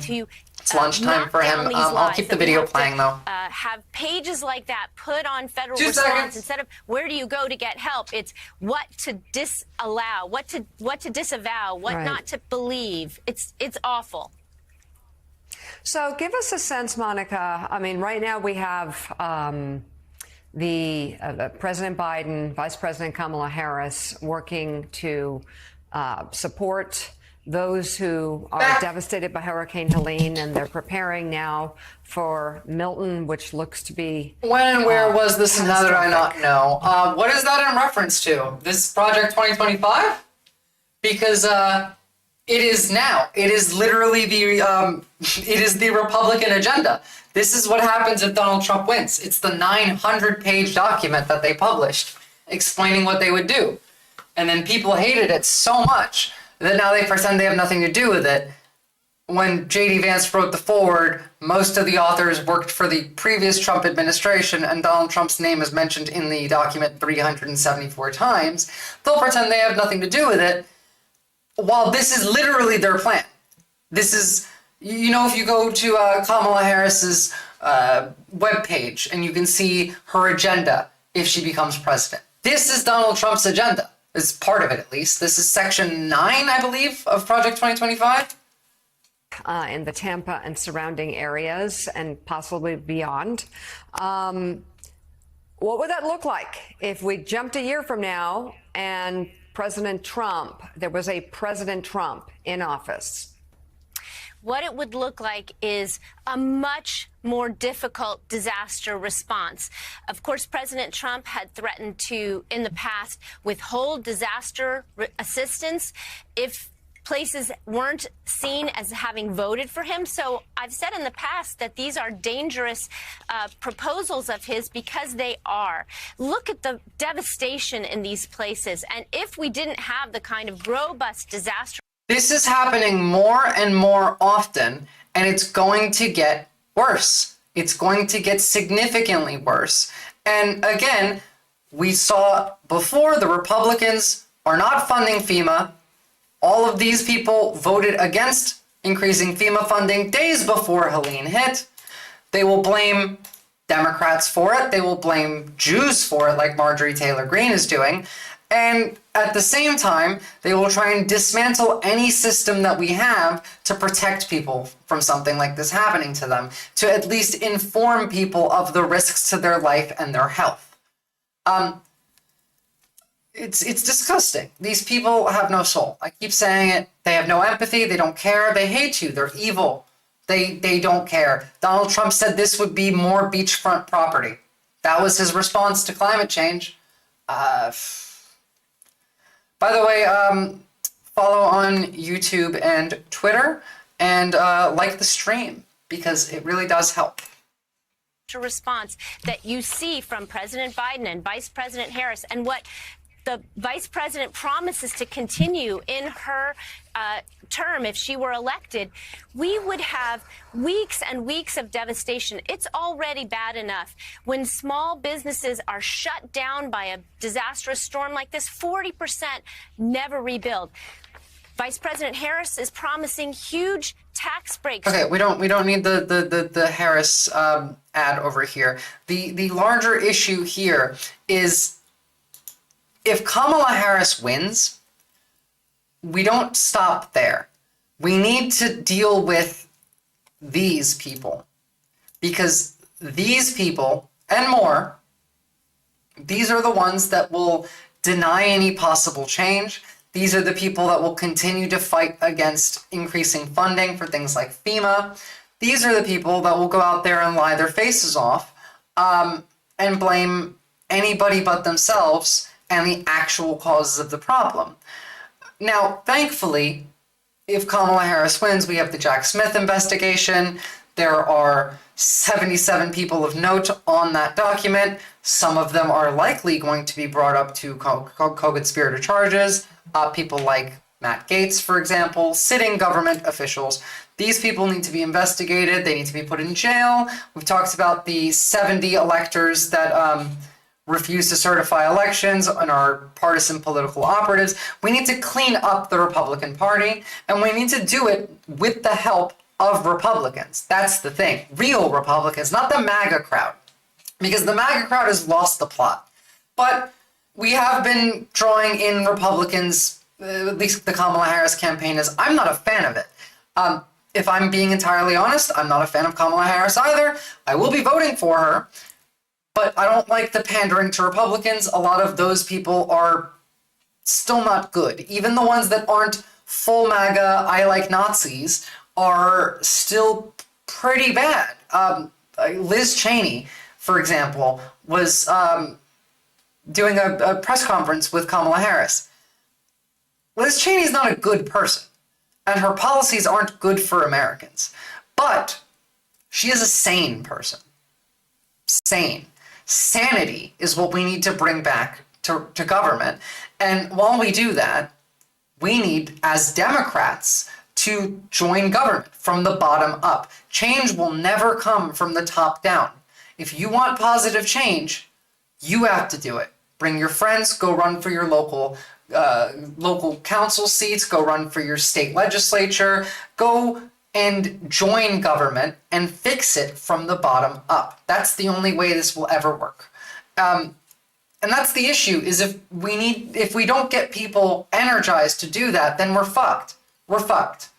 One of the reasons I quite like Kamala Harris this campaign is many of the generally uninterested in politics crowd, especially younger people, 16 to 21, are very interested in Kamala Harris. They're very much on board. They've seen her takes on abortion, on LGBT people. Tim Walz brings in a massive, massive boost to young people. Now, we're not talking Bernie Sanders levels of hype here for the Democratic Party, especially not with our foreign policy being absolute dog shit. But again, a lot of these people don't know how government works. A lot of these people don't understand that the president doesn't get to set gas prices, that the vice president has no power to do things that the president does, that the president doesn't get to set foreign policy on their own. It's mostly the Pentagon and the CIA and our intelligence agencies, and the president kind of just has to be on board with it and make maybe small changes. But not to say that Joe Biden's not entirely responsible for the genocide. Joe Biden is. He's just he's ideologically on board with it, which is why. But Kamala Harris would just be on board with it because that's where the party and the government wants her to be, not because she's ideologically believing in it. And you can see that through her somewhat disdain for that kind of peeks through for Netanyahu. And again, I'll reiterate this before. She has bad takes on Israel now, but we don't know her real opinions. She can't really be all that honest. She's the vice president. She can't outwardly speak against the administration that she's a part of, although I wish that she could. I mean, realistically, I wish the Democrats would just throw Joe Biden under the bus, but we'll see. I don't expect much change from Kamala Harris in any way, other than fix a few small things and essentially status quo, which is fine because the other side is Fourth Reich. I'll take status quo over Fourth Reich, and through status quo, that gives us the chance to work from the bottom up. The amount of people that get excited for Kamala Harris, if she wins, are still excited. Then it becomes our job, people like me especially, to keep you people paying attention and around and involved and engaged. And that's one of the first steps to building actual positive change. We need to get money out of politics. That should be one of our top priorities. It is the greatest issue of our generation because it affects literally everything else. But until we do that, we're going to keep having these problems. Now, you're not here anymore, my friend. Sorry it took too long to watch your video that you sent me. Pay them in TikTok followers. I mean, I don't know how that works. Don't they want to ban TikTok anyway? No, wait, not them. Never mind. Wrong. I got confused, but I just want to see what the storm's looking at right now. Let's check CBS News' live. We begin Wait, our that's not the report. live. I want the live. Give it to me. Do you believe it will be necessary before the election, Tom, for the president to call Congress back to authorize and appropriate more funds, both for Helene, but also now Milton? They really should. No, the president has said, and the FEMA director has said, that we have the resources to get us through these storms right now. But it's equally clear that the president, and he has said this, will be asking Congress for an additional appropriation. The consequences of the upcoming storm and Helene are literally in the billions of dollars. When we reach the over. Helene was more than $100 billion. A few weeks ago to keep the government open until December 20th, we had asked Congress for more money the greater Tampa area and what people are doing there to get ready. We couldn't get the Republicans. Why are all these autoplaying? I'm hopeful. Can one of you explain to me why I have autoplay off and yet it still autoplays? This time, in the run-up to December 20th, when we have to fund the federal government for the next fiscal year, I'm hopeful and confident that we will come together in a bipartisan way. I wish it had been done. I'm not particularly hopeful on that front, mate. Sorry. Bipartisanness kind of has died under Donald Trump. Again, look at the border bill. We tried. We worked with them, created a bill that would essentially be Hitlerite policy for U.S. immigration, and they still declined it. They wrote most of it. They still declined it. Tell me about what people are doing right now. There are so many people who are trying to get out. Have you encountered anybody who's staying? Thankfully not, Katie. The people we've been coming across have been making their plans, gathering their belongings, and getting out of town. And Parmesan. I really like that. Oh, that's my new favorite kind of Parmesan. the traffic we're seeing is showing that many, if not most people are leaving, but unfortunately we often find out that at least some people stay behind. Where we are in Sarasota, we're in an area called Lido Key. We are right on the shoreline. In fact, we're about to see that single surfer that you mentioned. Well, we'll show in a second. We've got the shore and the water right behind us here, behind dunes of sand that have been excavated here. Police car was just driving through, blasting on a loudspeaker that at 7 p.m. they're cutting the water out here, and at 7 p.m. access onto this area is no longer going to be allowed. So they're really trying to get people off. I want to show you some aftermath of what we're seeing here from Hurricane Helene. We saw storm surge in some areas around my waist level here. Take a look at this. This is what is left of a resort hot tub, and you can actually see, I'll have our photographer David pan over there. You can see this part of the staircase into the hot tub. This is all now completely buried in sand, and we've seen the power of storm surge, what it brings on. Jesus Christ. Again, going back to these sand dunes, this is all sand that wound up in this resort, in the pool, in the rooms, on the patio, and all of it has been pushed out. And just think, less than 2 weeks after it came onto shore, it might be heading back inland again, Katie. And this is an area that's been so hard hit. And just going back to what we're hearing about the storm surge and We're gonna be picking sand out of your food for weeks. Wind gusts and all that. We've got an issue with debris. That has been a big storyline leading into the landfall of Milton, because in the aftermath of Helene, people are ripping out drywall. They're throwing away belongings. They're throwing away furniture. There's plywood. Oh, that never occurred to me. Geez, that actually is the sidewalks. And all quite a of that high can risk. become projectiles. All of that can become a battering ram for the storm surge. And the governor here in Florida has said that officials... Wait, that's actually a really high risk. That never occurred to me. But yeah, there's trash all over the place that is just going to get picked up by 150 mile per hour plus winds and just launched around the place. Yeah, you don't want to build on sand. And also, I just hate walking on sand. I like solid ground. Thank you very much. Are working 24/7 to get as much debris cleared out as possible. But here's part of the problem. We've only been talking about Milton for a couple days, and of course we've been tracking, right? We're always tracking what's going on in the tropics. But it's only in the last few days that this has been something that is setting off alarm bells for a lot of people. And so people have been continually removing debris. And so as crews have been clearing stuff out, some officials tell us that more debris is suddenly showing up on the sidewalk. So it's kind of we might get lucky, but I don't know. It is Florida. Maybe they're just getting punished for their sin of electing DeSantis. Look, I don't think it's going to weaken too much. And again, like we talked about it, even if it does weaken, it still has the Category 5 level storm surge that's following it. If it weakens and it doesn't dump as much rain on top of Florida, that'll be nice. If the winds don't get as bad, but 10 minutes ago, the last report we watched saw that there was going to be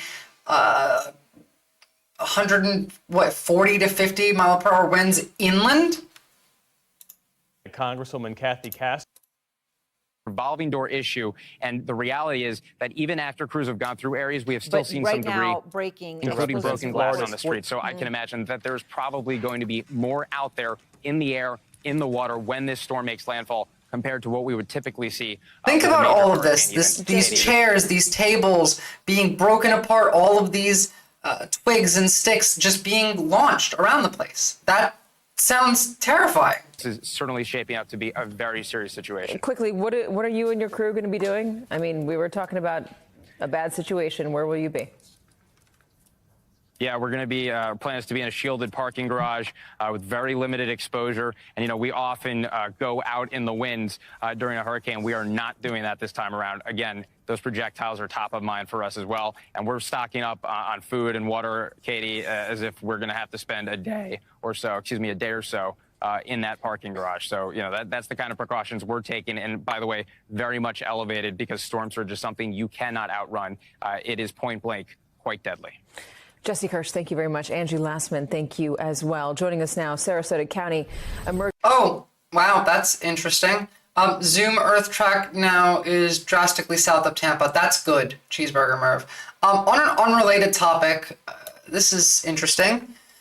Afghan national charged with election day terrorist plot. This just happened. Breaking news from just like 2 hours ago. Plotting a terrorist attack in support of ISIS on election day in the U.S. Now, we can go into a very large list of things that could cause this, right? This could be many, many reasons. They're going to, like, the right is definitely going to use this to fearmonger even more. However, the blame for this lies solely on Israel. We haven't had ISIS be a problem for us in a long time. I blame the fact that we have now pissed off a lot more people by supporting Israel attacking several countries that they're not, you know, in control of or at war with, while also committing a genocide and probably a second genocide. So,